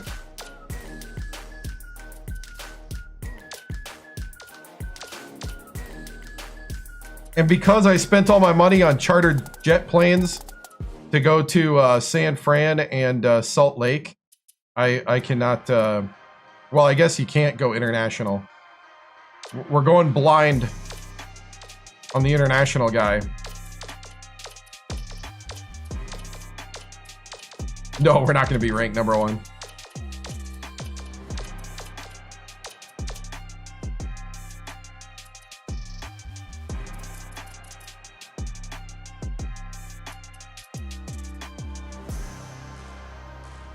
Oh, this is the guy that we created. He wants to go to Michigan State.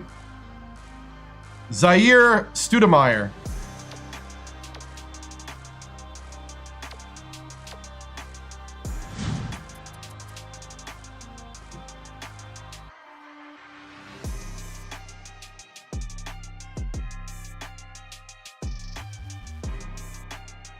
So it all depends on who offers scholarships. So like right here, I'm the only one offering him a scholarship because you can see the graduation hat there. If Utah offers him a scholarship, he hasn't filled up the line all the way, so he's not 100%. But some of these other guys, it'd be easier if I show somebody else.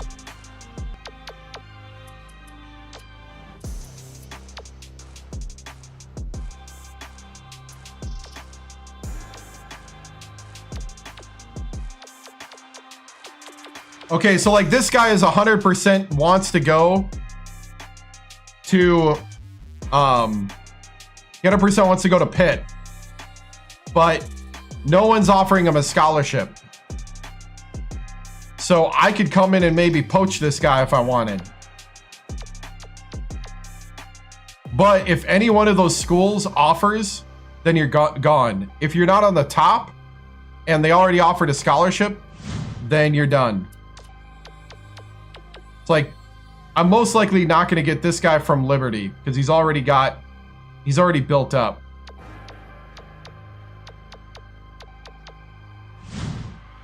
But you don't want to be like bouncing around either because you got to get him to 100%. Right, but which one's on top of the list? They'll always take their 1 over the 2 in that situation.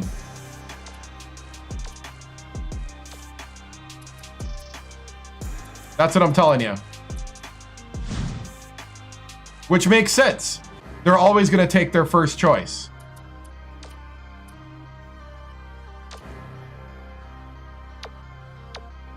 Don't overthink it.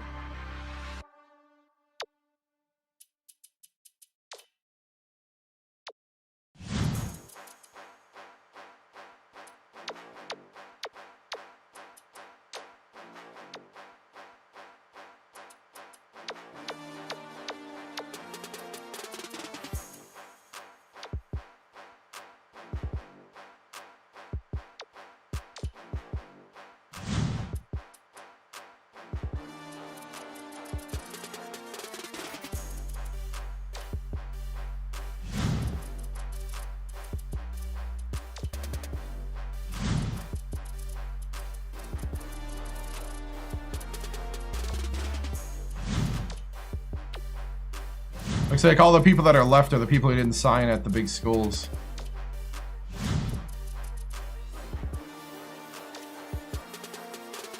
I was trying to find an example, but I guess if you signed, so if Oklahoma, Iowa State or Arizona State offer a scholarship anytime that I'm not 100, if we're both 100, you're outside of a signing time.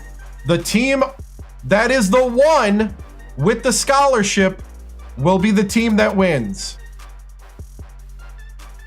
Because they're their 1. They're not going to pick a 2 out of nowhere.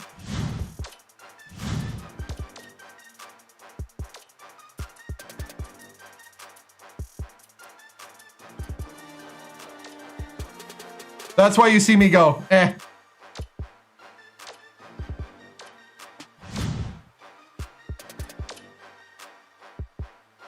Can you become the top?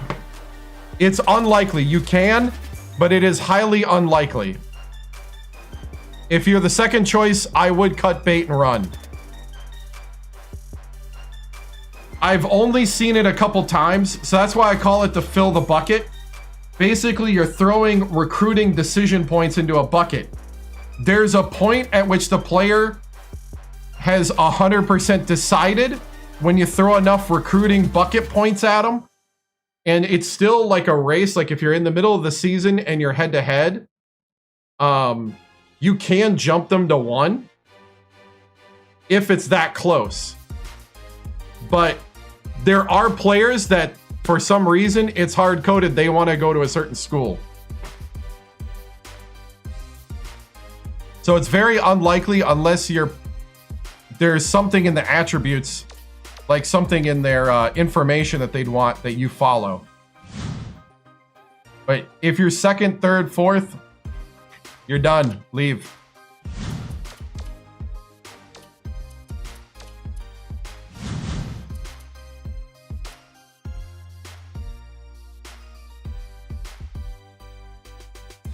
You done, son? Oh!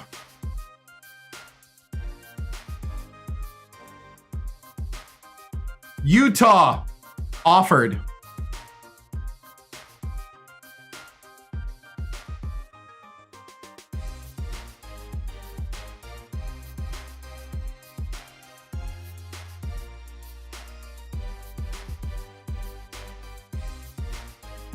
Yeah, you can play however you want.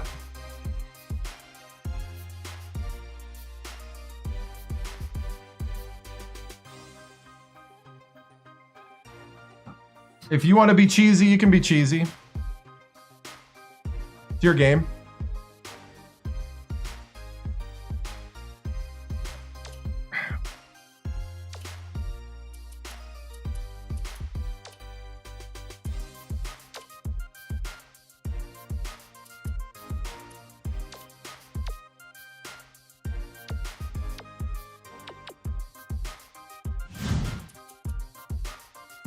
Yep, see, right here. Utah offered, and he immediately rejected me and went to Utah.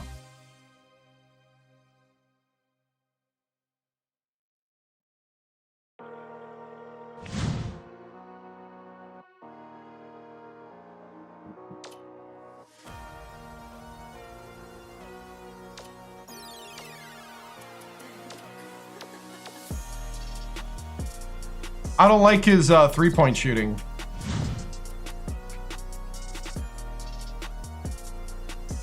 Nah, well, I mean, I do things. You'll see in a moment.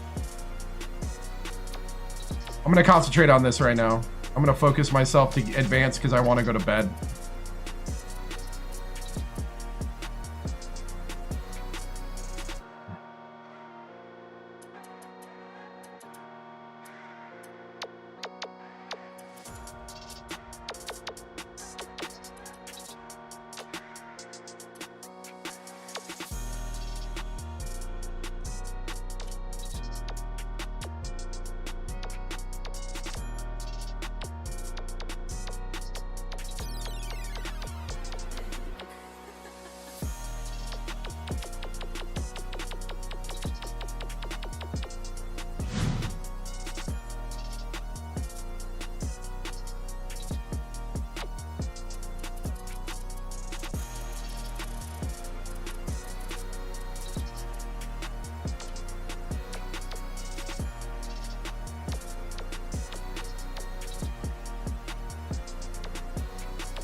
Dang.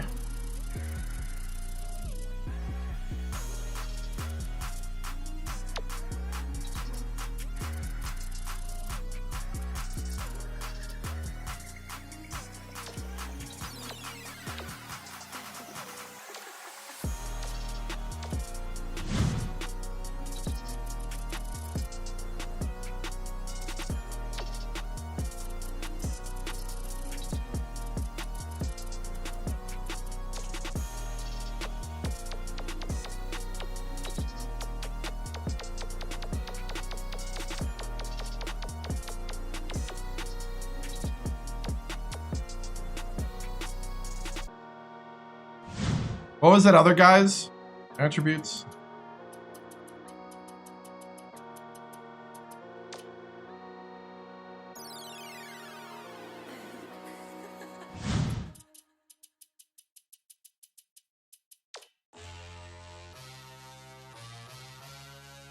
Won the national championship. Jesus Clemente from Puerto Rico. I mean, the name alone.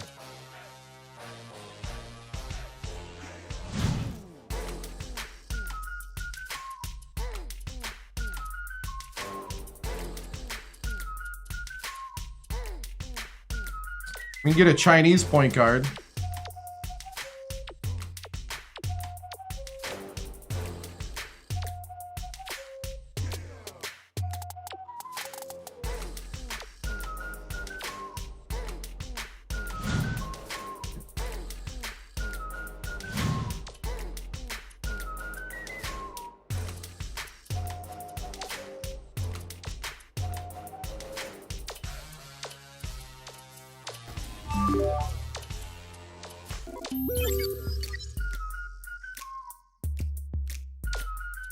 Montenegro.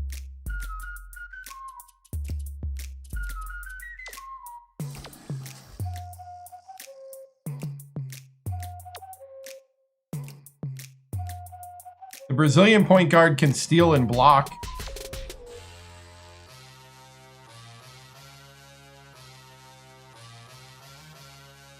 As a 6.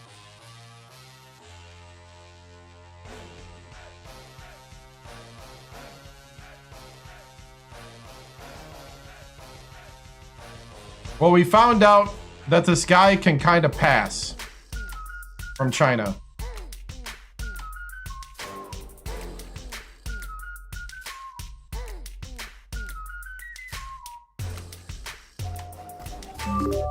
Hey, thank you, Saint Breezes. Breesus. Thank you. Thank you for the subscription with Prime.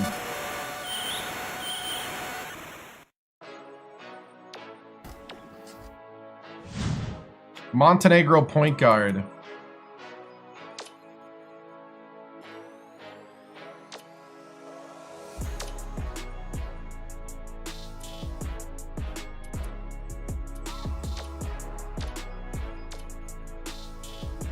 Well, I think we're gonna get Bane. Let me go visit and talk to his parents.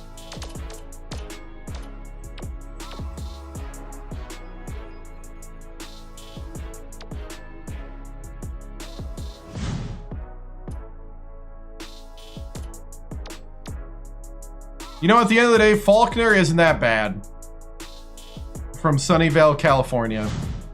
You know what, Faulkner? You ain't that bad.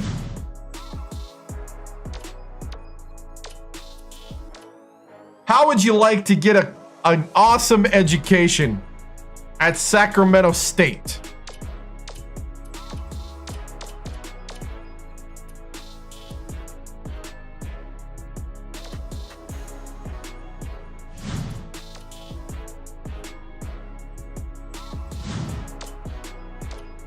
Ask him where they got the name Insane, yeah.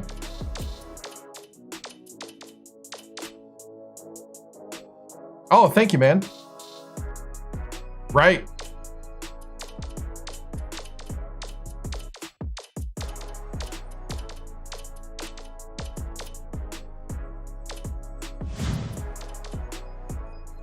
Insane in the membrane. I look for 3-ball, and that's about it.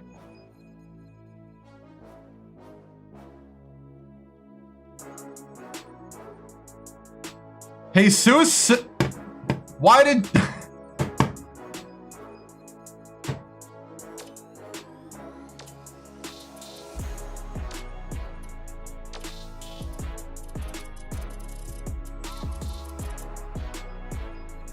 Jesus went to Penn State. Height. And stars.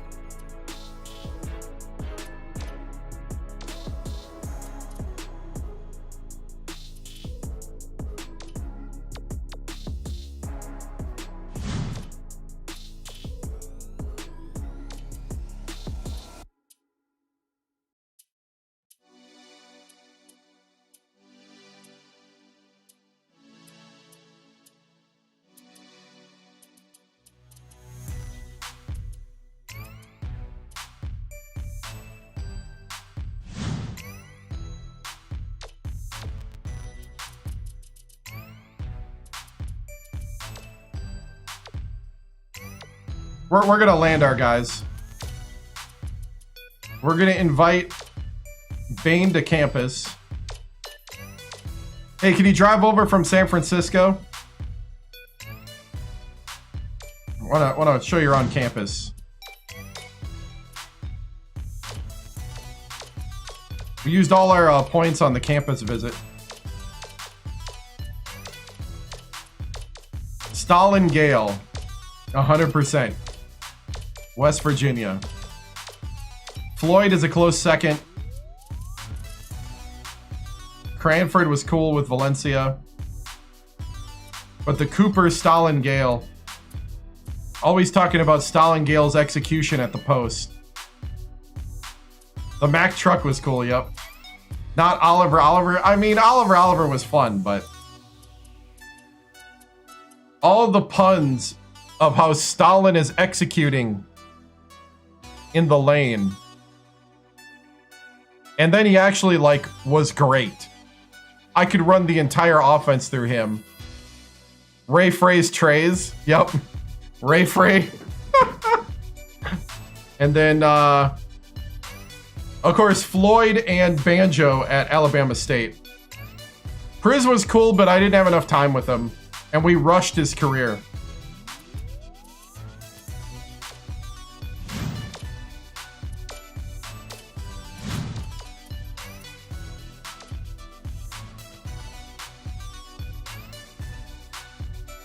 Yeah. Faulkner is the new point guard. Shooting guard that we're going to move to point. Faulkner has signed with us. Hey, we got Bane. We got all our guys. All right. Not the best signing year that we've had, but we got them all.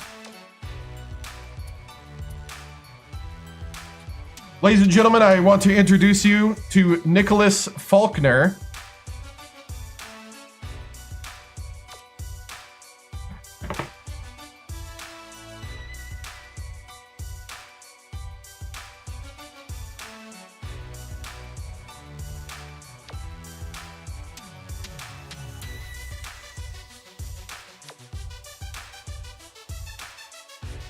Yes.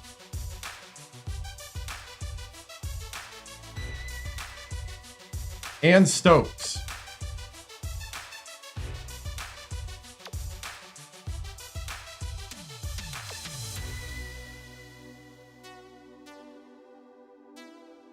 Insane Bane.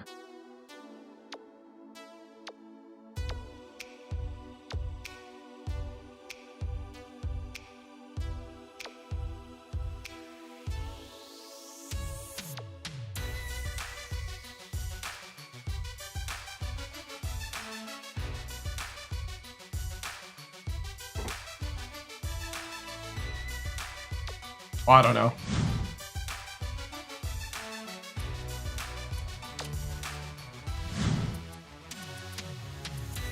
The one that always gives me problems is the one that takes forever to shoot.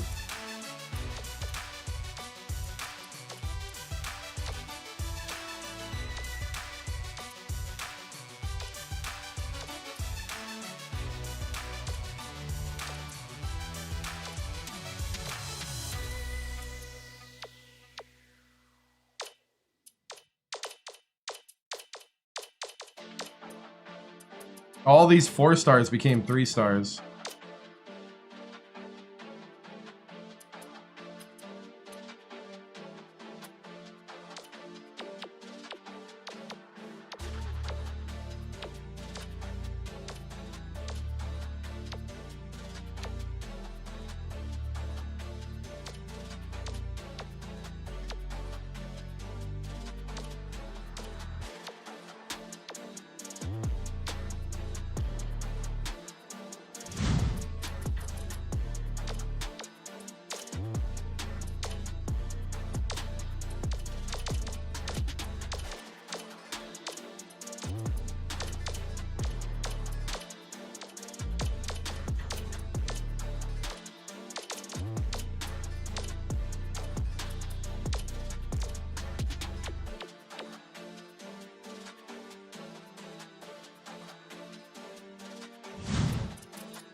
That was a 6'4" power forward.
Man, the only problem, man, I can't really travel across country.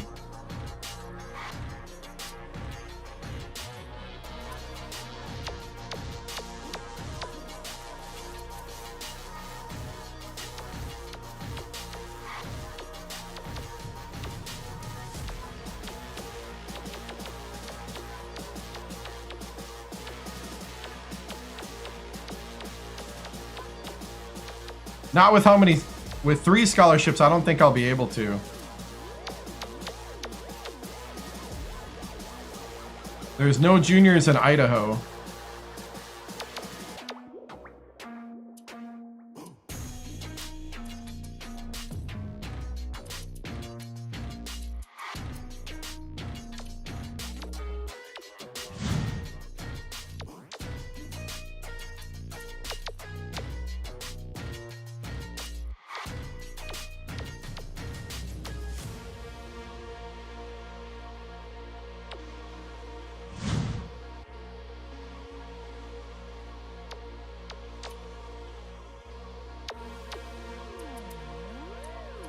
No juniors in Montana.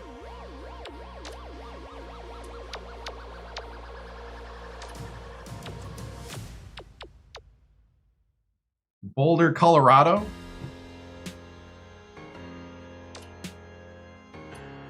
The problem is Louisiana is too far away.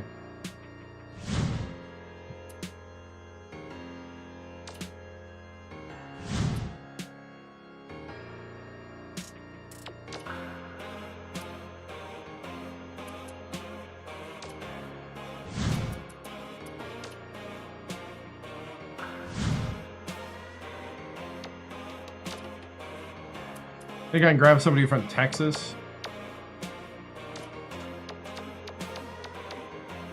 No, they pretty much got their mind made up. This guy wants to go to LSU.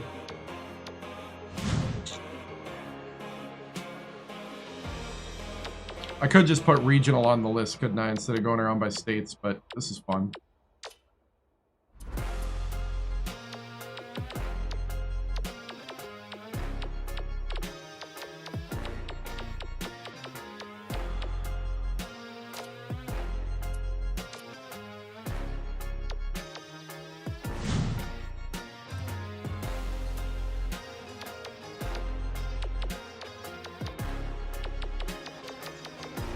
I think that's technically world.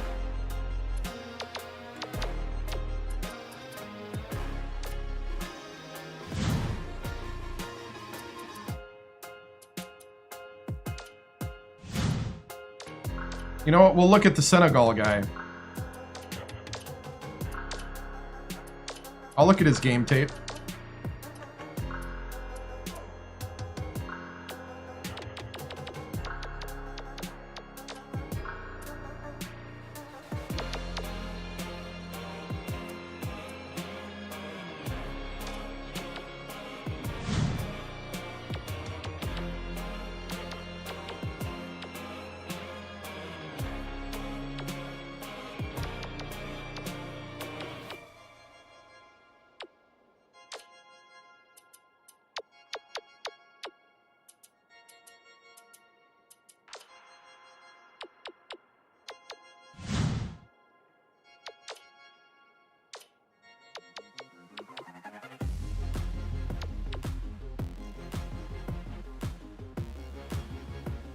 Oh no, man.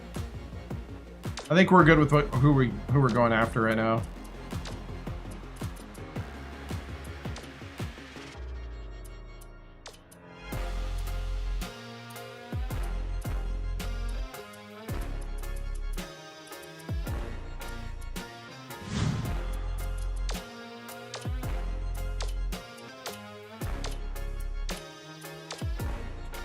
We're in the zone out mode of the stream.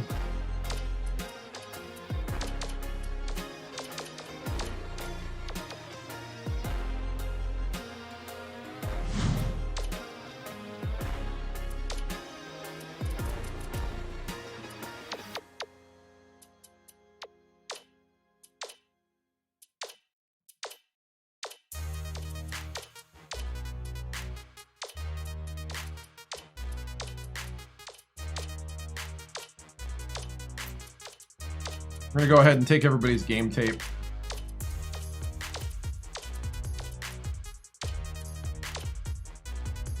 Yeah, it looks like he wants to go to Michigan State.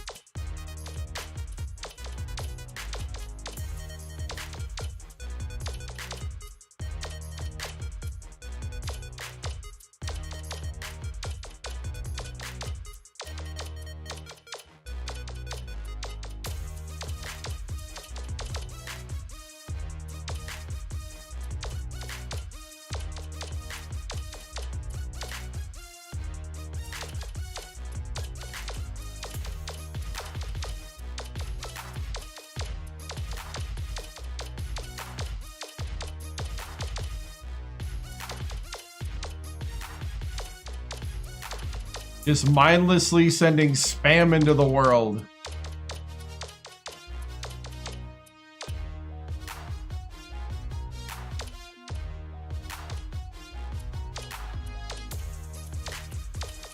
You think we'll get blocked?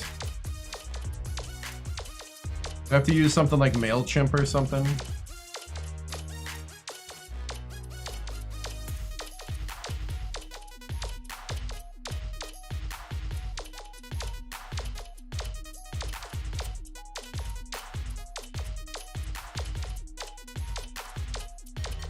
Have you heard of Sacramento State?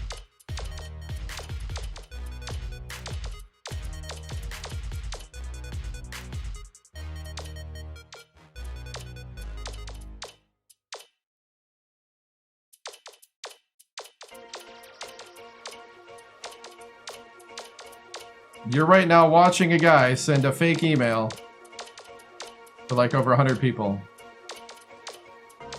They're probably saying, who's Sacramento State, right?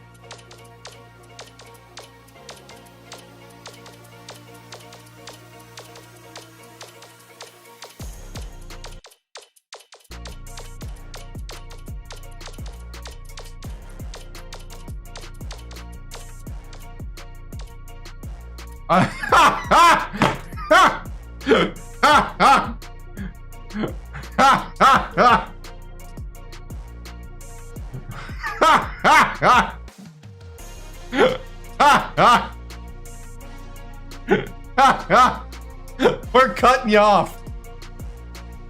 You done, son?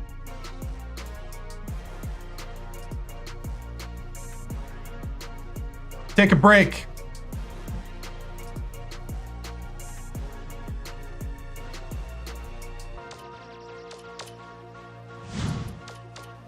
Well, we hit the limit. It like gives you a contact and a small... It can give them a small decision boost. Kind of puts you on their radar, essentially. They cut me off, man. They cut me off. They're like, enough of that.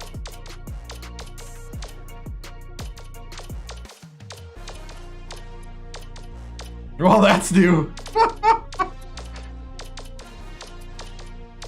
Apparently there are limits.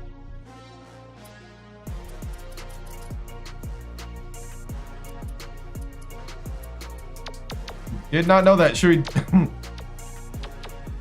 Hey, everybody.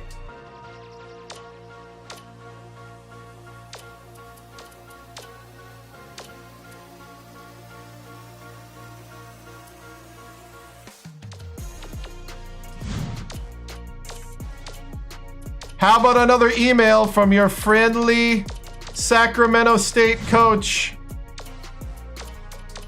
Remember the email I sent last week?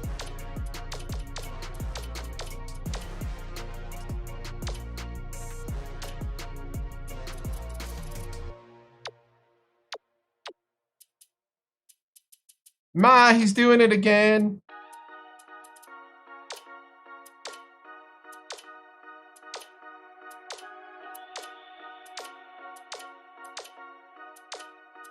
Who's Coach Victoriano?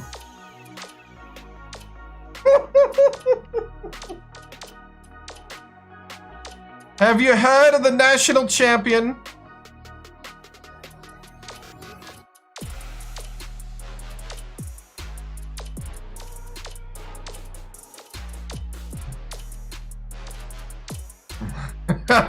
Have you heard of the national champion coach, Hector Victoriano?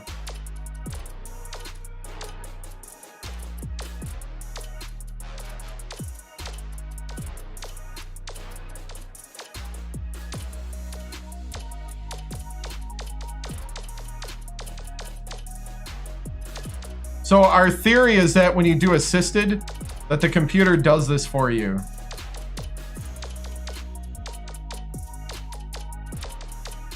That's the theory. I don't even know if that's true. 88-80. We went up 14-0 early. Then a Coach Izzo team basically clawed its way back.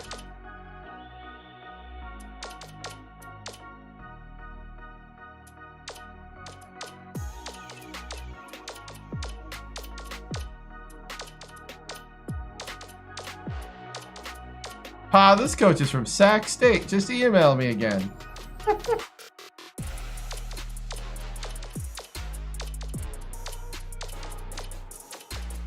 Would you like to know all the latest buzz going on around campus? Thanks to the championship money, we're putting in a new cafeteria. So now you can get fatter faster. But don't worry, we're also hiring a dietitian to make sure you don't eat at the new cafeteria.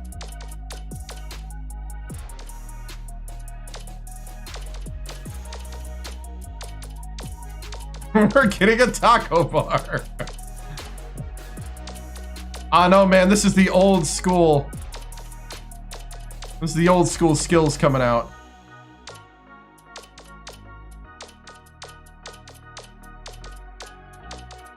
This is us just covering our bases for next year. Ooh, Nike. Do you think Nike would? Hold on.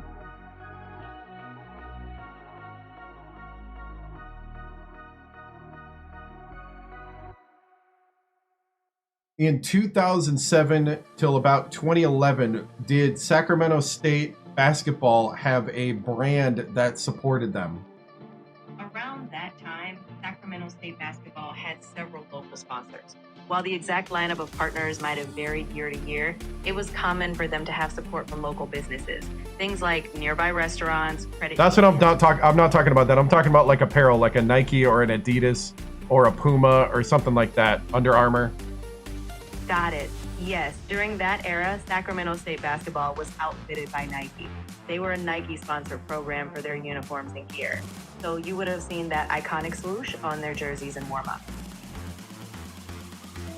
All right, Nike sponsors us. We're a Nike school. All right.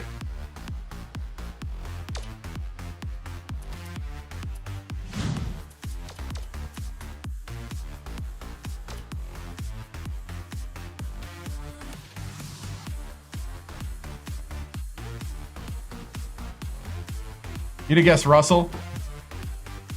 Got that Nike money. Yep.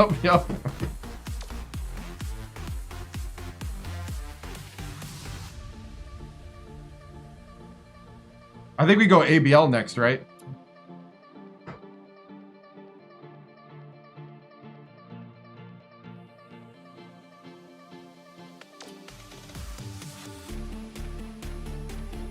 All right, we did not have a very good recruiting class. 2 3s.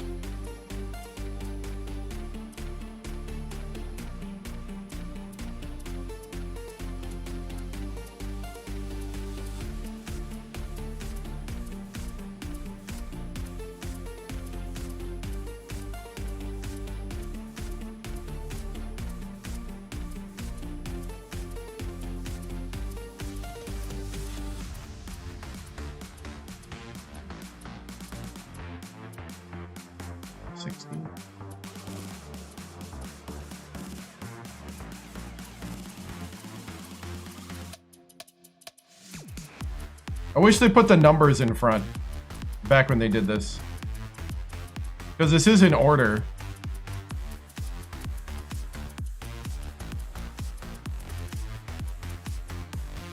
So we got a better recruiting class than Toledo, but not as good as New Hampshire.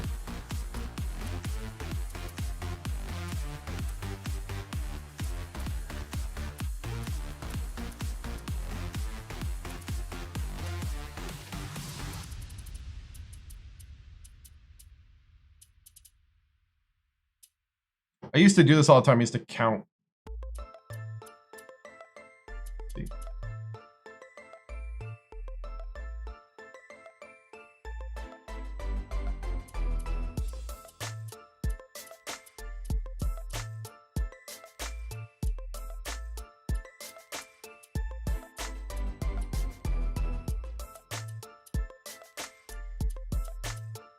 Forty-one. 5, 6, 7, 8, 9, 50, 2, 3, 4, 5, 6, 7, 8, 9, 60, 1, 2, 3, 4, 5, 6, 7, 8, 9, 70, 1, 2, 3, 4, 5, 6, 7, 8, 9, 80, 1, 2, 3, 4, 5, 6, 7, 8, 9, 90, 1, 2, 3, 4, 5, 6, 7, 8, 9, 100. 1, 2, 3, 4, 5, 6, 7, 8, 9. 110. 1, 2, 3, 4, 5, 6, 7, 8, 9. 120. 1, 2, 3, 4, 5, 6, 7, 8, 9. 130. 1, 2, 3, 4, 5, 6, 7, 8, 9. 140. 1, 2, 3, 4. 144.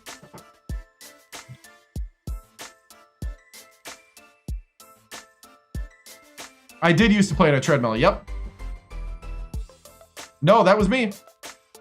I used to do treadmill gaming. I've lost more weight off the treadmill than on the treadmill, to be honest, but that might be the GLP ones that they didn't have back then. All right, recruiting class number 144 in the nation.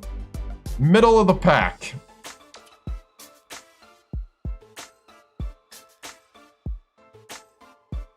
Ah, yes, the scheduling. Loyola Marymount is already on the schedule.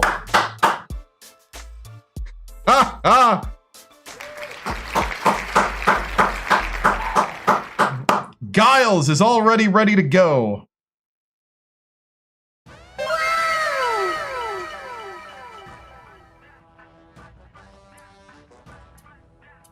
Yep. Giles will be watching from the bench, right?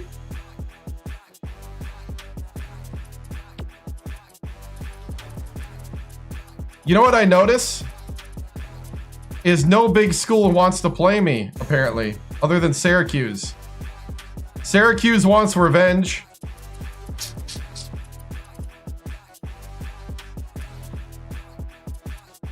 That's funny.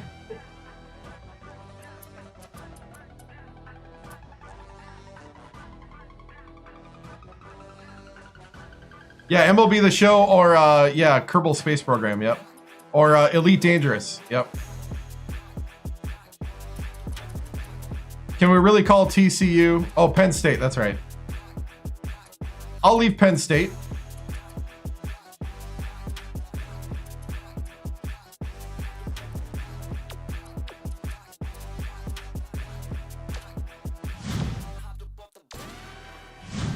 I like starting out with Hampton. But our team has got to be pretty good.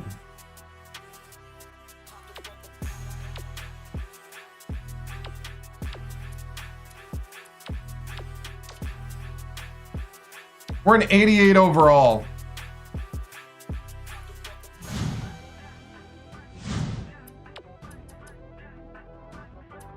I'm okay starting with those two, but TCU's got to go. Actually, I'm going to swap one of the aways, Pacific. We got 13th ranked. Oh, I didn't even look.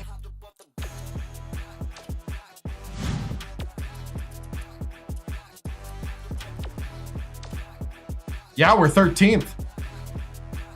All right. All right. Leave Hampton. Yeah, we're going to leave Hampton.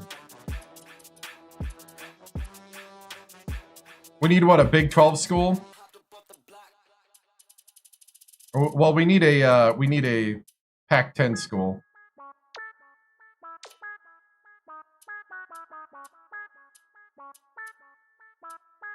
Should we do it? Should we take on UCLA?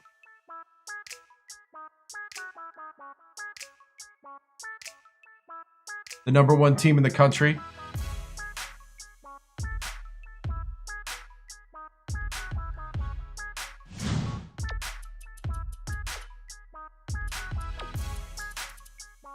Oh, they will not come to the nest. Gotta come to the nest.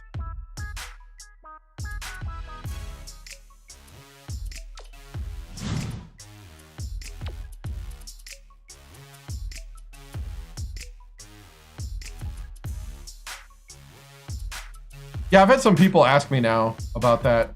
I might.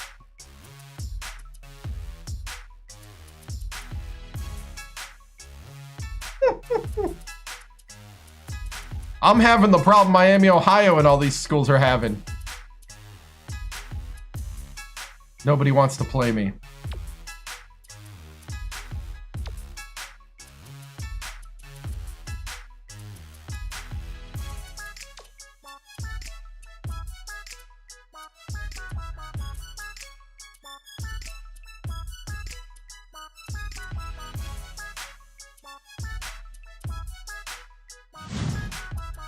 I have to. I can't bring them to the nest.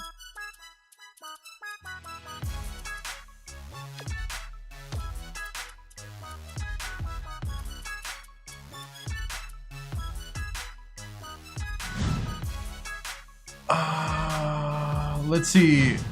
Actually, I'm going to swap Chicago State for my local... There's a couple local rivals I looked up. One of them is UC Davis, is the big one.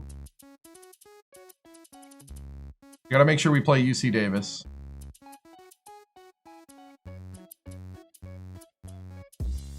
There's one I haven't been playing. Cal Poly's another one. That's the one I didn't know about till I looked it up recently.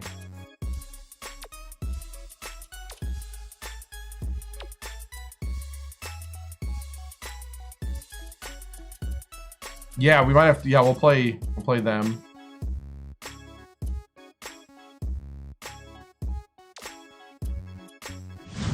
Okay, I'm gonna replace Dickinson with Cal Poly.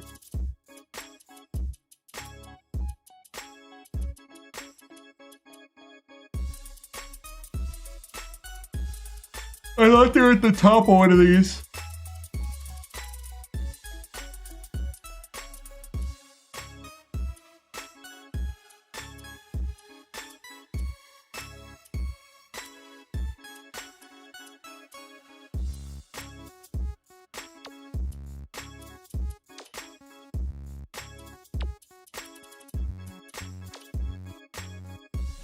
They're semi-good. They're 79 overall.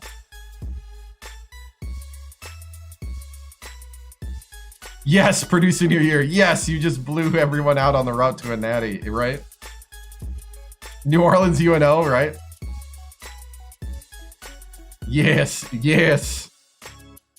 More! Better! Let's see.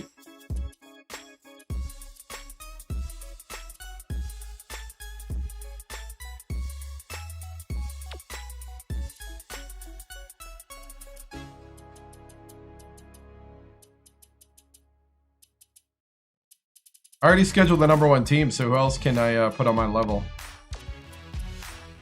If we play Duke, that'd be a cross country right after Christmas. North Carolina, they just lost 2 of their guys. What about Ohio State? We already got a Penn State team.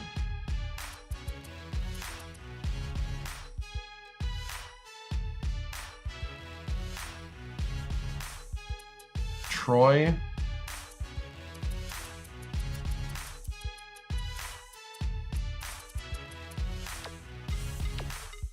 They said that Nevada is another rival. Oh, they're 86 overall. You know what?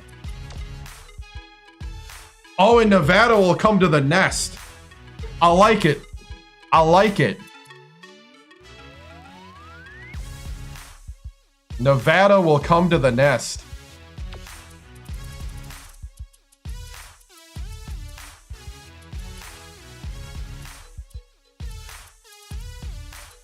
Ooh, Florida. You think we can play them in the middle of our conference schedule? I need a calendar.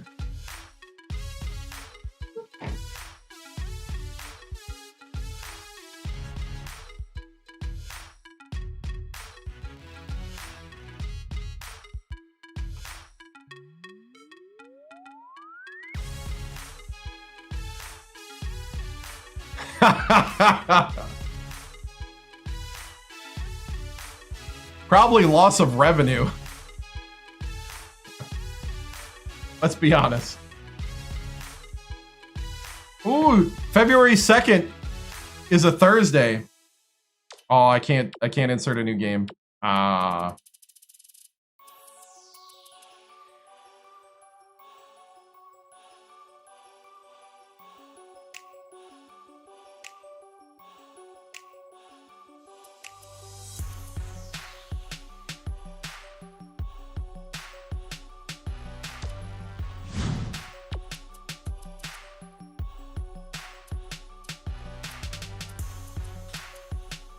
I gotta keep everything.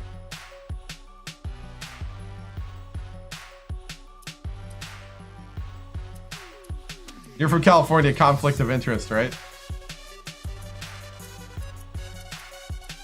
You know what? We're gonna get rid of TCU. That's a crazy turnaround travel day. We gotta stay in California.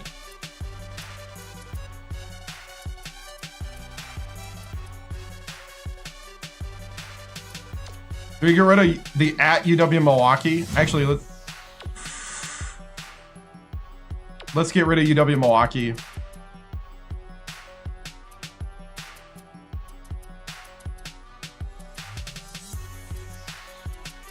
Right?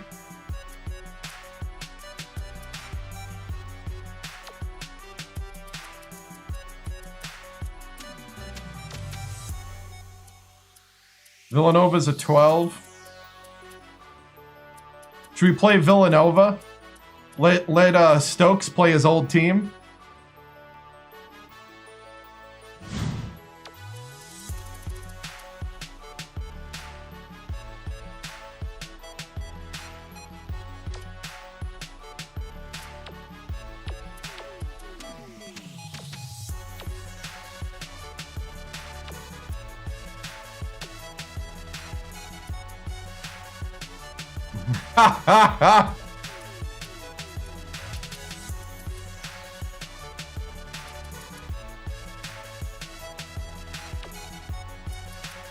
I need a team willing to come to the, I need a team that'll come to the nest.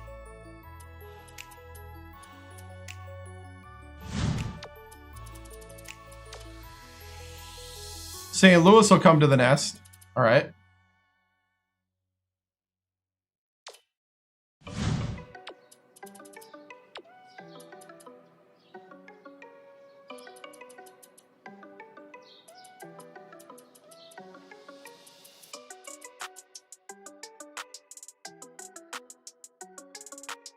Xavier or UC?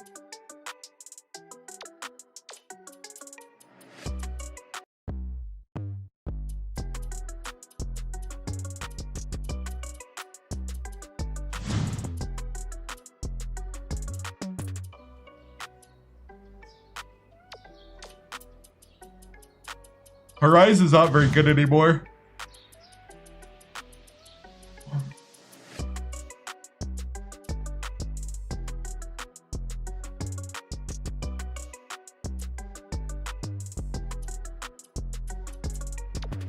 Are we playing anybody out of the SEC?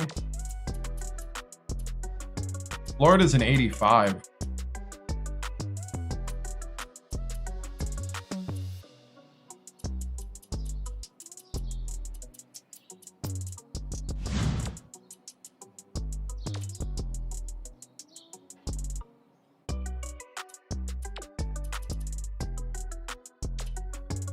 Nope. Florida will not come to the nest.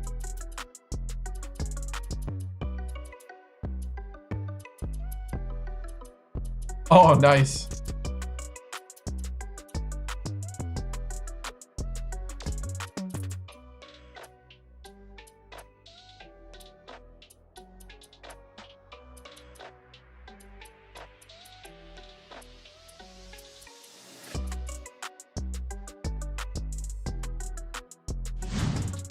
I need somebody that'll come to the, we have too quick of a turnaround.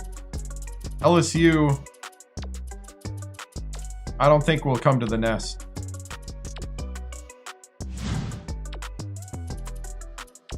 Oh no, they will! Oh, LSU will come to the nest! What a schedule! LSU in the 1,200 maximum seating with standing room will come to Sacramento.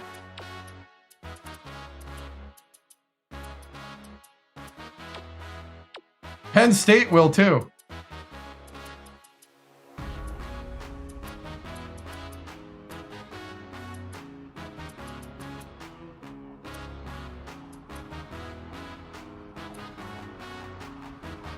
Dude, yeah.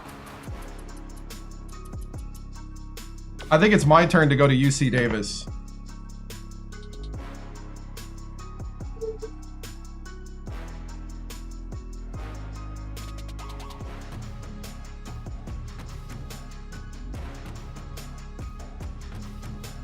$2,500 with fire marshal approval.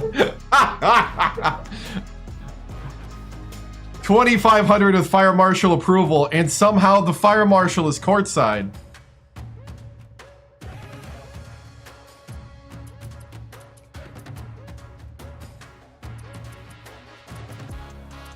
I don't know how that happened.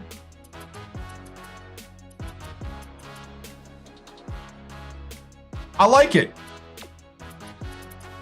We start out with a warm-up with Hampton.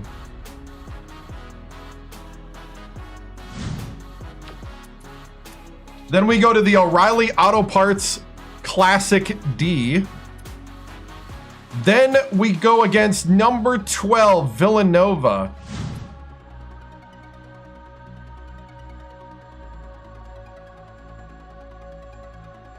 Sorry, the TikTok AI overlords were hungry for another minigame completion.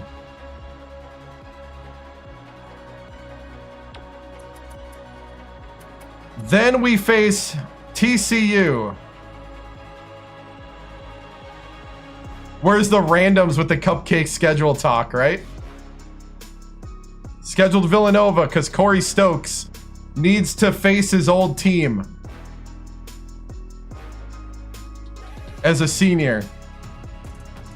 Then we got TCU. You know, then we got Penn State at the Nest. Then we got the Qs at Syracuse. That was one that the AD of both schools scheduled. I did not schedule that.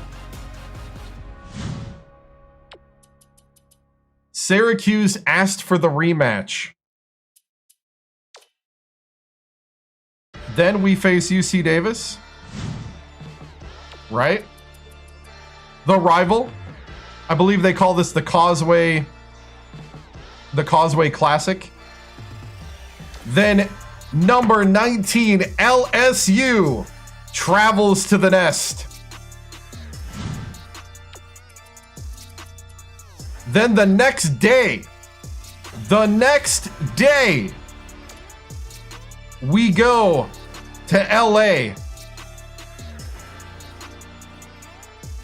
to face UCLA.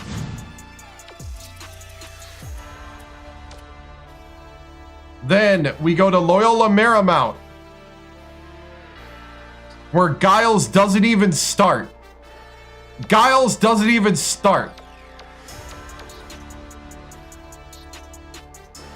They went out and got a freshman power forward.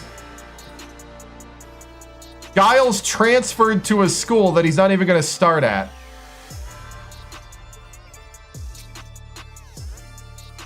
Oh, he is sitting out a year, but they got a freshman. He's only a 71 overall. They got a 77 freshman that he probably didn't even know about.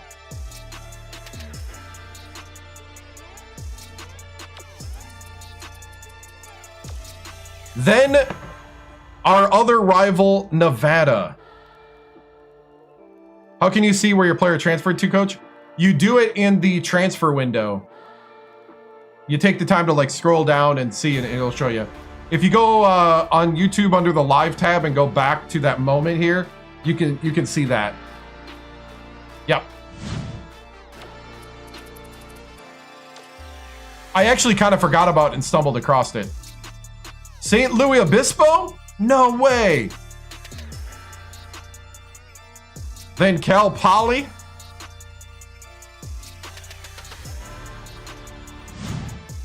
In your head, do you just want a natty, give the kids a cupcake schedule? Nah.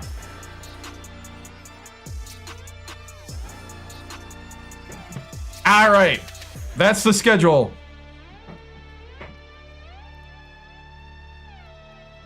We'll take a picture of the schedule later. Locking it in. We are attending the Amateur Basketball League.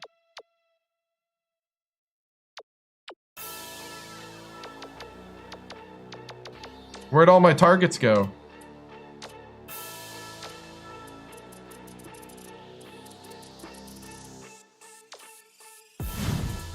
I'm only gonna have 2 scholarships. I need a center and a shooting guard.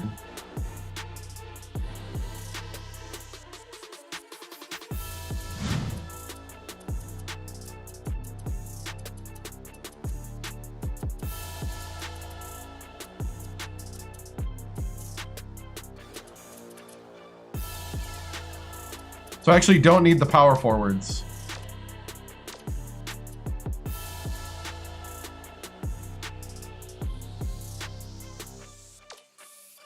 I mean, I kind of am like that a little bit, but not this time around. What do you mean? Look pretty cupcake to me, if you know what I mean.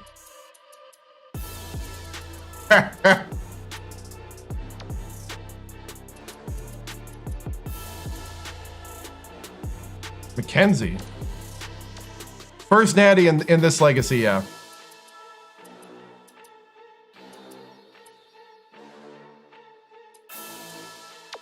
Mackenzie Sticks. I mean, I could always make you a shooting guard if you can shoot the 3. Oh, and he can shoot the 3.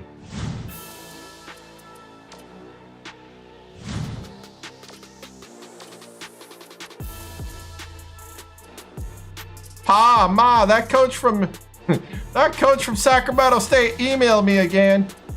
Well, he's filling up my inbox. He won't leave me alone.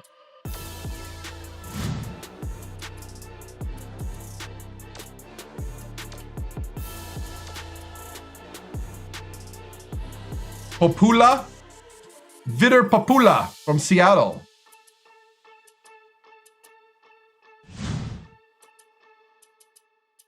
Zach stayed in the spam folder by now, right? Parham, leaving, going. Yeah, that is gonna hurt. It will actually.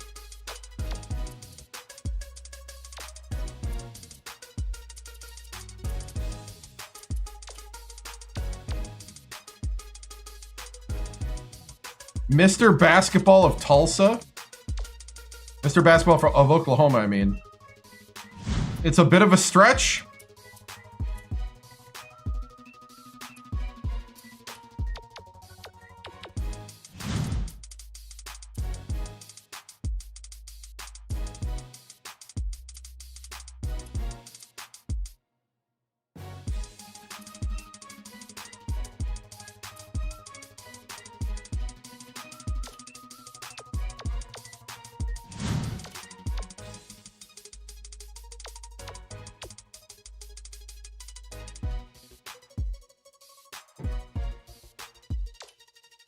Wichita, Kansas, point guard, All-American.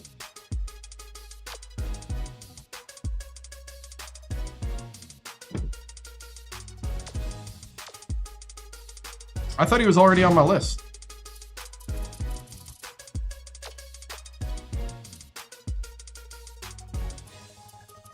Or was that a different one? Oh, there's 2 of them. Vitter and Donnell. Oh, but this one's in New Jersey. I can't do New Jersey.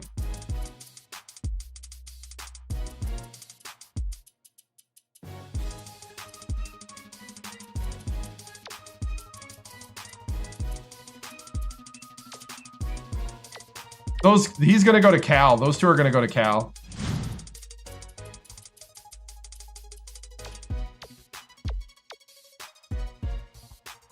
I'm looking for people like this that don't have their mind made up as much, that I can actually overtake the schools that aren't offering them.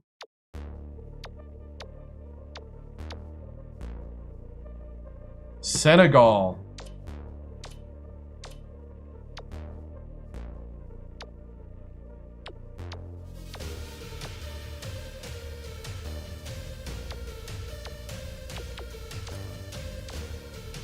Looking for a point guard or a shooting guard or a center.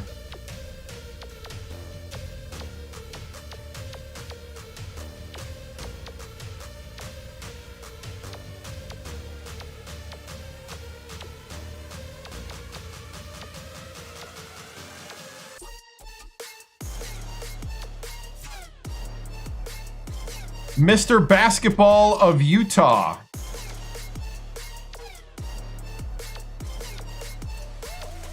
I'll take a look. I'll take a look-see.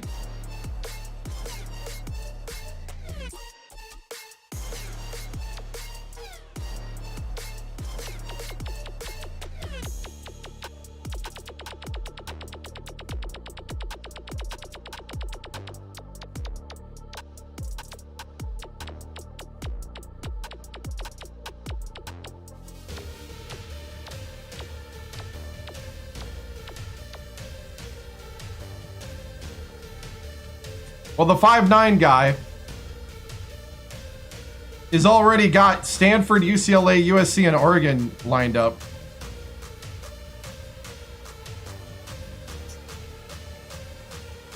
Yeah, no.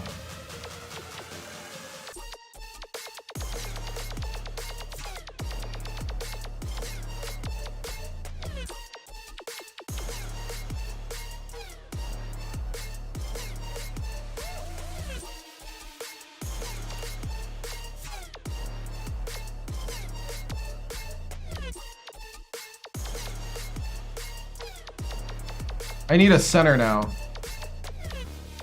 Or I'll take a 6'10" power forward.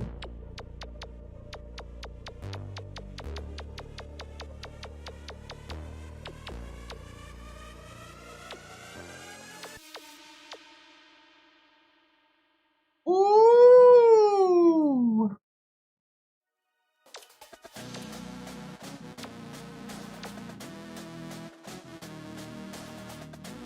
Oh, thank you. Right, exactly.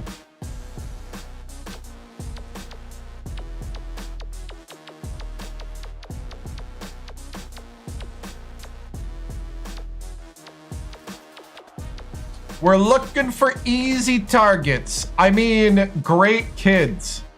We're looking for great kids.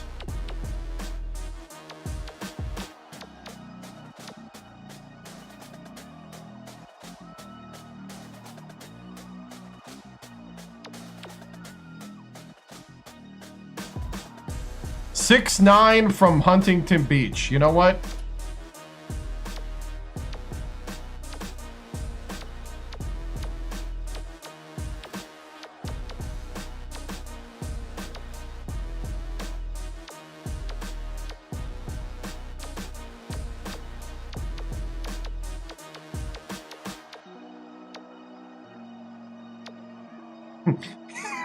Great kids. Here's a kid here. It is 50,000 to sign, right?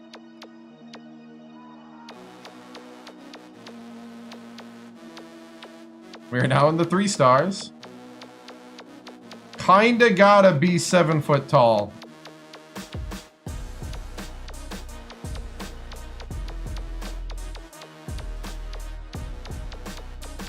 Maybe 6'11".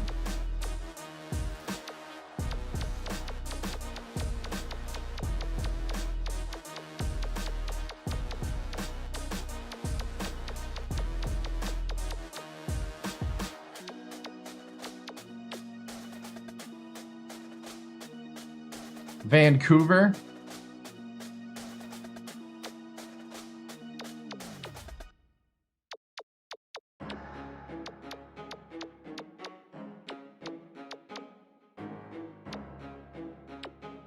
A 6'8" center from Tyler, Texas that nobody wants.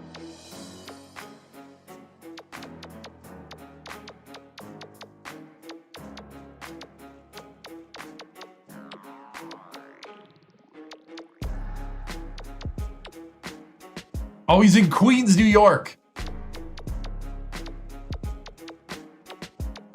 It's not disrespecting if the man's 7'2". This is how you make the money, boys and girls. This is how you make the money. You swallow your pride and you get that 2-star 7'3" high school senior. He's so close to the basket, you should be able to teach him how to make a layup.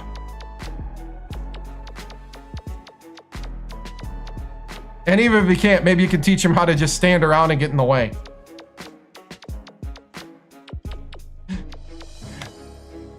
You're 7'3".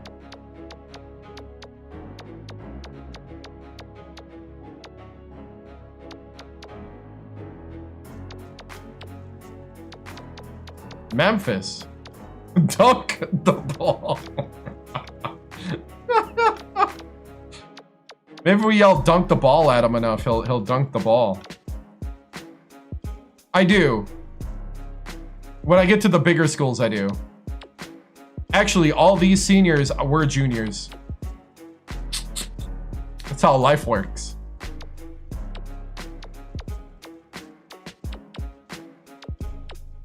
.610 in Oakland. Spencer. You know what? I'll take a look-see. We actually, after the first week, after we do the ABL, ooh, you're right. You know what? You brought something up. I have 6 scholarships coming up junior year. From almost every position.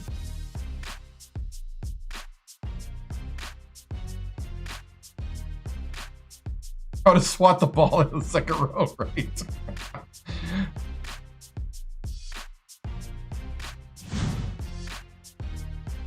You know what? After the ABL, we'll reassess.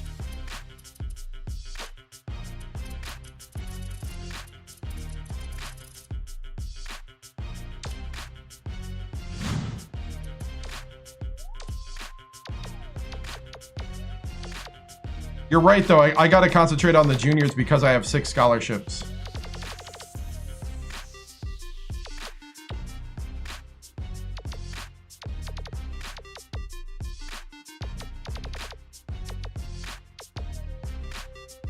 Northwest Sonics.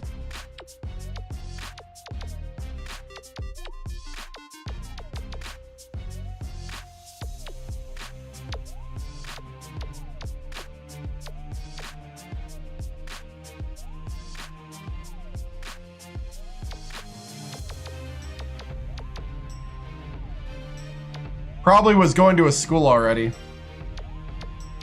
I know I looked through and picked the ones I wanted.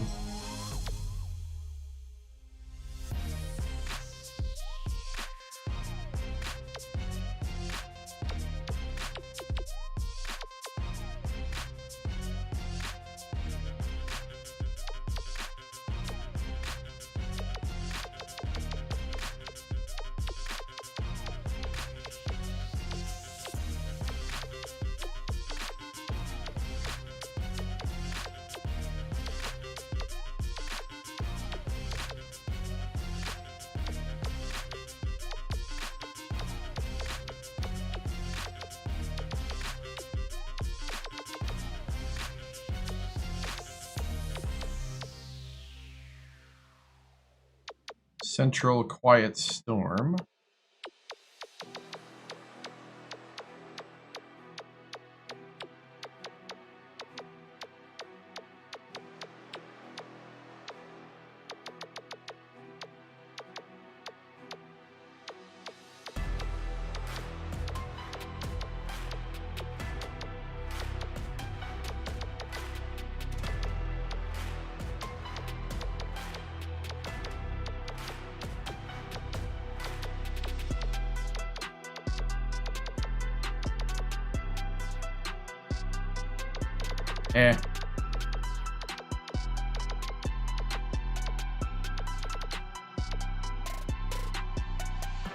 I'm pretty sure I did because I was pretty thorough, but I don't remember because I don't store that kind of info in my head.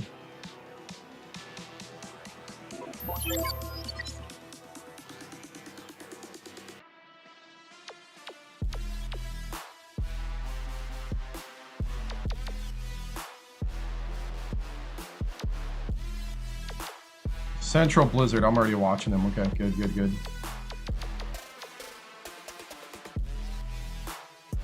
Southwest Cali, what? I'm already watching the Sonics. Southwest Cali Ballers. Cali Baller. Cali Baller, okay.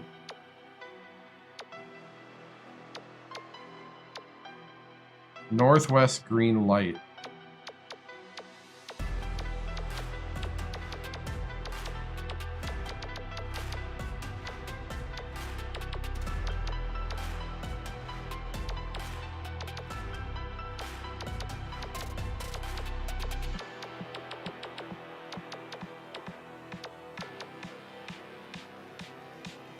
Central Cold as Ice, Southwest the Blocks.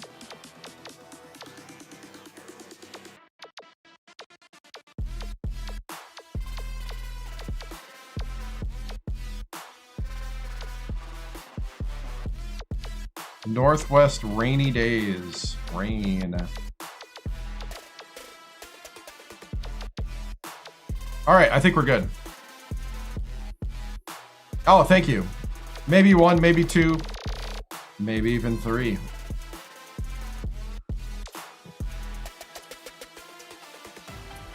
I don't know. Will they stop me?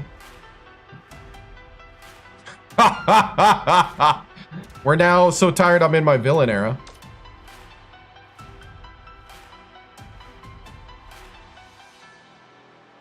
You go over there with the controller and hit bumper. All right. So we scouted everybody.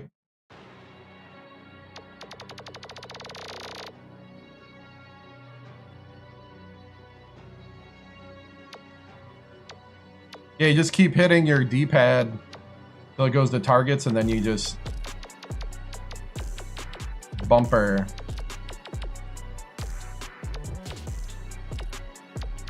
Even gives you a little guide at the top.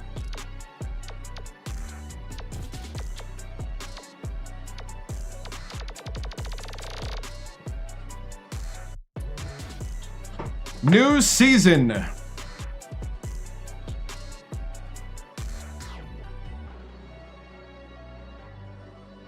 We're going to start next stream with a season preview from Buzz Nessler.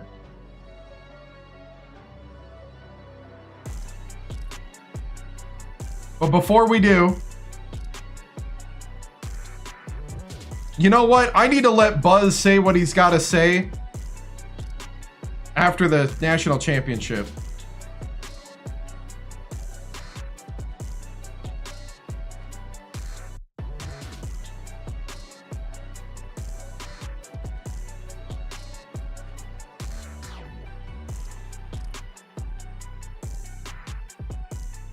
I was gonna sleep, and then I'm here.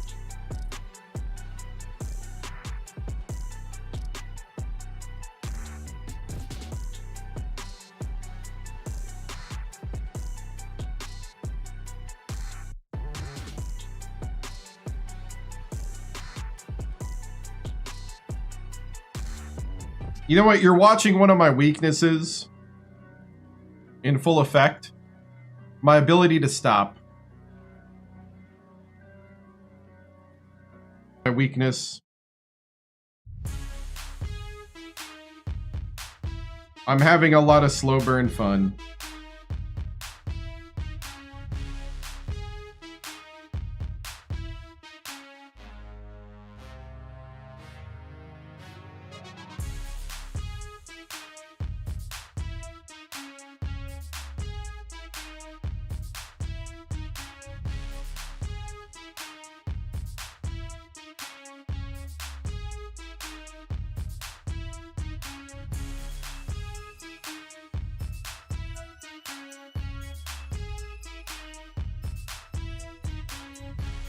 I am having fun. I'm having lots of fun, actually.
Is Buzz even still awake? That's what I'm trying to text him. Except he's pretty needy at how much I gotta, like, text him. I just can't text him, wake up, you know?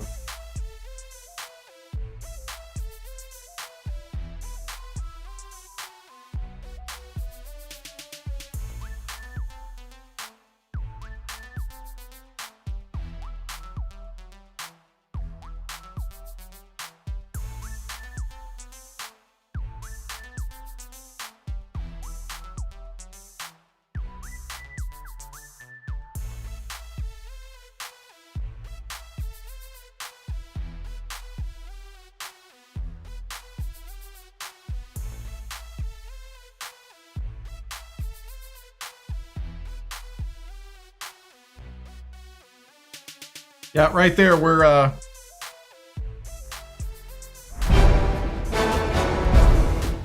We're building the stat sheet.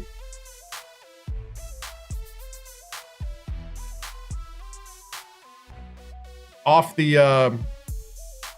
screenshot of the stats.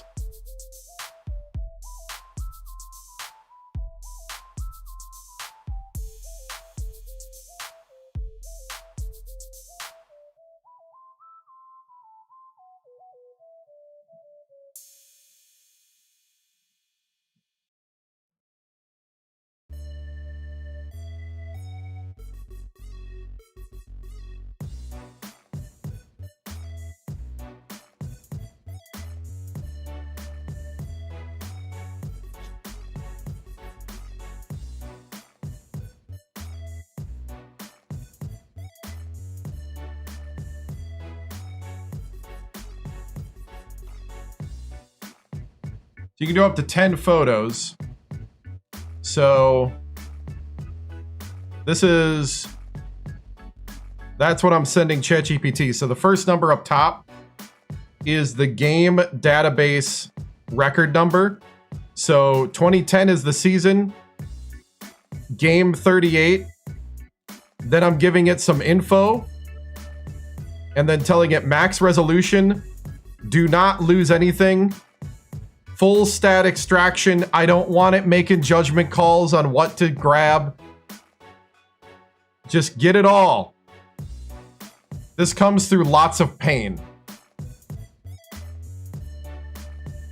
And then I hit go. It starts thinking. I know, ChatGPT is really dumb.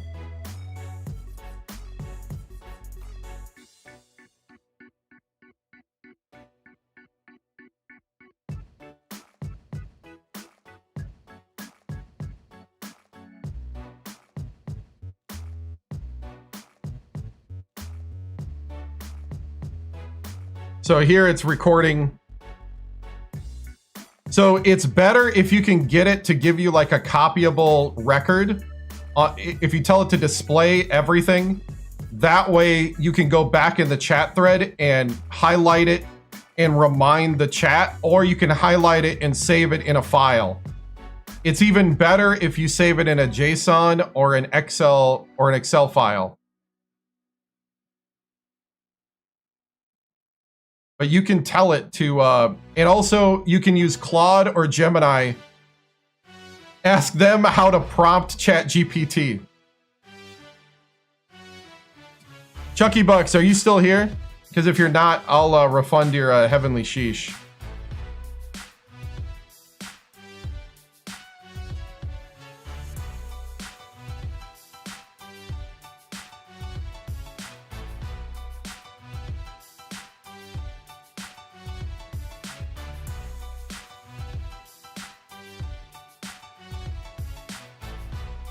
Right?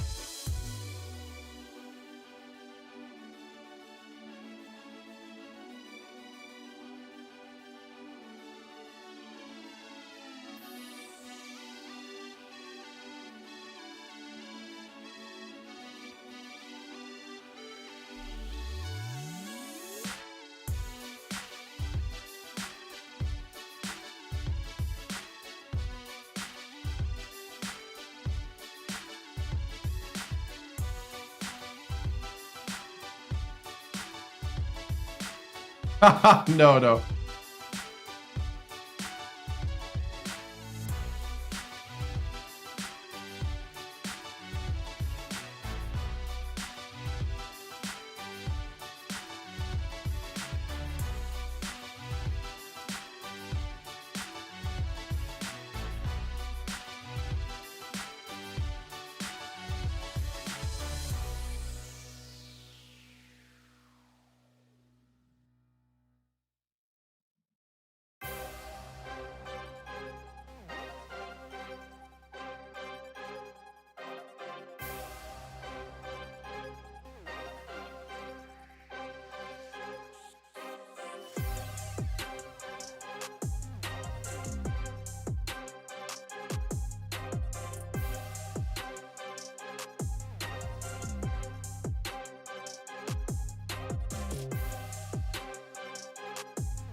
Trying to think of what to have Buzz do and try not to go too far. I think I'm going to keep it pretty simple.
We're not going to do a call-in segment.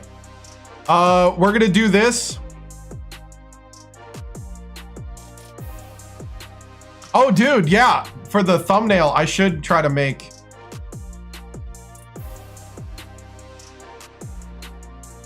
Sport. Yeah, we should do... You know, I should ask Gemini to do that part.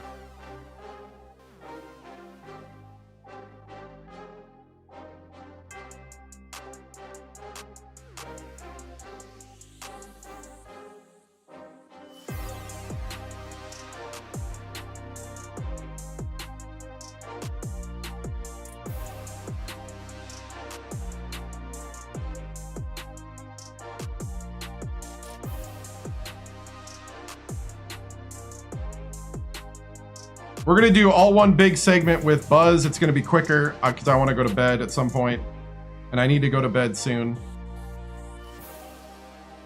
So we'll do one large segment, and you'll just hear what he goes through.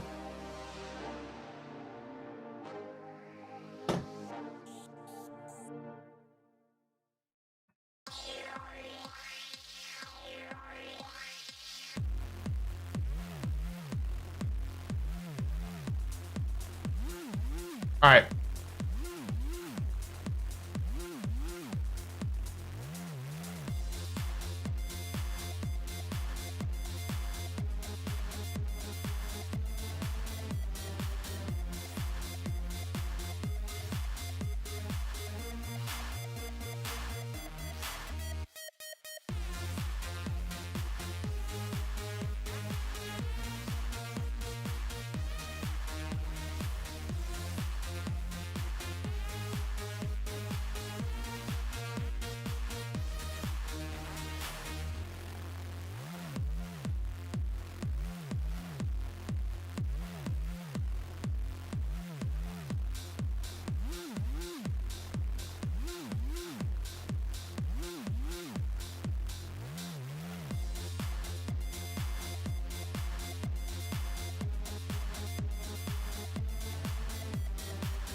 Or later today. Yeah, there will be.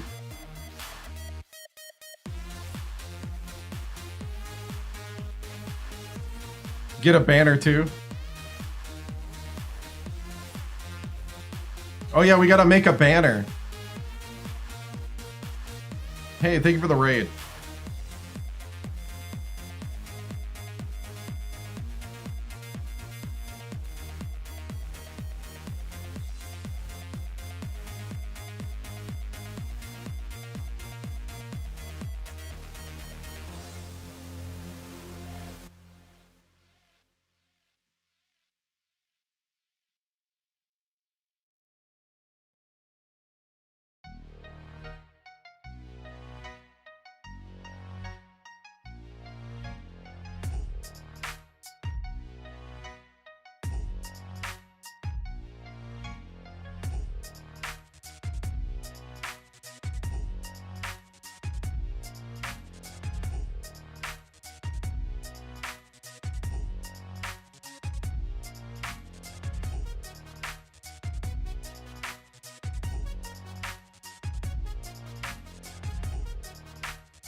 Right now, writing it while it's writing it, and I'm liking what I'm seeing.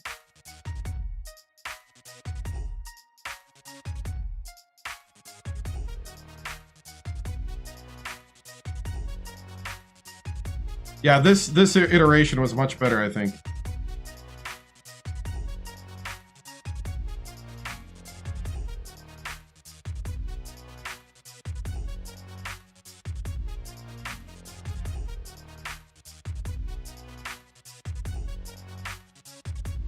Yeah, much better. Okay. The first version was not very good. All right. Reload here.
Did I make?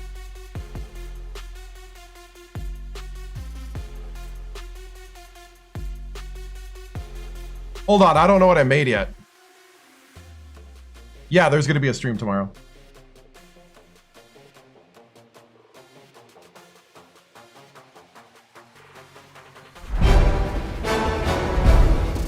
I forgot what I made.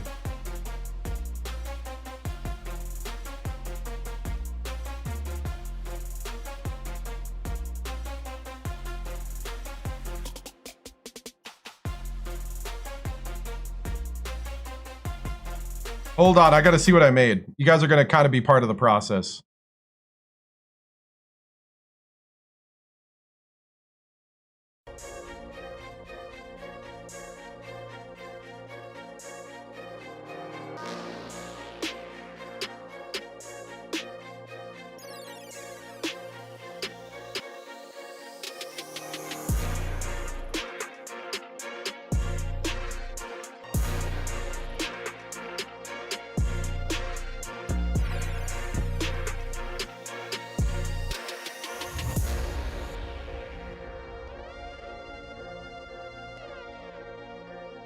Okay. You guys are going to hear all the parts being made. This is funny. So that's the music for the Stinger press. What's the outro like?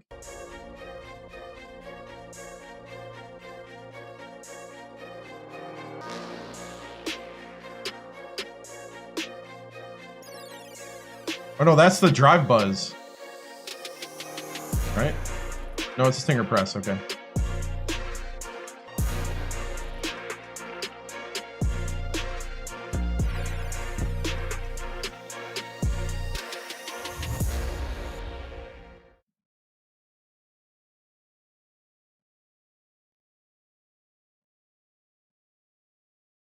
Hold on, hold on. So you got to start by making, so I grab a song from the music library and I have it make a couple of cuts, and I might make a cut too if I don't like the cuts it makes.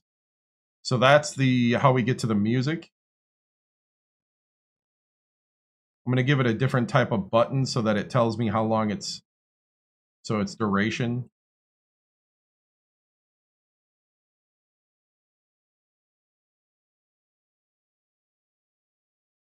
So this is the Stinger press. So I'm making a button in my Stream Deck that says Stinger press intro bed. So no matter what I'm doing, I can hit that and the music plays. Then I'm going to copy that button, paste that button. Then I'm going to link the other song that ends without like a... It's the same song, but I just cut off the ending that would go into a person talking. At least I should have. Because I think this is the kind of stuff that like has me late to things. All right, so then I am going to take...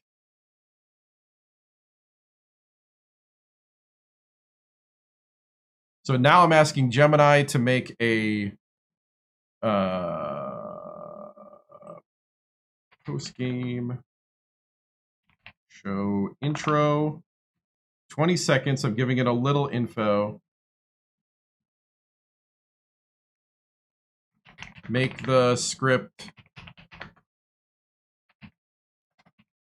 copy and pasteable. Copy and paste for a text to speech.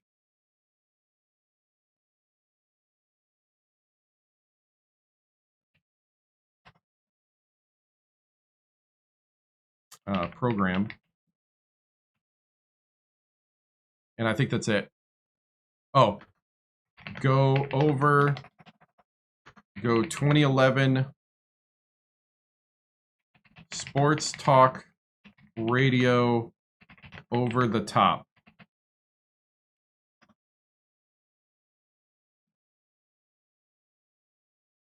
Then I'm going to line up my voice.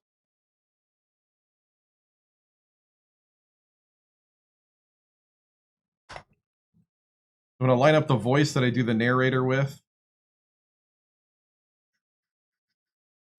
which is Deep Voice Gentleman.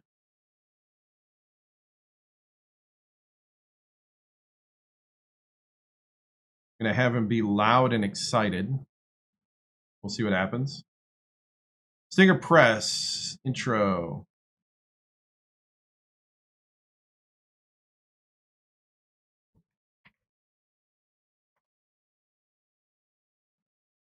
I'm going to add a couple pauses for editing purposes. Makes it easier to edit when things don't go over each other.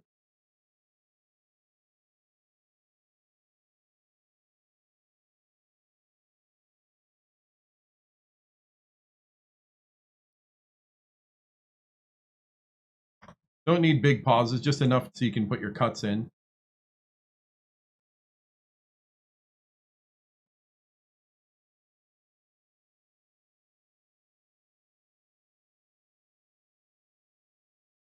Then, so I'm just doing, they have it in different parts. Let's see.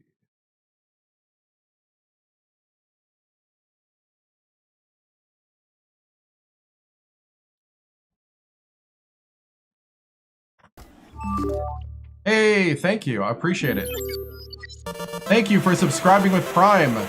Duke Matt 5. I appreciate it. Thank you. So the Stinger press, blah, blah, blah. Got to make sure it's, we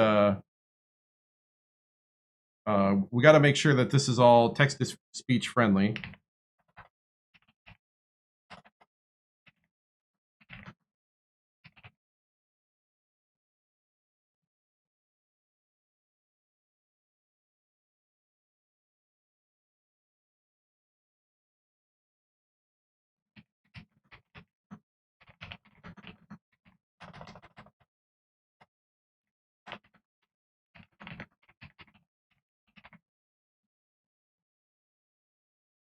All right, now we're going to test it. Let's see what it sounds like. Do not adjust your dial, Sacramento. The impossible just happened. The Spartans have fallen. The Big Sky has taken the crown. 88-80. The green and gold are national champions. Tear down the nets, burn the bracket. From the basement of the big sky to the top of the mountain, you are inside the swarm. This is the Stinger Press, your sixth man in the 916. Now, let's talk to the man who was there from the beginning, Buzz Nestler. All right, that's pretty good.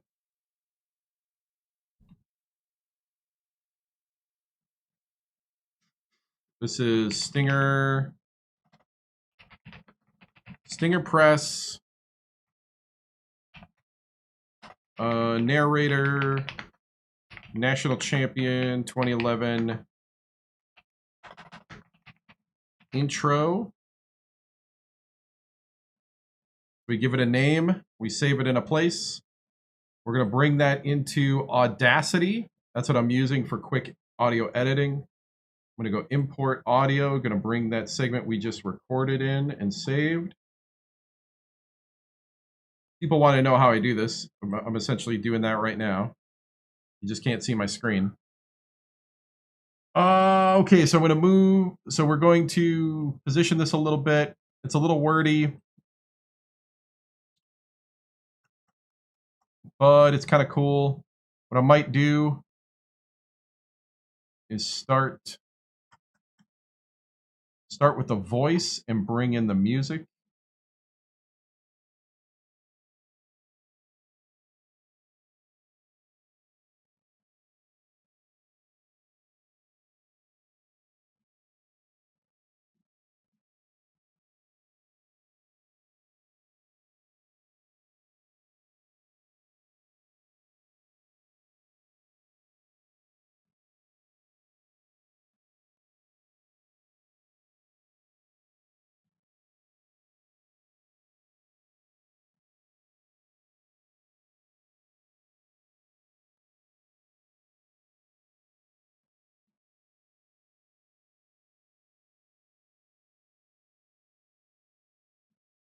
It's all right. It could be better. So this might be where we import a different cut of that song. That was, I think, Gladiator.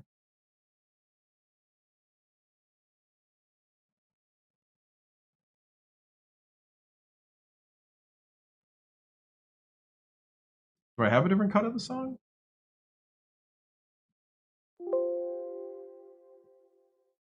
I thought that was Gladiator. Stinger Press intro music.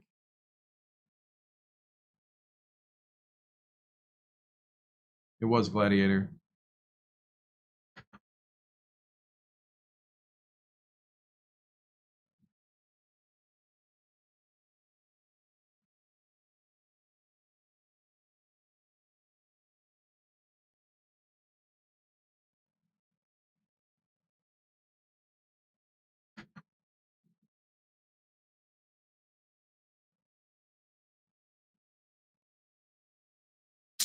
I kind of didn't like that cut.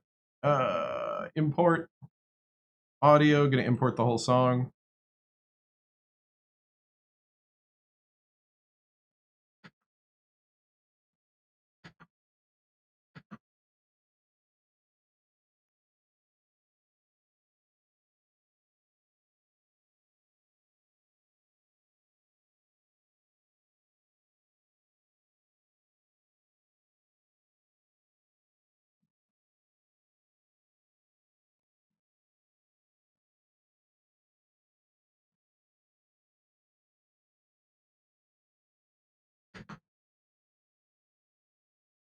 We'll take it from here to here. Edit. Copy.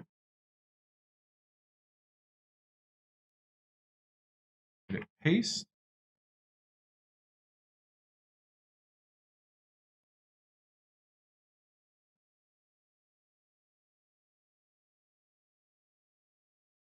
Actually, I want to go even further forward. Can I do that? Oh, I can. All right. Then I'm going to get another part of the song.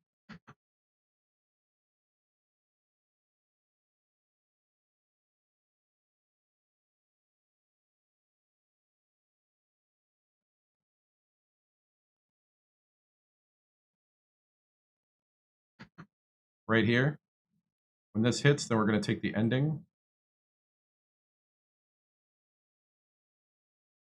People that are better at music editing than me, I try to hit the, you got to try to hit the beats. See if this sounds good. Solo, please.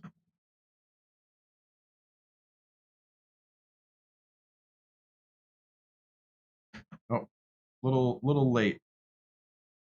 What we'll do is we'll have the cut happen a little earlier. For that.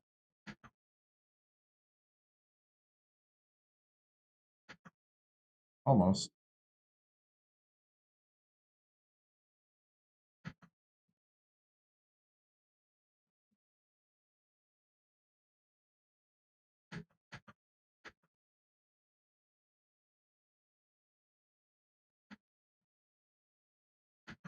That's really where I need to hit, right there.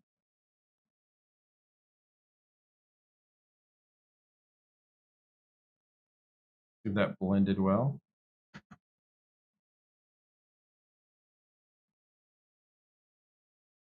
There we go.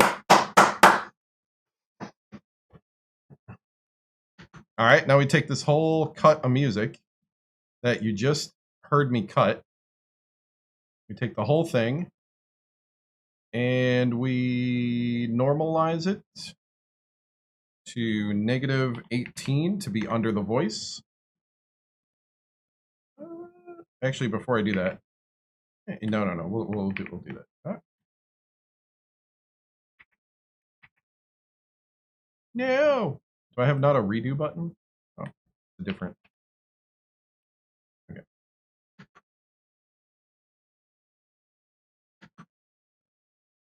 Okay, I'm going to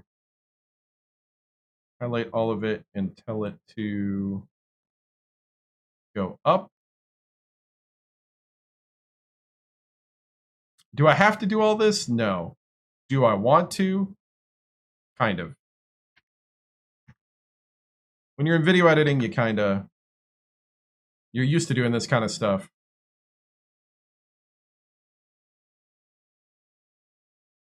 All right. So now that we got that, I'm going to get rid of the big track. I'm going to line up this guy. And we're going to see what it sounds like.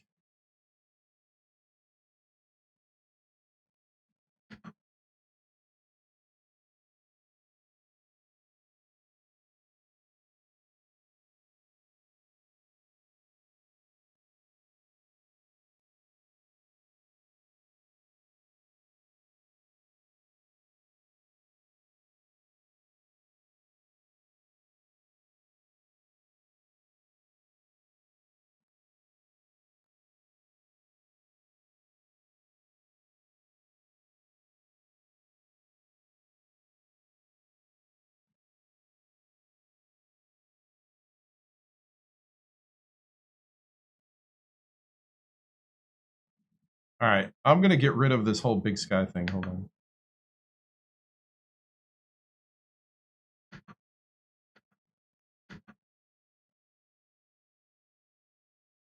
I'm going to delete a part.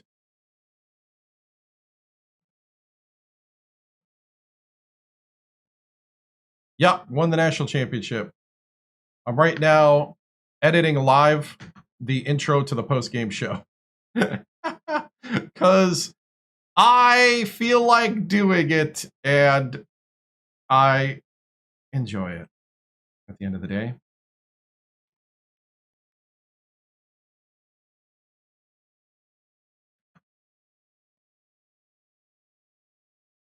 Yep.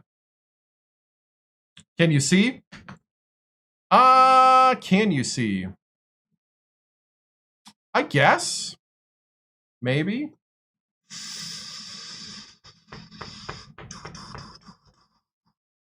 I'm only going to say no because it might mess up a lot of stuff. I am having fun.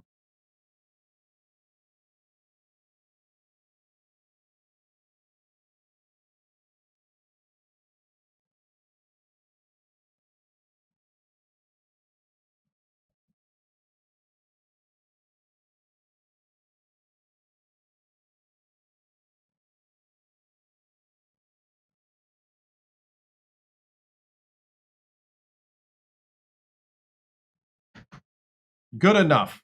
If I really wanted to, so what I could do, actually I'm going to do it, is we could make some of his stuff time a little better. So I think I'm going to add a little bit of silence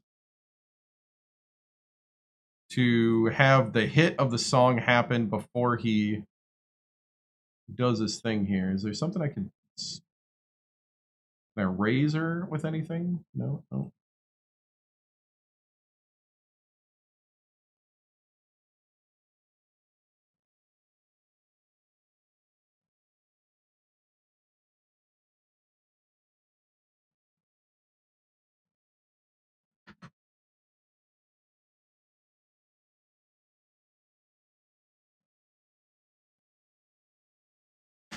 All right, good enough.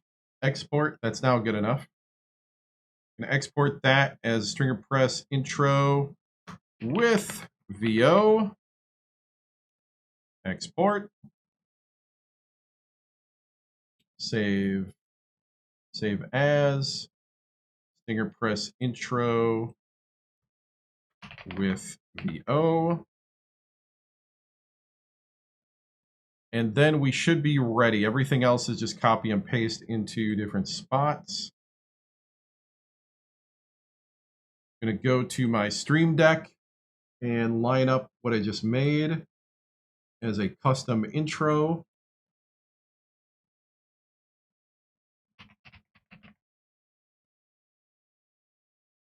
I guess I should probably make tutorials on this kind of stuff, huh?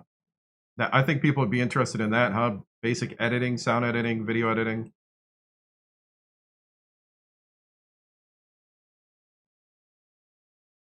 You are watching essentially what I do for my day job.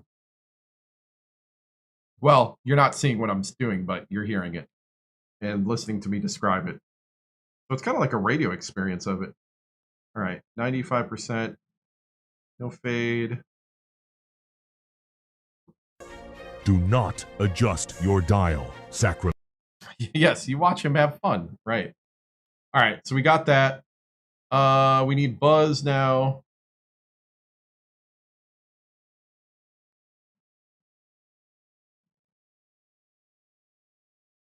Waiting for ChatGPT to come back up because this year is going to be good. Yeah. Yeah. All right. ChatGPT is now coming back up.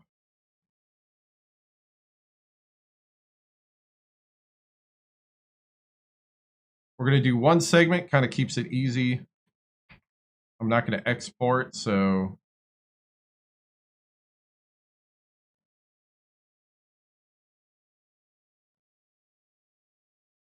can I copy, please? Okay, there it went.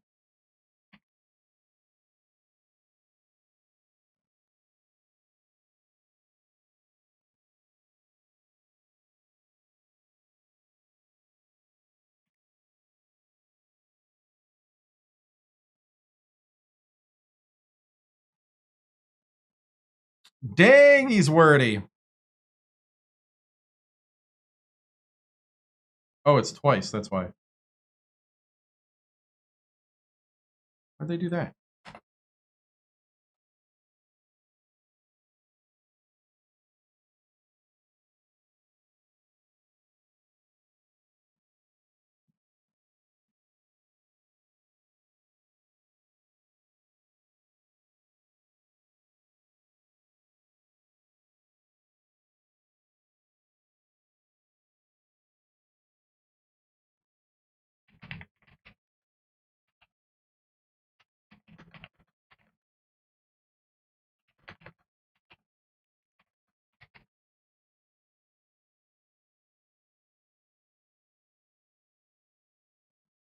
He's excited.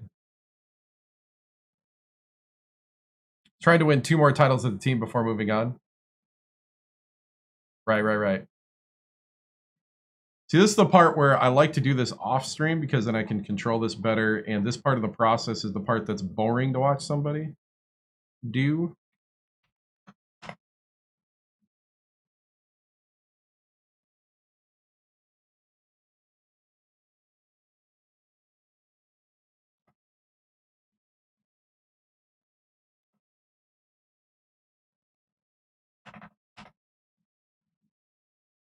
Right.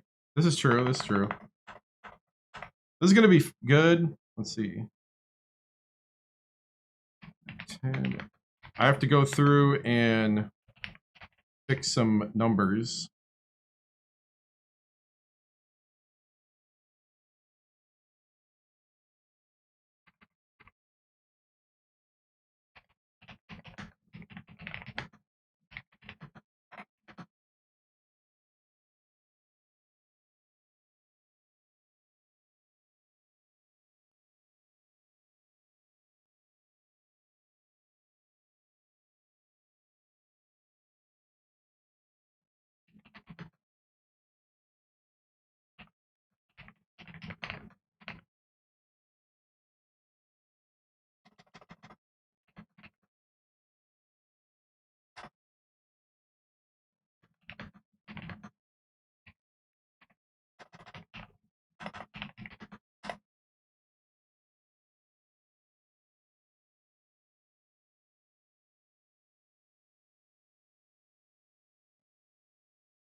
You're half asleep, to be honest. Good. I'm helping you fall asleep.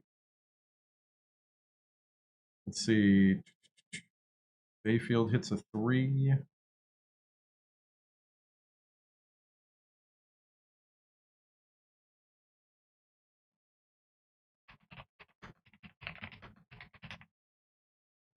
Later.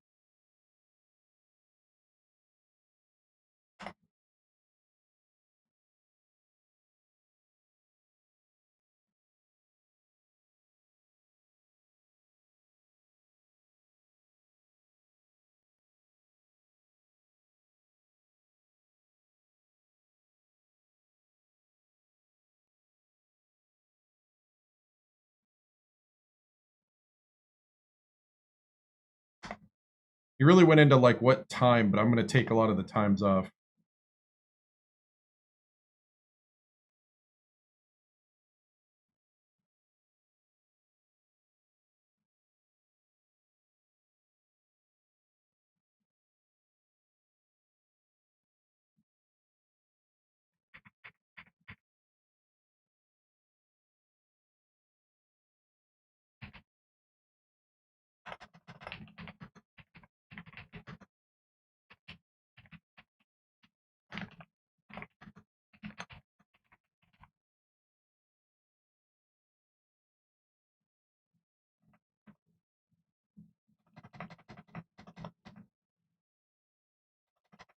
Because on this one, he's really going in about the times.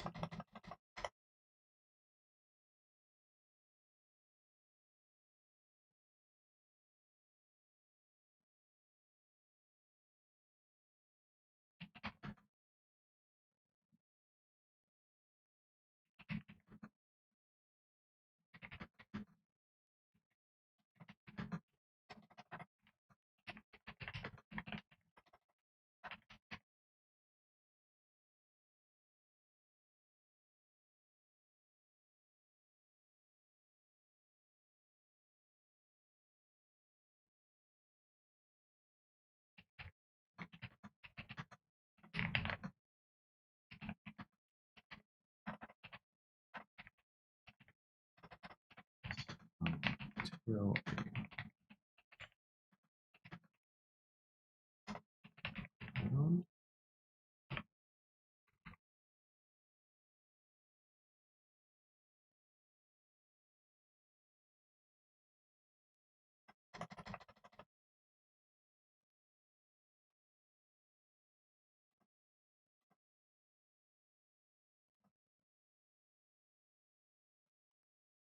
Oops. Ah! Where'd it go? Where'd it go? Where'd it go? Where was I?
What was that?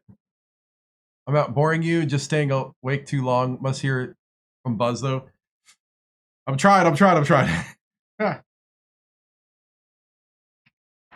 to correct without having to go back into the AI because it can get a little crazy. And I like this script. It's just, it's not always text-to-speech friendly. And he got really specific about times for a while. There we go.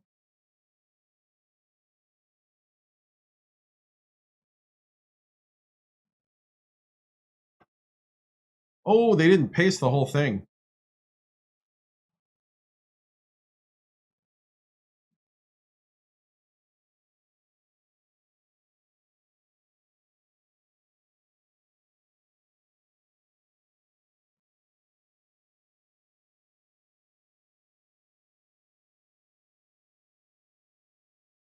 Okay. I think this is the last bit. Then we'll go ahead and hit it.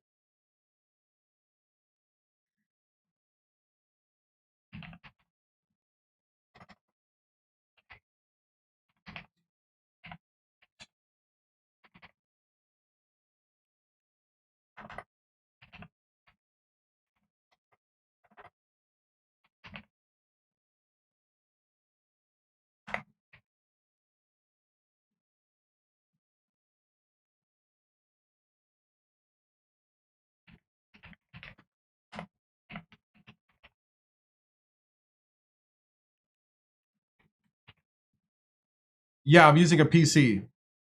Well, no. I'm okay. I'm playing on an Xbox 360. I'm using a PC to run the stream. Sorry. Wrong answer to the wrong question.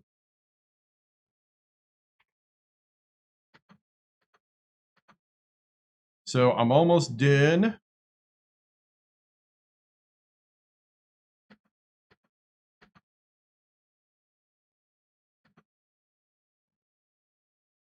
So Xbox 360, real hardware, no mods, year 4 of the legacy.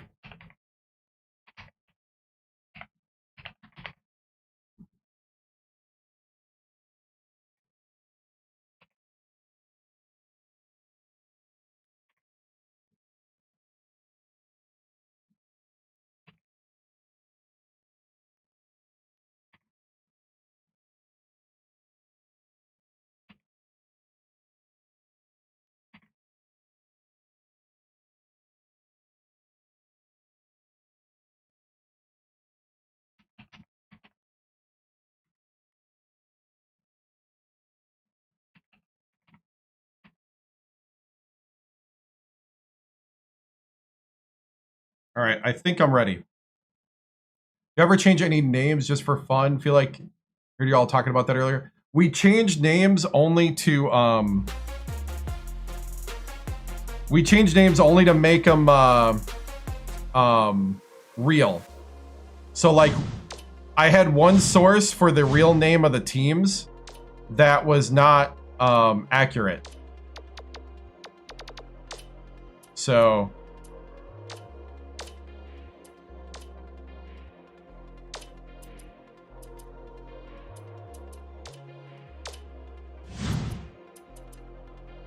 that's what we were talking about. Was I had a source of the original team that was not 100% accurate for this the Sacramento Hornets, and then I found a media guide on their website from that year, and it had all the correct names, all the correct heights, weights, and pictures of the guys. So I was able to like line up the real players. And that's really the most accurate, is if you can find a media guide from that time period.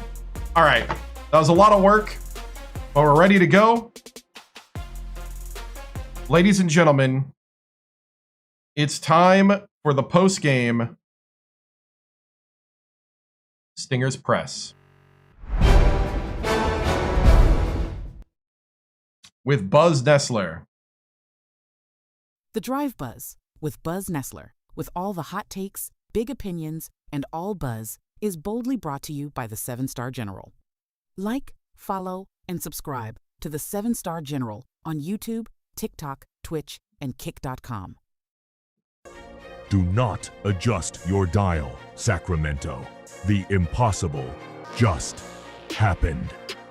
The Spartans have fallen 88-80. The green and gold are national champions. Tear down the nets, burn the bracket. From the basement of the big sky to the top of the mountain, you are inside the swarm. This is the Stinger Press, your sixth man in the 916. Now, let's talk to the man who was there from the beginning, Buzz Nessler.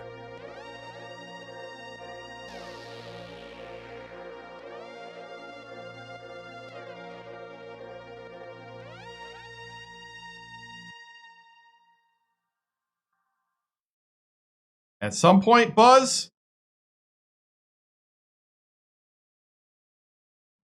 what happened?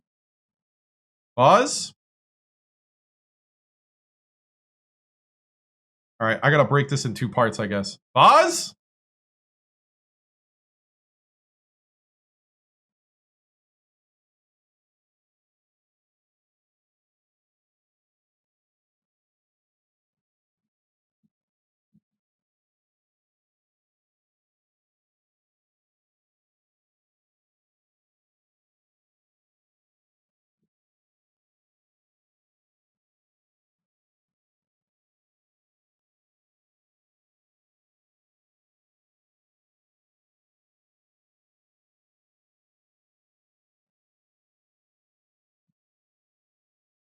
Oh, it's like doing the whole thing. Oh, I see what it's doing.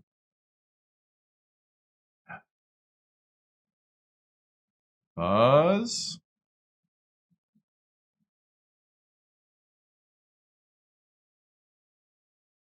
I got an audience waiting, Buzz.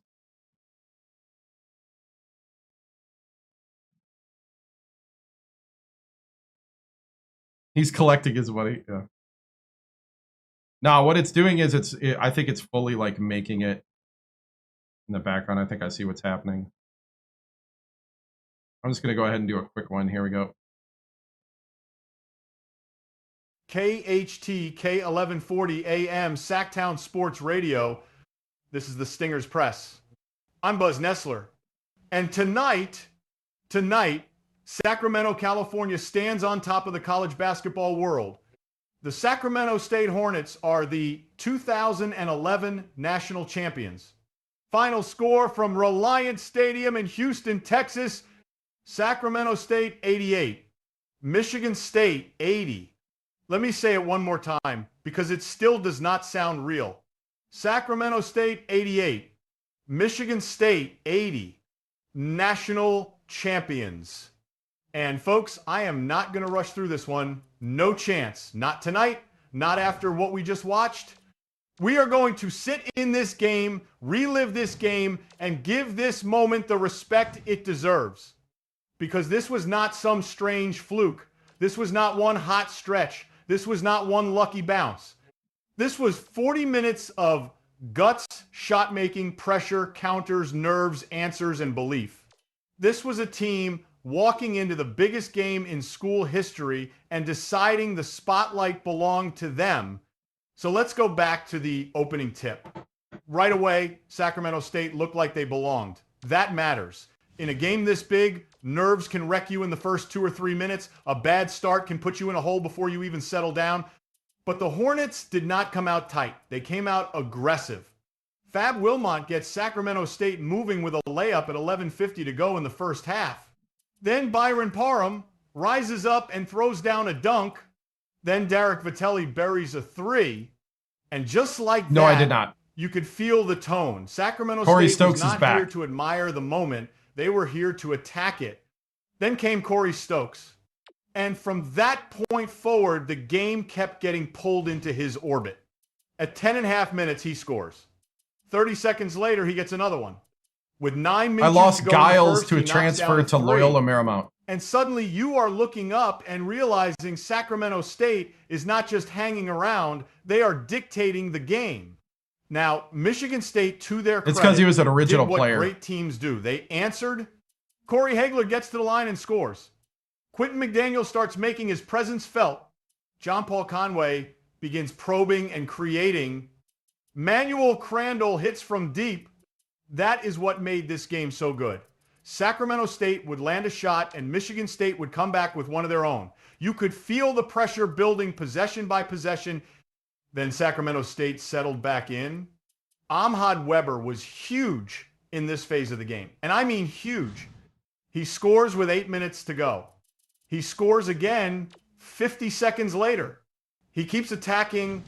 He keeps the pressure on the Spartan defense. And while Michigan State was trying to gather itself, Sacramento State kept making them defend over and over and over again. Then came one of those under-the-radar championship stretches that people forget because it is not always the final dagger, but it matters just as much. Corey Stokes gets fouled and makes both free throws. Fab Wilmot knocks down a jumper. Elsie scores. And then Michigan State answers with Conway and Crandall. So what happens next? Sacramento State does not panic. Stokes scores again. Vitelli gets one at 4 minutes on the clock. Weber buries a three at 30 seconds later. That was a massive shot, by the way. Massive. Because every time Michigan State looked ready to grab emotional control of the game, Sacramento State punched it right back away. Then the benches started mattering. Byfield hits a three for Michigan State. Weber answers inside. Conway gets one. Weber finishes again and adds the free throw. Wilmot gets to the line. Crandall hits another three. Stokes answers late in the half.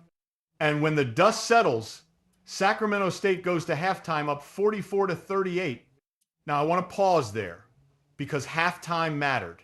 You are 6 seed Sacramento State. Oh, wow. You are playing 1 seed Michigan State for the national title. You are leading by 6. We might At that need a red moment, shirt. Every emotion in the world is alive. Excitement, fear, possibility, pressure, everything. And the question becomes simple.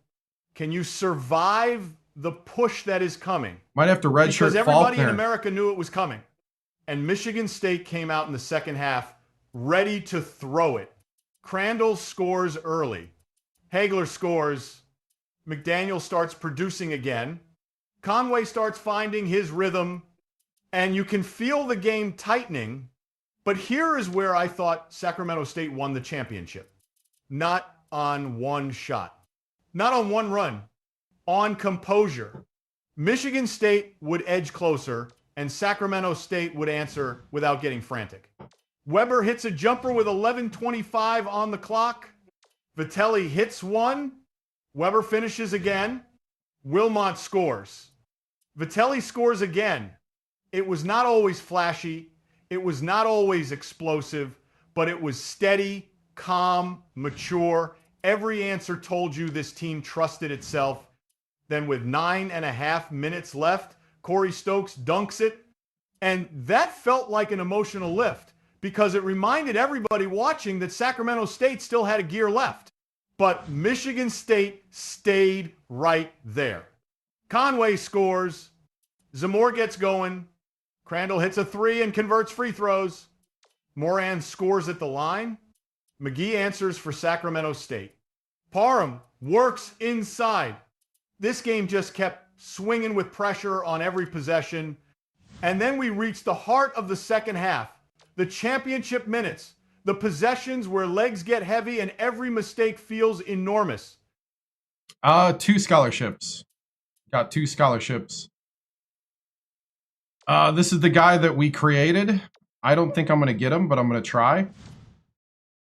He's also from Waterloo, Iowa, so I don't know if I'm going to be spending all my points to get him. But we're going to try. The guy that we created as chat, and you and I. What do I need? I need a shooting guard and a center. The 6'11" guy from Phoenix. We're going to fly to his house, talk to his parents. We're going to make him second.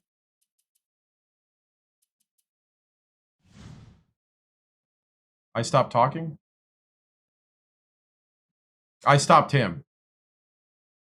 So that way, because I'm answering a question. All right, we'll put him back on. We are now under 6 minutes until a champion is crowned. Corey Stokes knocks down a 3. McGee answers with a jumper. Vitelli scores. McDaniel answers for Michigan State and adds the free throw. Stokes scores again. Stokes gets fouled and makes both. Weber scores inside. All this was rapid fire over 2 minutes. That sequence right there was championship basketball. Michigan State was trying to squeeze Sacramento State into mistakes. Instead, the Hornets kept making winning plays. Then under 4 minutes, the game got brutally tense. Crandall scores. Stokes dunks. McGee goes to the line at 3:04 to go and makes both. Zamore scores. McDaniel scores twice for Michigan State. Parham keeps Sacramento State alive inside. Zamore scores again. And suddenly every possession feels like the season. Then came the closing stretch. With 1:08 remaining, Corey Stokes gets to the line and makes both. At 26.1 seconds, Corey Stokes hits the 3. That was the kill shot. That was the shot that turned belief into inevitability. That was the shot that made everybody in Sacramento start screaming.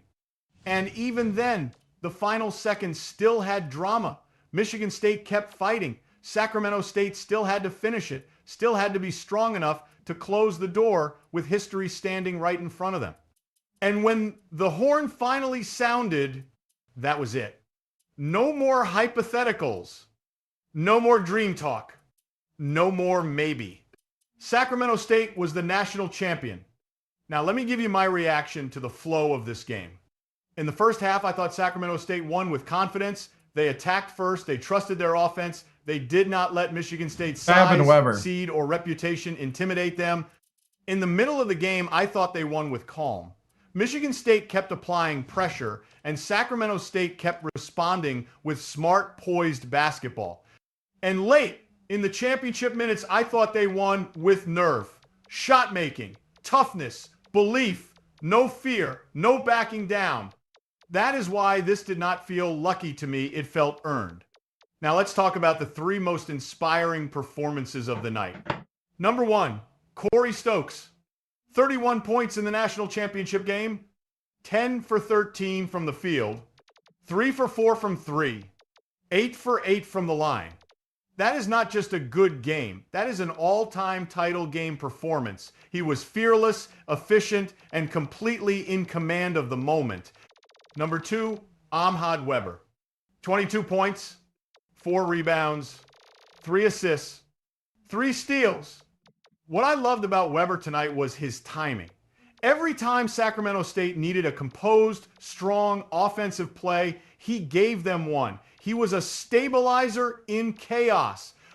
Number 3, the total team defensive disruption, 18 steals. That is not one player. That is a mentality. Fab Wilmot had 3 steals. Stokes had 5. Vitelli had 2. Weber had 3. Parham had 3. This team turned activity into pressure and pressure into winning basketball.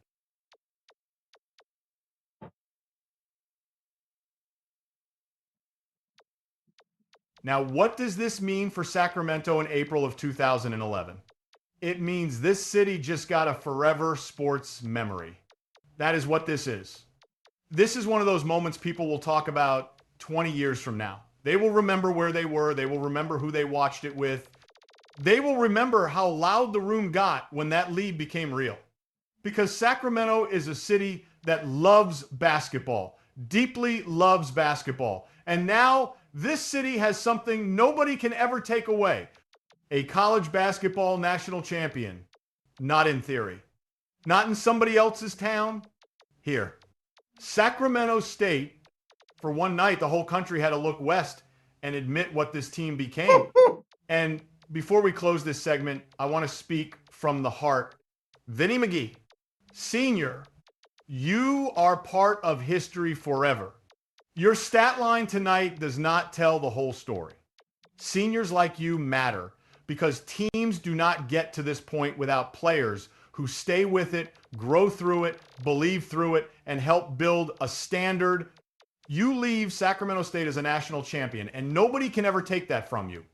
And then there is Coach Hector Victoriano. Coach, Sacramento is going to hold its breath now because when you win like this, people come calling.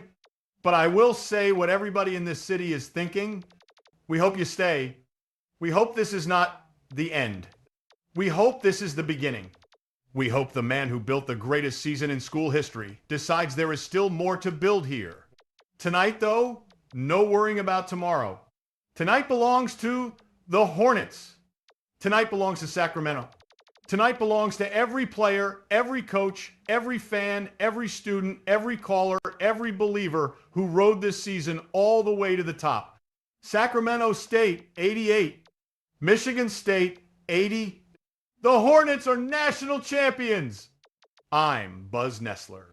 And from all of us at KHTK 1140 AM, Sacktown Sports Radio, good night, congratulations, and we will talk to you next season.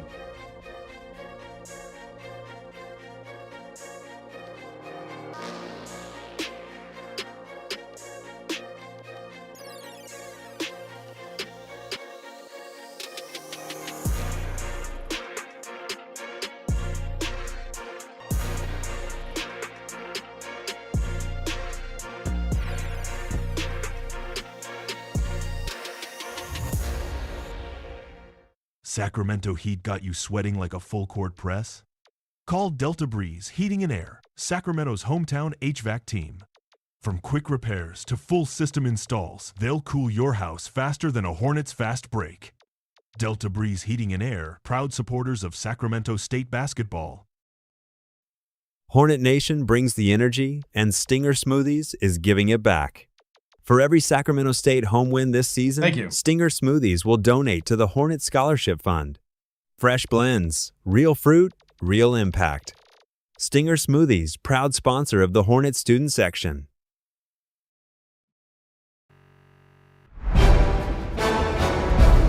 All right, enough of that. Thank you. So I took the opportunity then to do this stuff, which is ChatGPT and a little bit of hard work. A little bit of writing here and there, but it's ChatGPT and minimax.io. You got to feed ChatGPT your screenshots, but it'll take the data from it. It will forget it, though, so you need to export it very often, almost every game if you really want to save it. But then you can re-upload that and tell it to organize it. It's a bit of a hassle, but I think you end up getting a really good product at the end. It just took a while it took about 2 or 3 weeks to figure out. I was about to have so many Mountain Dew Zeros, right? Yeah, so it was really fun.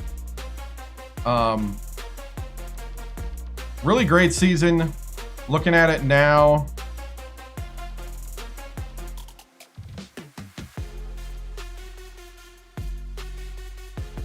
Could up his defense. That's what we're trying to do. The speed, definitely.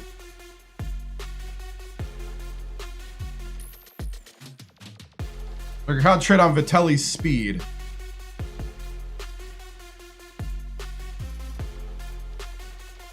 Weber, he already can shoot the 3. We got to get him better at layups and dunks.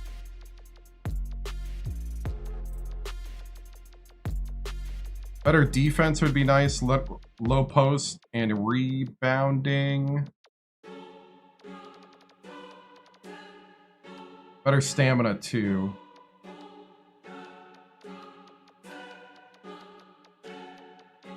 We'll have him dunk to New Year's. We're going to teach him how to... We'll alternate low post and rebounding.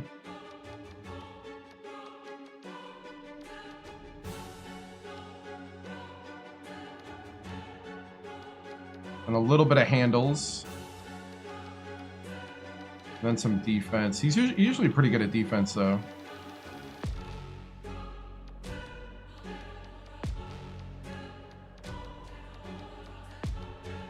Try to get him more durable here. Add some strength to him.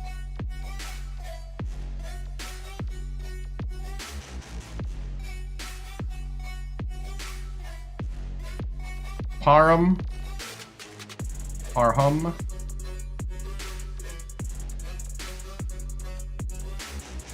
Low post could be better. His rebound's pretty decent. His strength could be better. His stamina could be better.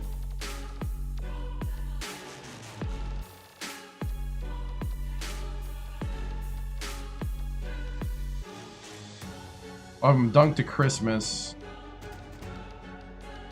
Do some rebounding. Do some low post.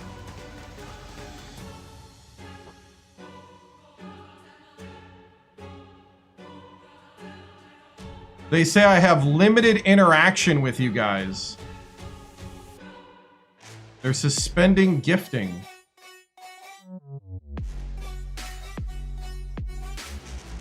I think I'm interacting a lot.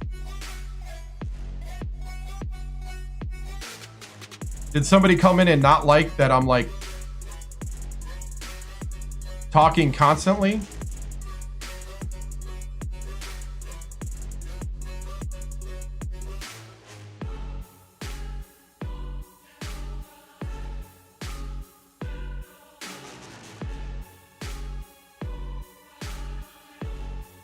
Because I'm playing a video game.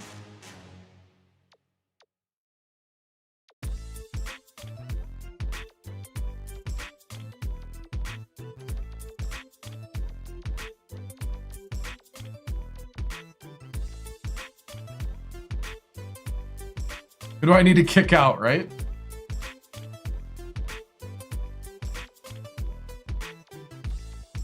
I just laugh at the people that like do that kind of stuff. It's like dumb. It's dumb.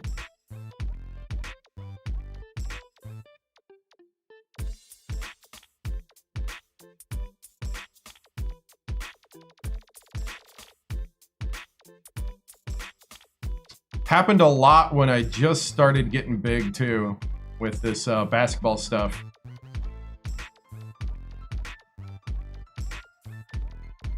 I'd get a notice like a lot.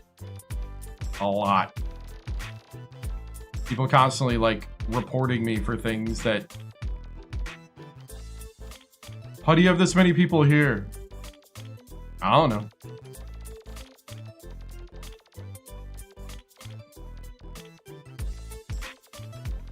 All right, so I'm looking at his advanced stats. He's got good shooting and good layup, so actually I don't even need to work on that. Look at that, 88 layup, 86 3-point. His medium's weak, so don't let him shoot a midi. He can shoot from 3, and he's okay from close, but mid-range, he's trash.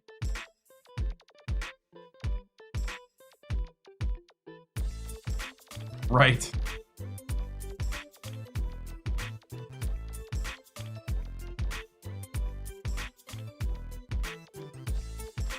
Defense needs to be better.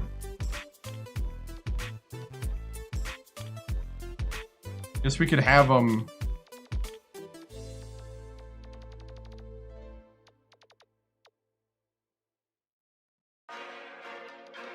I mean, the only thing super suspect is his ball handling.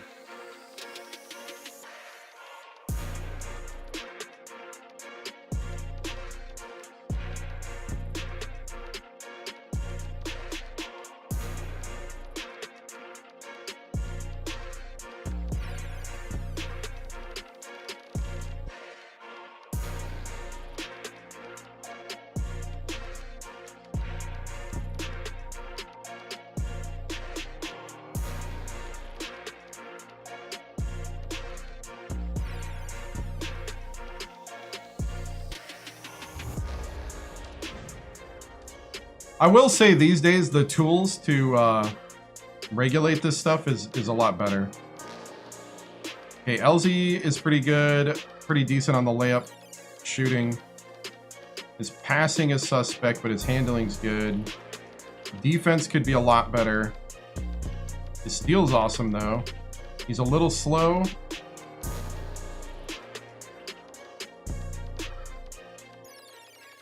Durability is a little lower than I'd like.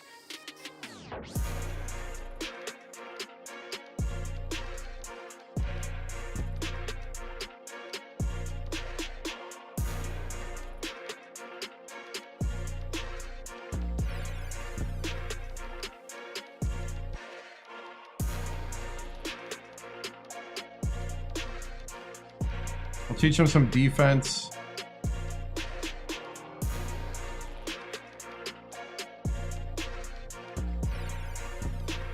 I don't even know if it's worth doing rebounding for a shooting guard. You know?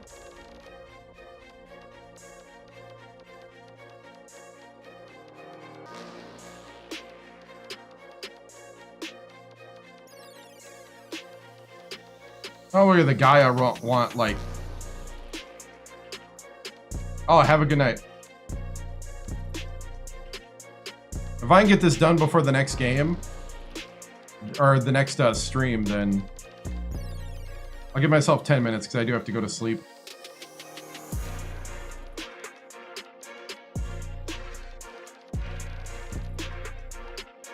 T-Gert needs to learn how to make. How many newcomers? We just got 2 newcomers. We got quite a bit left, but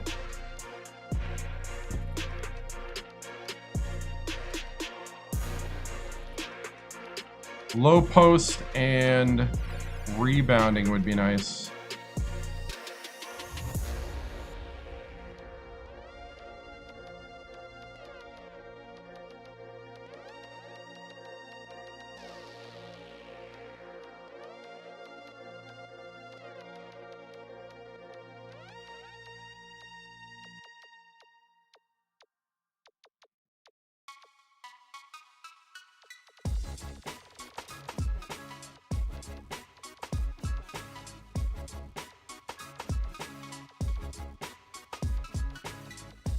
We're going to try to get T-Gert stronger. He just seems really weak going to the basket. He got better. Denby is such a weird... Okay, this guy is such a weird guy in my lineup. He's not good enough to play, but he's awesome. He's like instant offense.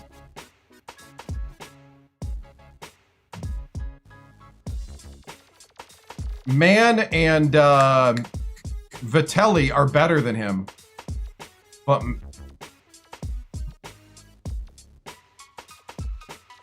It's like I kind of wish I could redshirt him.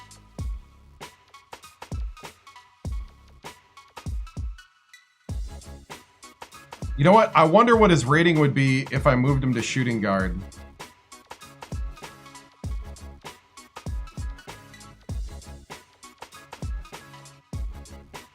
I just have too many guys in these positions, and I don't need...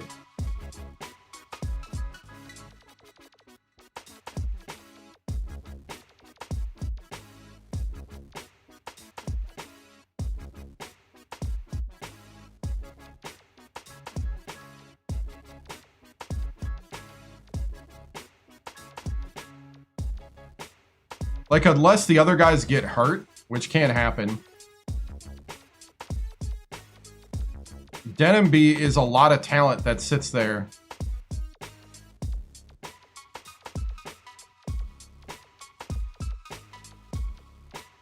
Because, you know, I don't know if you want to take minutes from Stokes or Elsie either.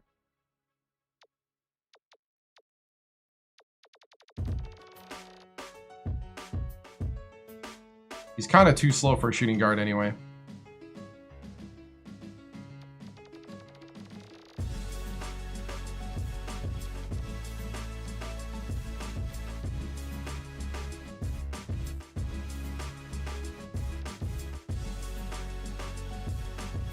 Yeah, Stokes stays in the lineup, exactly.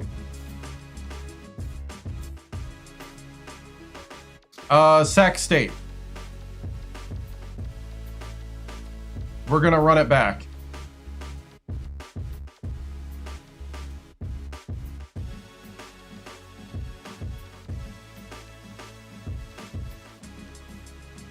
We're setting the training up right now.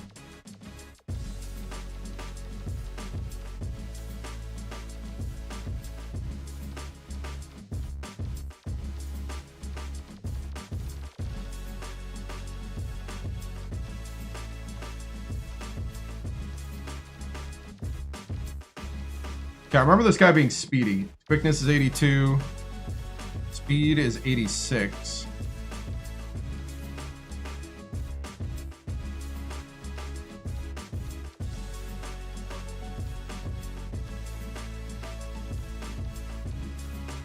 It just seemed like, yeah, big man did come in the clutch, yeah.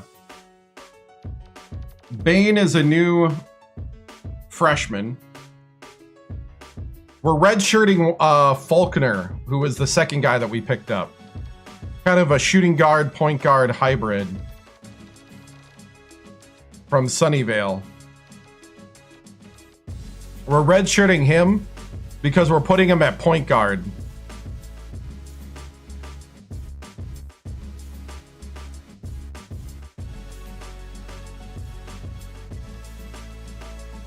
He's not very good at shooting, though. Param's pretty good, and Weber's pretty good at shooting, but this guy's not.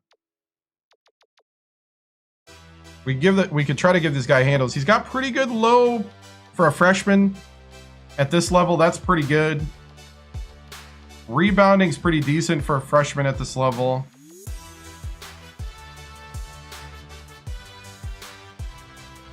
Defense is a little bad.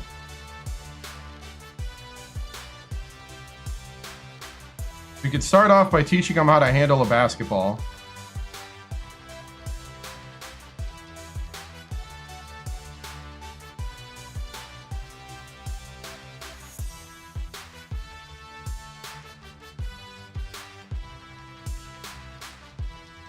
Then I think I'm just going to concentrate on rebounding.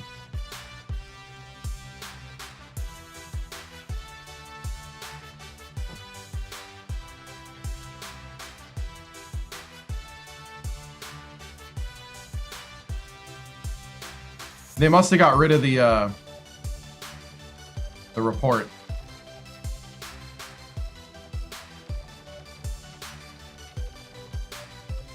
Okay, Osborne was redshirted last year. He needs some more low post. He's got really good rebounding. We really concentrated on rebounding. That's really good rebounding.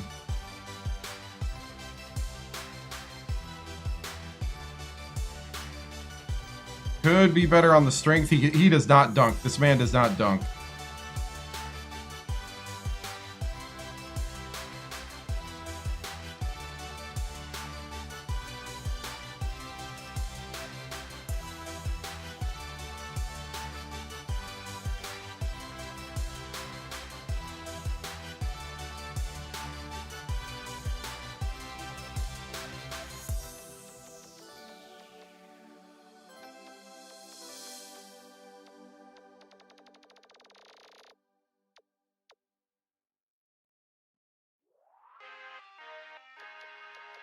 Yeah. Wouldn't be the worst thing, but nah.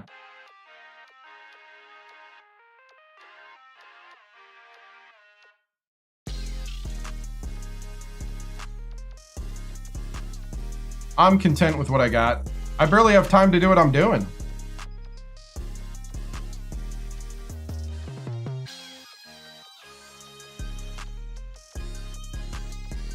I think I can finish this up here.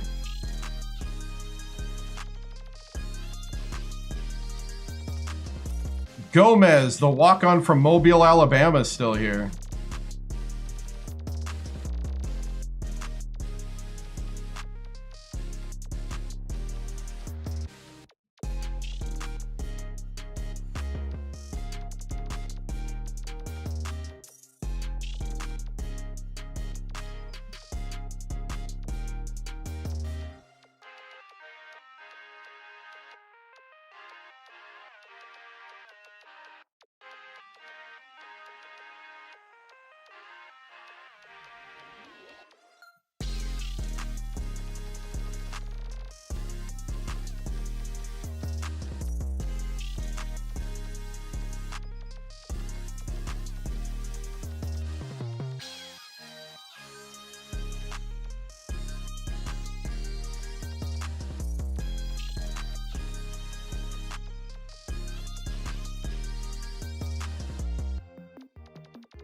And we got Hampton.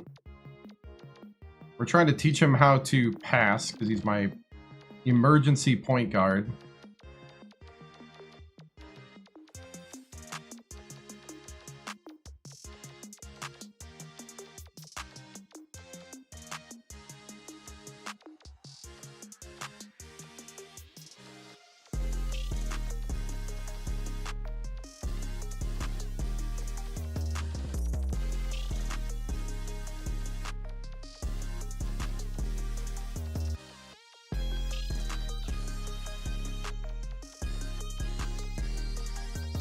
Hopefully I won't need to use them. John Wiederman is just an emergency guard.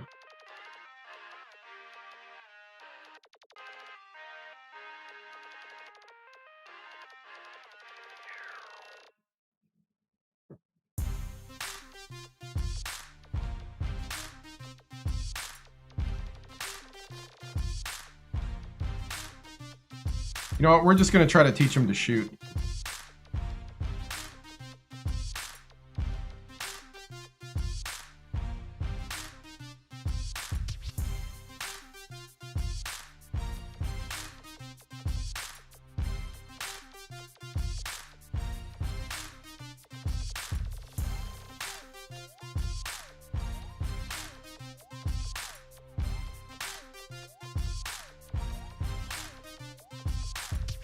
It looked like I got some new walk-ons, so I'm going to take a look at those.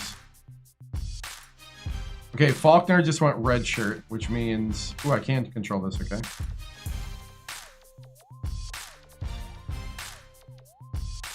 Decent layup, we could teach him to shoot, or we could just go handles. I think I'm just going to go handles.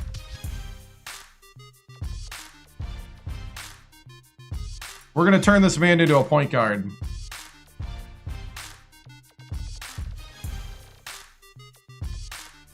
Yeah.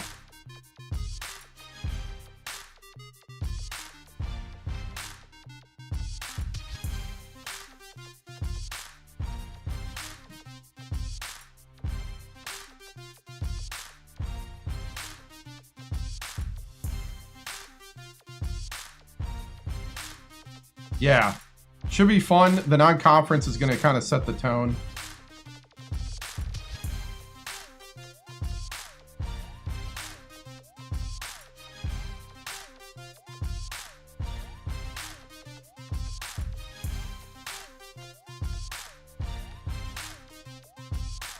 Yeah.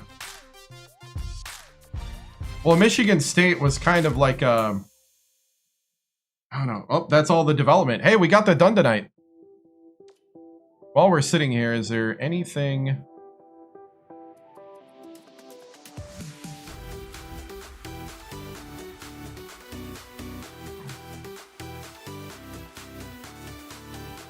Let's see, Faulkner's redshirted.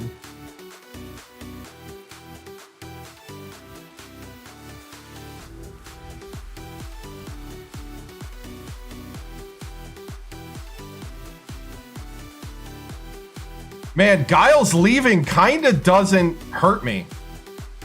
I hate to say it like that.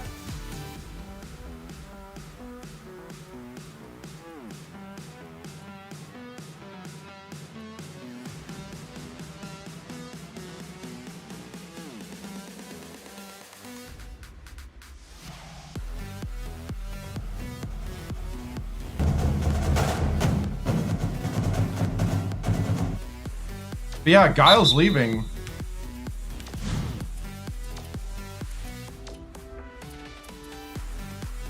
We've been going for almost 7 hours. Holy cow.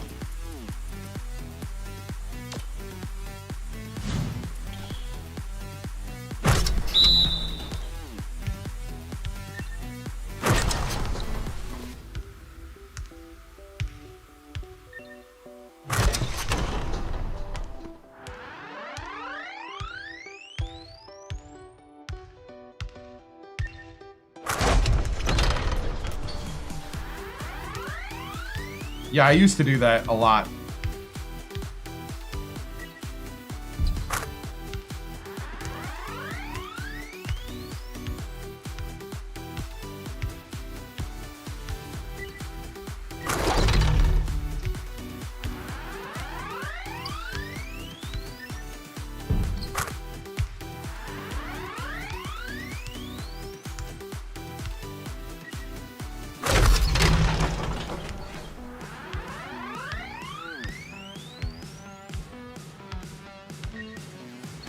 It'll be less basketball. Basketball after March Mania goes to 1 day a week. Otherwise, I'd go crazy.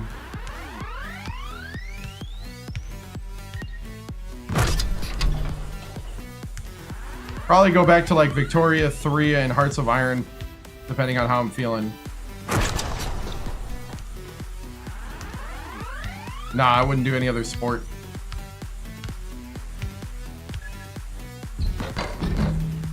I want to play some other things.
Now this drill is tough.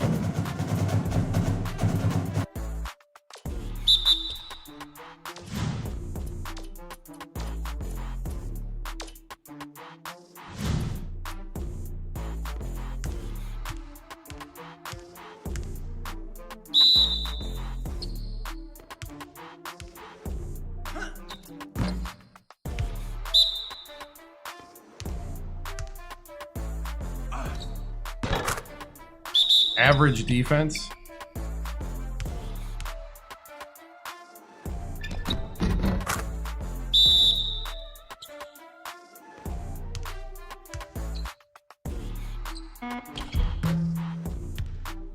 Barely there.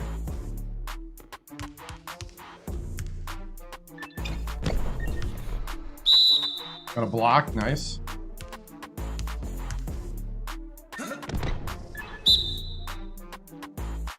I guess it's easier when they give you a shooting guard.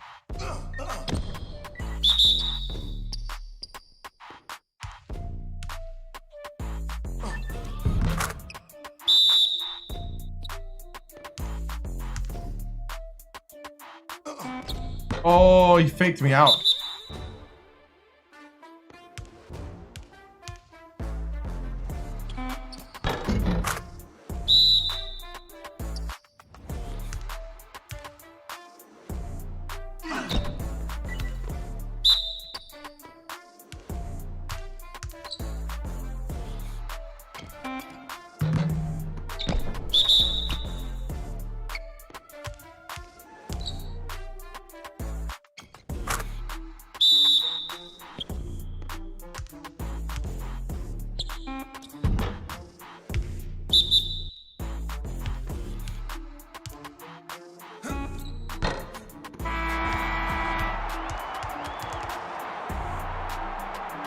Enough to advance. That's nice.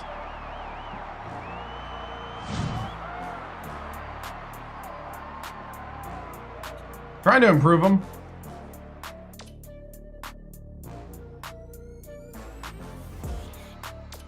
All right, so we did our recruiting for the week. I think we did everything now. So in the new season, we start the season off 13th in the nation after winning the national championship.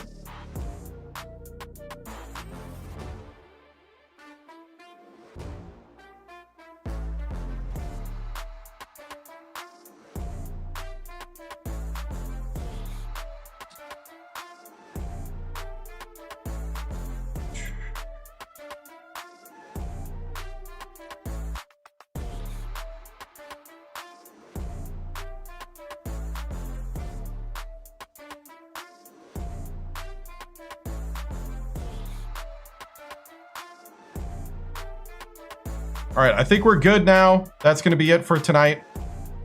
Cinderella continues. Yep. So we got our stuff together. We will be on the... We'll be a little bit on the pregame show. So awesome, guys. It's been a great night. The streams for the rest of the weekend are going to be a lot shorter, actually. They're going to be 3 to 4 hours. I need to keep a little more discipline. Tonight was 7. I got other things to do in life that I got to get to that I am neglecting. So, guys, thank you so much for watching. I appreciate it.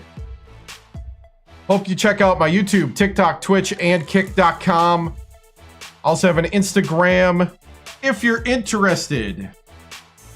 I also have a Discord.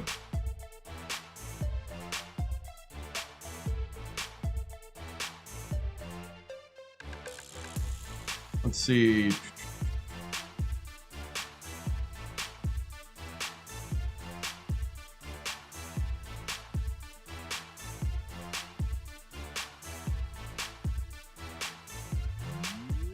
Here is the Discord.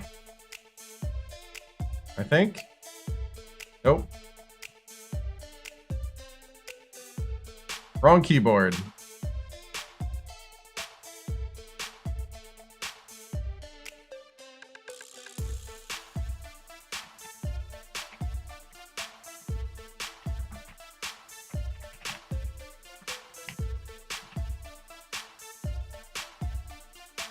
So here's the link to the Discord. We can keep up when I go live. You can have some other discussions going on. Sometimes I release things early. There. So check it out. Guys, thank you so much for watching. I appreciate it. I will see you tonight, 7 p.m. Central. Hope you enjoy more of March Madness and March Mania. This has been a really fun night. Now we end the way TV stations used to end at the end of days when I was growing up, when they would go offline. So you're going to see a Salute to America and then all the vitals where you can find me on all the different platforms. See you guys later. Good night. And the government of, by, and for the people.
This concludes another broadcast day on the 7-Star General Multi-Stream on YouTube, TikTok, Twitch, and Kick.com. We thank you for joining us across games, chats, highlights, and the unpredictable moments that make this channel truly one of a kind.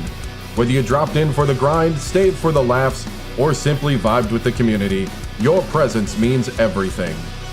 The 7-Star General salutes viewers from every corner of the internet. Your loyalty, support, and hype fuel each stream, and together we continue to build something extraordinary. Until next time, keep your systems cool, your minds sharp, and your spirits even sharper. From all of us here at the 7-Star General channel, good night, stay strong, and stay legendary.